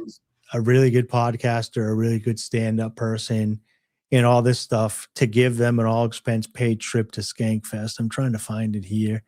But I was like, what if we could get Dalton to do this? I mean, I saw this. I don't think no. I already had this opportunity and I fucked that up. So like, I'll just, I got my own thing going. No, I don't disagree. This is a billionaire podcast network, but there's a lot of good networking at the Skankfest, annual Skankfest. Oh yeah, Skankfest 10. Sound off in the super chats. Drop $10 in the super chats if you go to Skankfest. If you're going to Skankfest this year, and then I'll read it. Yeah, so this really cut back. Let me read through the things here. Yeah, I got fucked. Only one negative comment tonight, Dalton, and all the chat. The chat really cleaned up their act since last week. Only one negative comment, which is $10.99, and he's still broke. He paid $5. He still owes $100. He's actually doing pretty well financially. Yeah, I quit the show last week, so he was supposed to pay $100, but since he didn't, everybody, I'm back. So if he was a man of a word, he didn't squelch on the deals he made, I'd be off the show right now, and the network would be falling apart. Sal's laid off. I would be fired because of. No, was Hal and Kenny Rogers? Were you not here for it? Because I did the Toby Keith reading. Yeah, I'm not doing it again. It very good. Do it. Very good reading. I heard it. Some say it was the best reading of Toby Keith they've ever heard. Yeah. Yeah. I mean, yeah. No, I got a good thing going here with the network, and I feel like whatever contest Lewis is doing, that's for the next generation of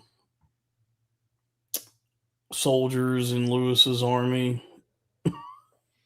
Nice. I mean, I don't know. I saw that and I considered it, but I just was like, I misread it. I thought it was just like, I thought they were going to send like one up and coming podcast thing. I read it how I wanted to, one comedian. And when I read it back, he wrote it perfectly that it's one person, but I thought he was going to be looking for multiple people. So I was like, that's it. We're doing this.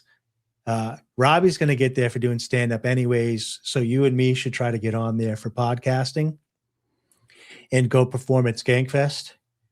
But now that it's like one guy that he's looking for, it's different than what I thought it was. So, yeah. But next week, I made an error. I announced it on Twitter that she was gonna be here this week, but next week, and let me pull it up here. I gotta put it back in the share screen. We got CD McRae coming on. Nice Southern lady, I believe. She's friends with Doug and Paul. You can follow her over on Twitter at CEEDEEMCRAE CD McRae. I guess this is if there's a show next week, because I'm gonna be in the middle of nowhere in Georgia. And then the following week. Oh crap. Because the following that's why I was week, trying. I should I might have be to able postpone it. Yeah. I should be able to still just do It's going to everything. be and the 14th because we're going to also do Pinky and a few other girls from Pinky, like the black porn store. No. Well, I'll pull up Pinky. She's let me pull up. Oh, I have a photo on my computer of the two people that are going to be on. So hold on. Does this show up? We do have Sasha Grey coming on the last week of March. Oh, let me share this here. This is going to get the boys going. Okay, share this screen. So these two ladies have signed up. This is Pinky and this is Alcia. They did the ass slap contest. They're going to be better known as Hitler Ammo Backpack Girl in Pinky. But they're going to come on. Nikki Champagne's 50-50. She's got a date, but she thinks she can come here either before or afterwards. And we're trying to hunt down Ashley and Sammy.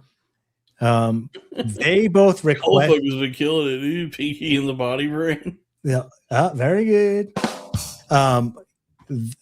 They requested originally, if it's just them, that Lathan come on the show because they were in the ring with him as well. And I didn't have a problem with that, but also I was like, well, we just had Lathan on for Valentine's Day. So we will have him back if he wants to come on, but also if we get all four of the girls, we're probably just going to do the four ladies and not Layton. But that should be an interesting, fun time. Couple of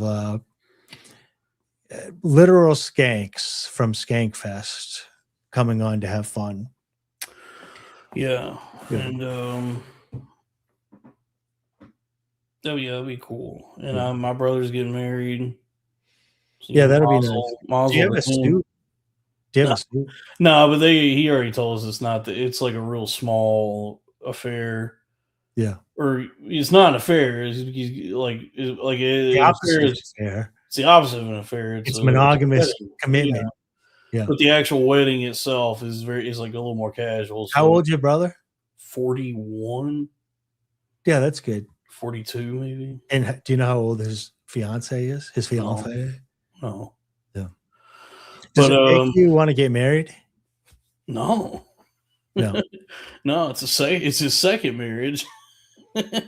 Do you want to get married someday? Of course, yeah. Yeah. I'm very romantic, but it's like my experience has always been, I meet a girl, we become friendly, we talk, we have a connection, maybe something more happens, and then she just kind of stops talking to me, and I go, "What happened?" And then it's like, "Oh, she found somebody she'd rather be with," So it's like, are you meeting them online? Or are you going in person to get like? Well, I mean, my whole life it's been a little bit of both. People I meet in person, people I meet on the internet. It's like I'll have, I've never really had a relationship with anybody. I mean, I've had women, I've had like short sort of like flings with, I guess, and then girls who I thought. There's been like girls who I thought at least we were friends or something, and then maybe there's a chance for something more happening, and then eventually she just kind of stops responding to me, and then it's like, oh yeah, I guess something else is going. You found something better. Do you have a list, like not a physical list, but a mental list of like some like it's not the online stupid stuff where. Like it's all superficial, shallow stuff.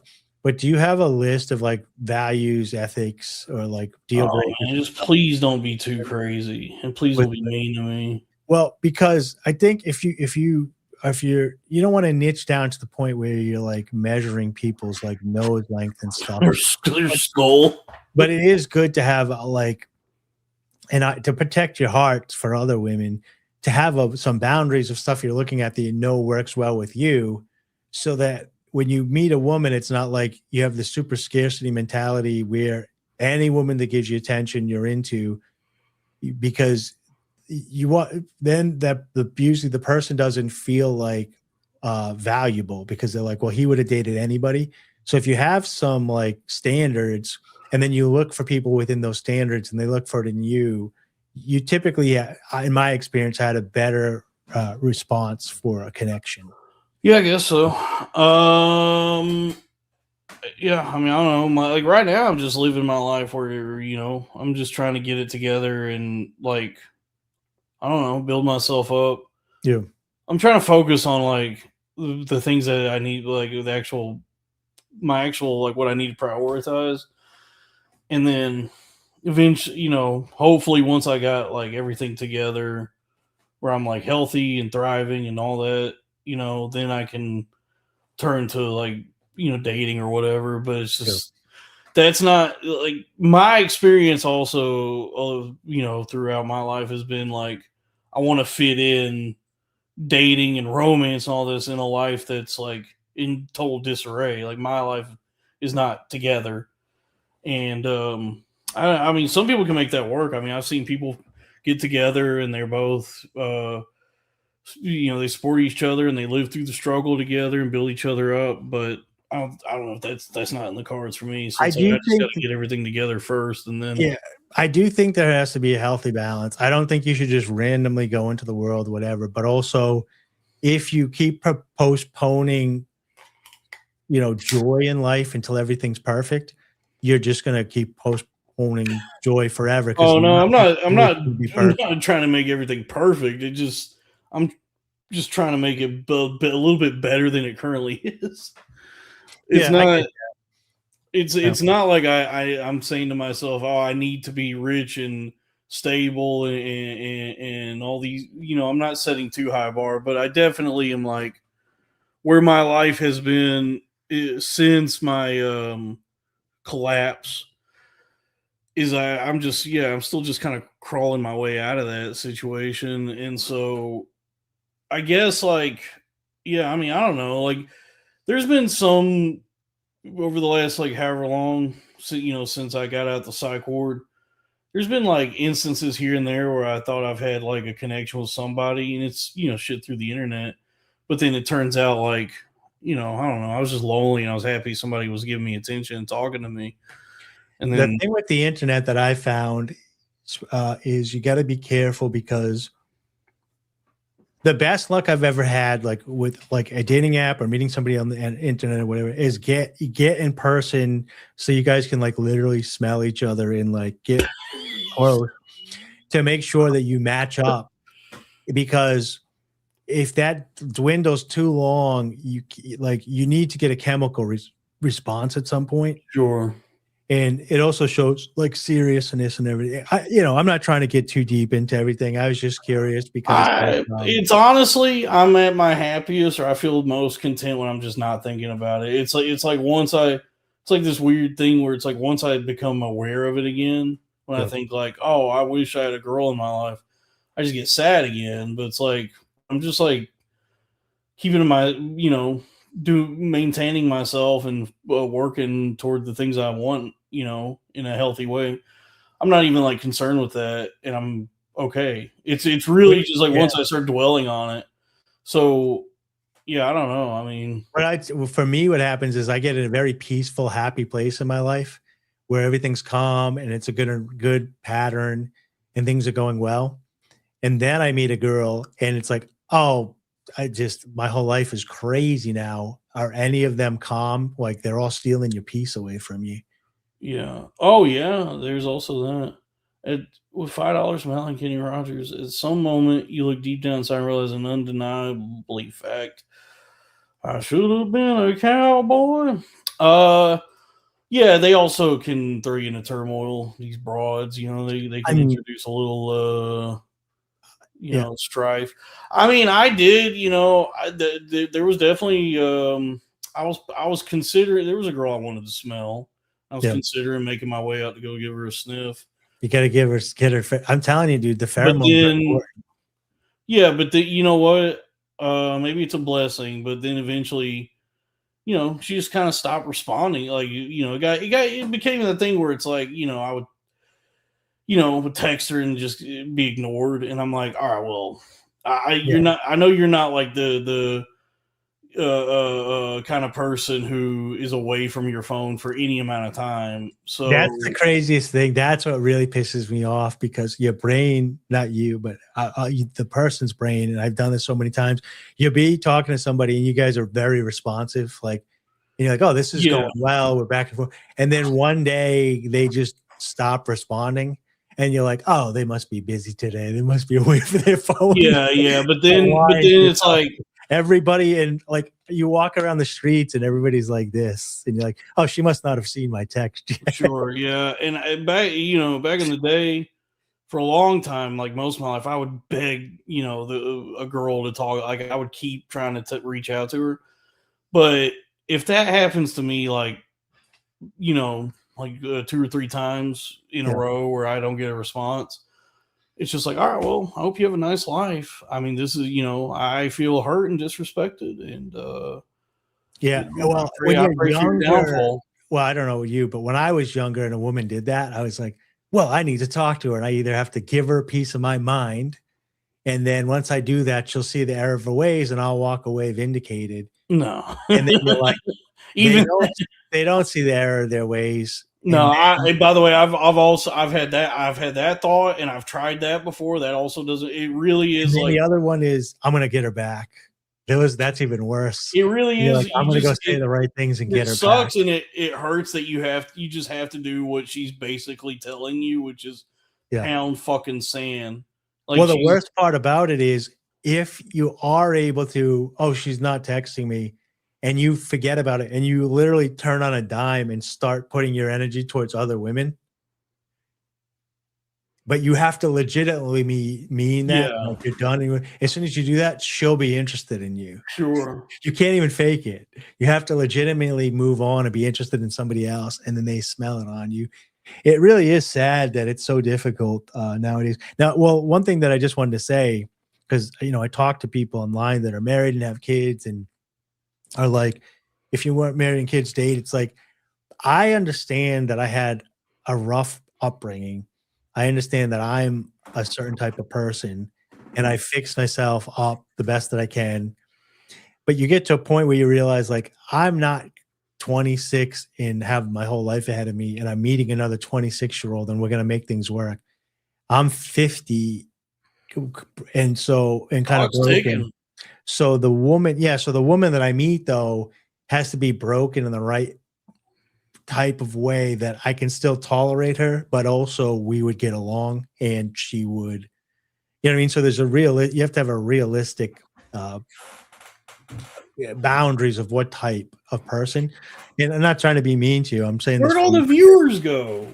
They don't like relationship talk. Did they leave? 2 people? Where'd everybody go? Did they really leave? I don't know. The thing is, the little eyeball at the top says 2. All right. Well, let's end the show then. That can't be right. Let's end the show. I wonder if that's no, because StreamYard's been fucking up lately. I wonder. Well, I don't know. It has been going for like 4 hours. Yeah, we'll end it. I think it's just a they glitch. don't want to hear relationship. I think it's a glitch in StreamYard because if I go to let's leave. No, because if I go to the YouTube channel, what does it say on the YouTube channel? How do I see how many people are tuned in? I don't know. It doesn't. I mean, no, that's just a glitch in StreamYard. That's not right. Or it's a glitch. It doesn't matter. It doesn't matter. I mean, I guess I see only 3 people are watching. Everybody's gone to bed. No, that's not. The show's too good. The show's too good for that few people to be here. It must be. It's broken. No. I see. Yeah, it's a glitch in YouTube because it just like shot up. It doesn't matter. No one's even here. I don't even. Here's the thing: women are the devil. Chats right now. I haven't seen a chat since 12:20. So the chats are frozen. I only see a $5 chat from Helen Kenny Rogers that says, "At some moment, you look down inside and realize I'm down the fact I should have been a cowboy." Listen, so you would think if there was more people here, the super chats would be going, and I don't see any. So no, it says there's it was a glitch in the YouTube thing. Listen, what we're getting at is that women are the devil, and they will bring you. Even when they love you, even when they may bring you a lot of happiness, they will also bring forth much pain and suffering and sorrow. Honestly, because the succubuses, I'm convinced. I got a legit question when you're done. What? You think, like, not hurt them, but like Kind of like Come around a little bit, dude. Show them what's up. yeah, like what's his face there? What was the guy with Barbara Walters there? Sean Connery. Oh yeah. Like sometimes, like, do you think women they think they can get away with too much now, and there's no accountability for them. They forget that these women are that men are these like we choose not to hit you, right?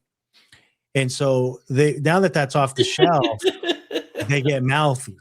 You know what I mean? I'm not saying you should black and blue them or whatever, but I'm saying once you tell them a bunch, like there needs to be some ramifications. And like in the court system's got you so fucked over because if you like try to end it or whatever, they still get all the money. So they win no matter what. So there's really no consequences for them. I think the black community's got it going. They understand how to keep women in check. I don't know. I mean, I try not Happy to. Black History Month. I try not to let myself. It's over. It's actually Women's Month or something now. I try not to. Yeah, it is. It is Women's Month now, but I try not to let myself descend too much into being angry or sad or despondent. I'm not actually angry.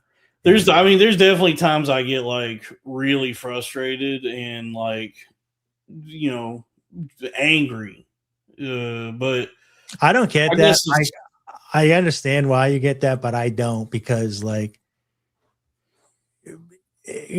I'm owed pussy. Yeah, but it's like I deserve some pussy. People are like women have become the biggest whores there ever are, and they won't fuck me. It's like it. I don't think there's ever been an easier time. I just you want to be in love. That I get. I just mean like a lot of the ways that I've like. I guess I've done it to myself. You know, just really, tried to make something happen with a lady in the past, and I suppose admittedly clumsily approached it, but still just like very earnestly put myself out there and tried to form a connection in just like the ways that I've been like dismissed or some, the ways I've been treated sometimes where it's like, it's hard not to take it personally, but I guess it is a thing where I just have to say, that's just that one person that like that one interaction. And I have to like, I can't like extrapolate from that, like a generalization of all women. It's just like, oh, that just went poorly. Yeah. Well, I would say for me, at least, I don't even know. I don't even know where to begin. Yeah, I get that. Here's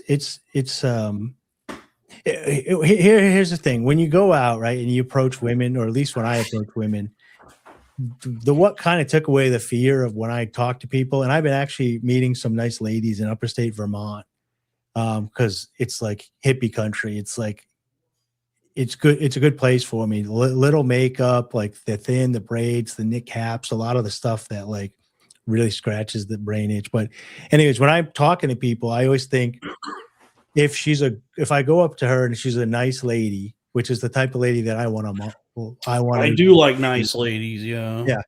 She's going to be kind and empathetic to men and understand men. And she has a father and brothers and cousins. So she's going to let me down nicely. Or she's going to say yes, right? So if I meet a nice lady, she's going to be kind to me and let me down, or she's going to like me and say yes. So that's a win-win. There's no fear there. And if I meet a bad lady who I go to talk to and she's mean to me when I try to get her number and she tries to hurt my feelings, well, that's a win too, because I don't want a mean lady that's going to be bitchy to me. I want a nice lady. I did used to. Whenever you go up to approach a woman and try to talk to them in public, it's win-win, because if they're bad and they're mean to you and they make you feel bad, you didn't want them anyways. And if they're a good person that you would want, it's probably going to hurt more if they let you down nicely because you know that they're good. Oh, I hate that feeling. Yeah. I hate both of them.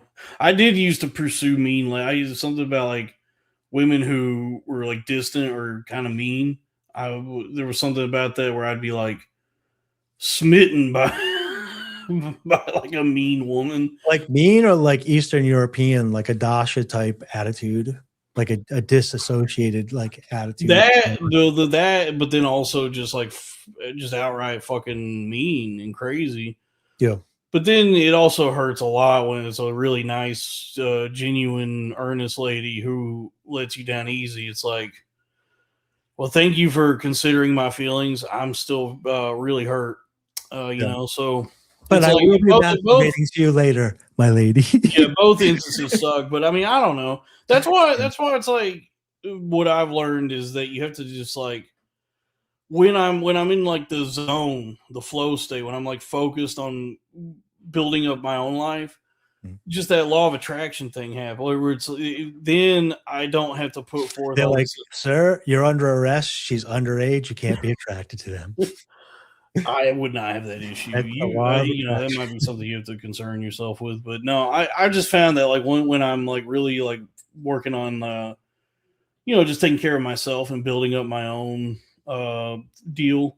Yeah. You know, then I don't have to put forth really that much effort. Then it's just like I just naturally will attract people. And then all I got to do is like make, you know, I guess like put forth the, you know, just asking, just being like, hey, you want to go out or whatever? And then they go, oh, yeah, you know, but they're already kind of, it's already kind of a thing where they're attracted to me. You know, I'm a bright, shining light. And they're moths to the flame, you know. But then that only happens when I'm like in that kind of state of mind, you know. Because that was kind of my experience when I was really pursuing my dreams and kind of making it happen. Was that naturally women were kind of it was getting easier. It was just like, oh, there's like girls who are attracted to me now.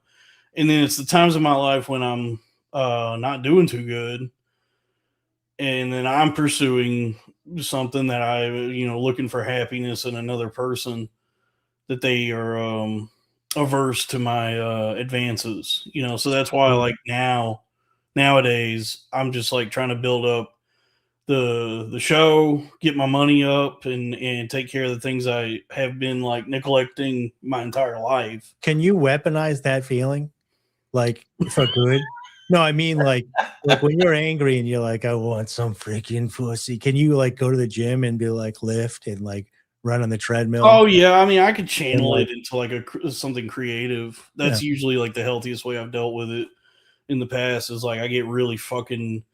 I've never been about so pussy, and then I sit down and write something beautiful or come up. When I was in my 20s, I was a personal trainer, and this girl absolutely broke my heart, and I freaking got so fucking jacked.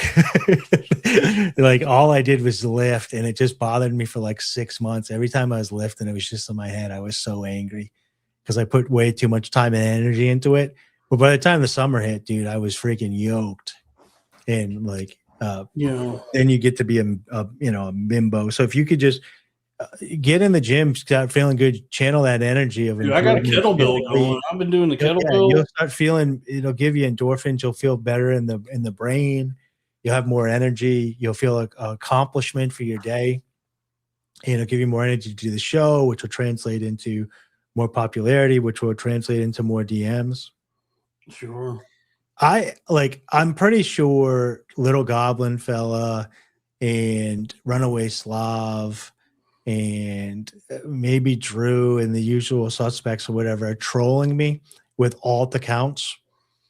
So I've been like blowing people off, but I get DMs from ladies on Twitter. Those are called bots.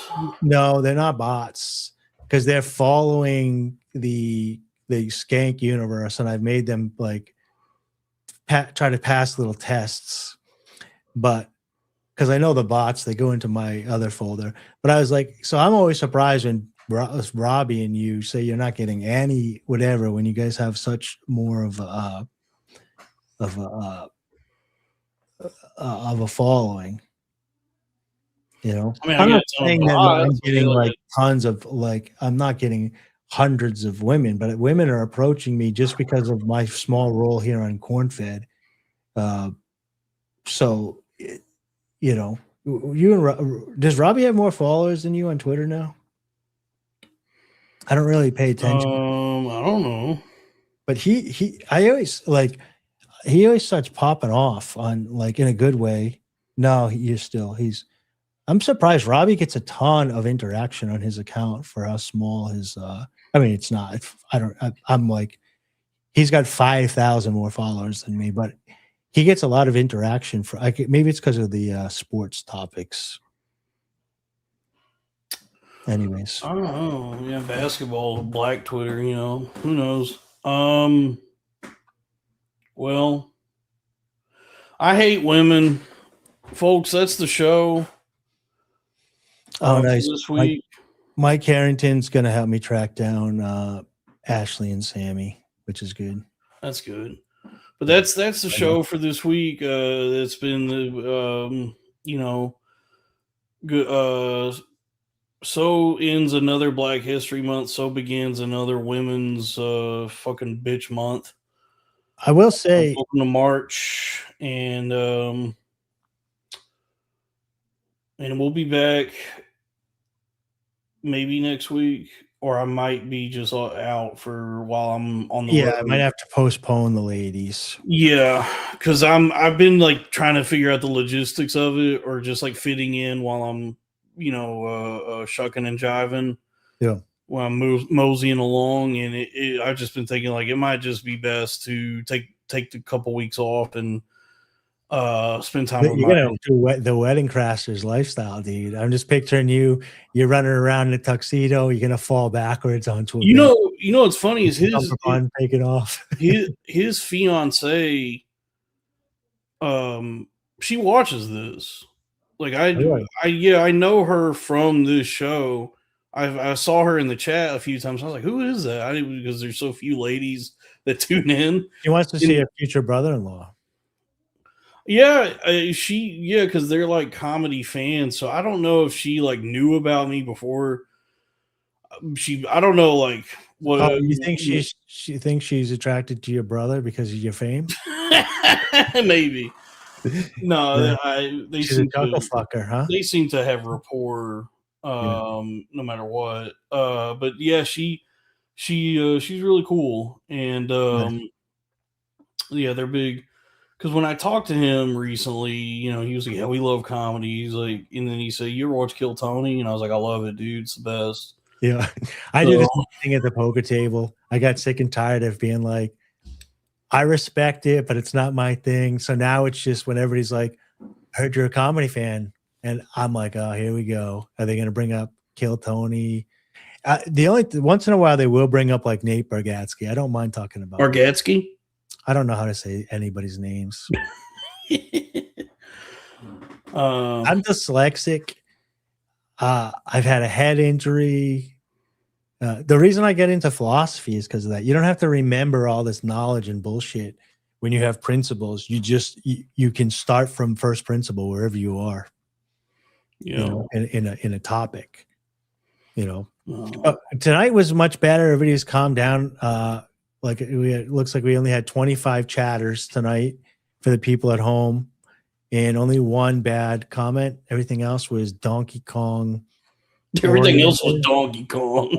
Everything else is Donkey Kong and Sonic. Reading back. Oh, that was Mean Days calling procrastination meditation. That guy's a fool, but thanks for the $2. 1099. I still very much dislike Dave. Thanks for the $5. This one's really true. Oh, I got to remember this one if you made it this far. I ordered a magnet and stickers yesterday. So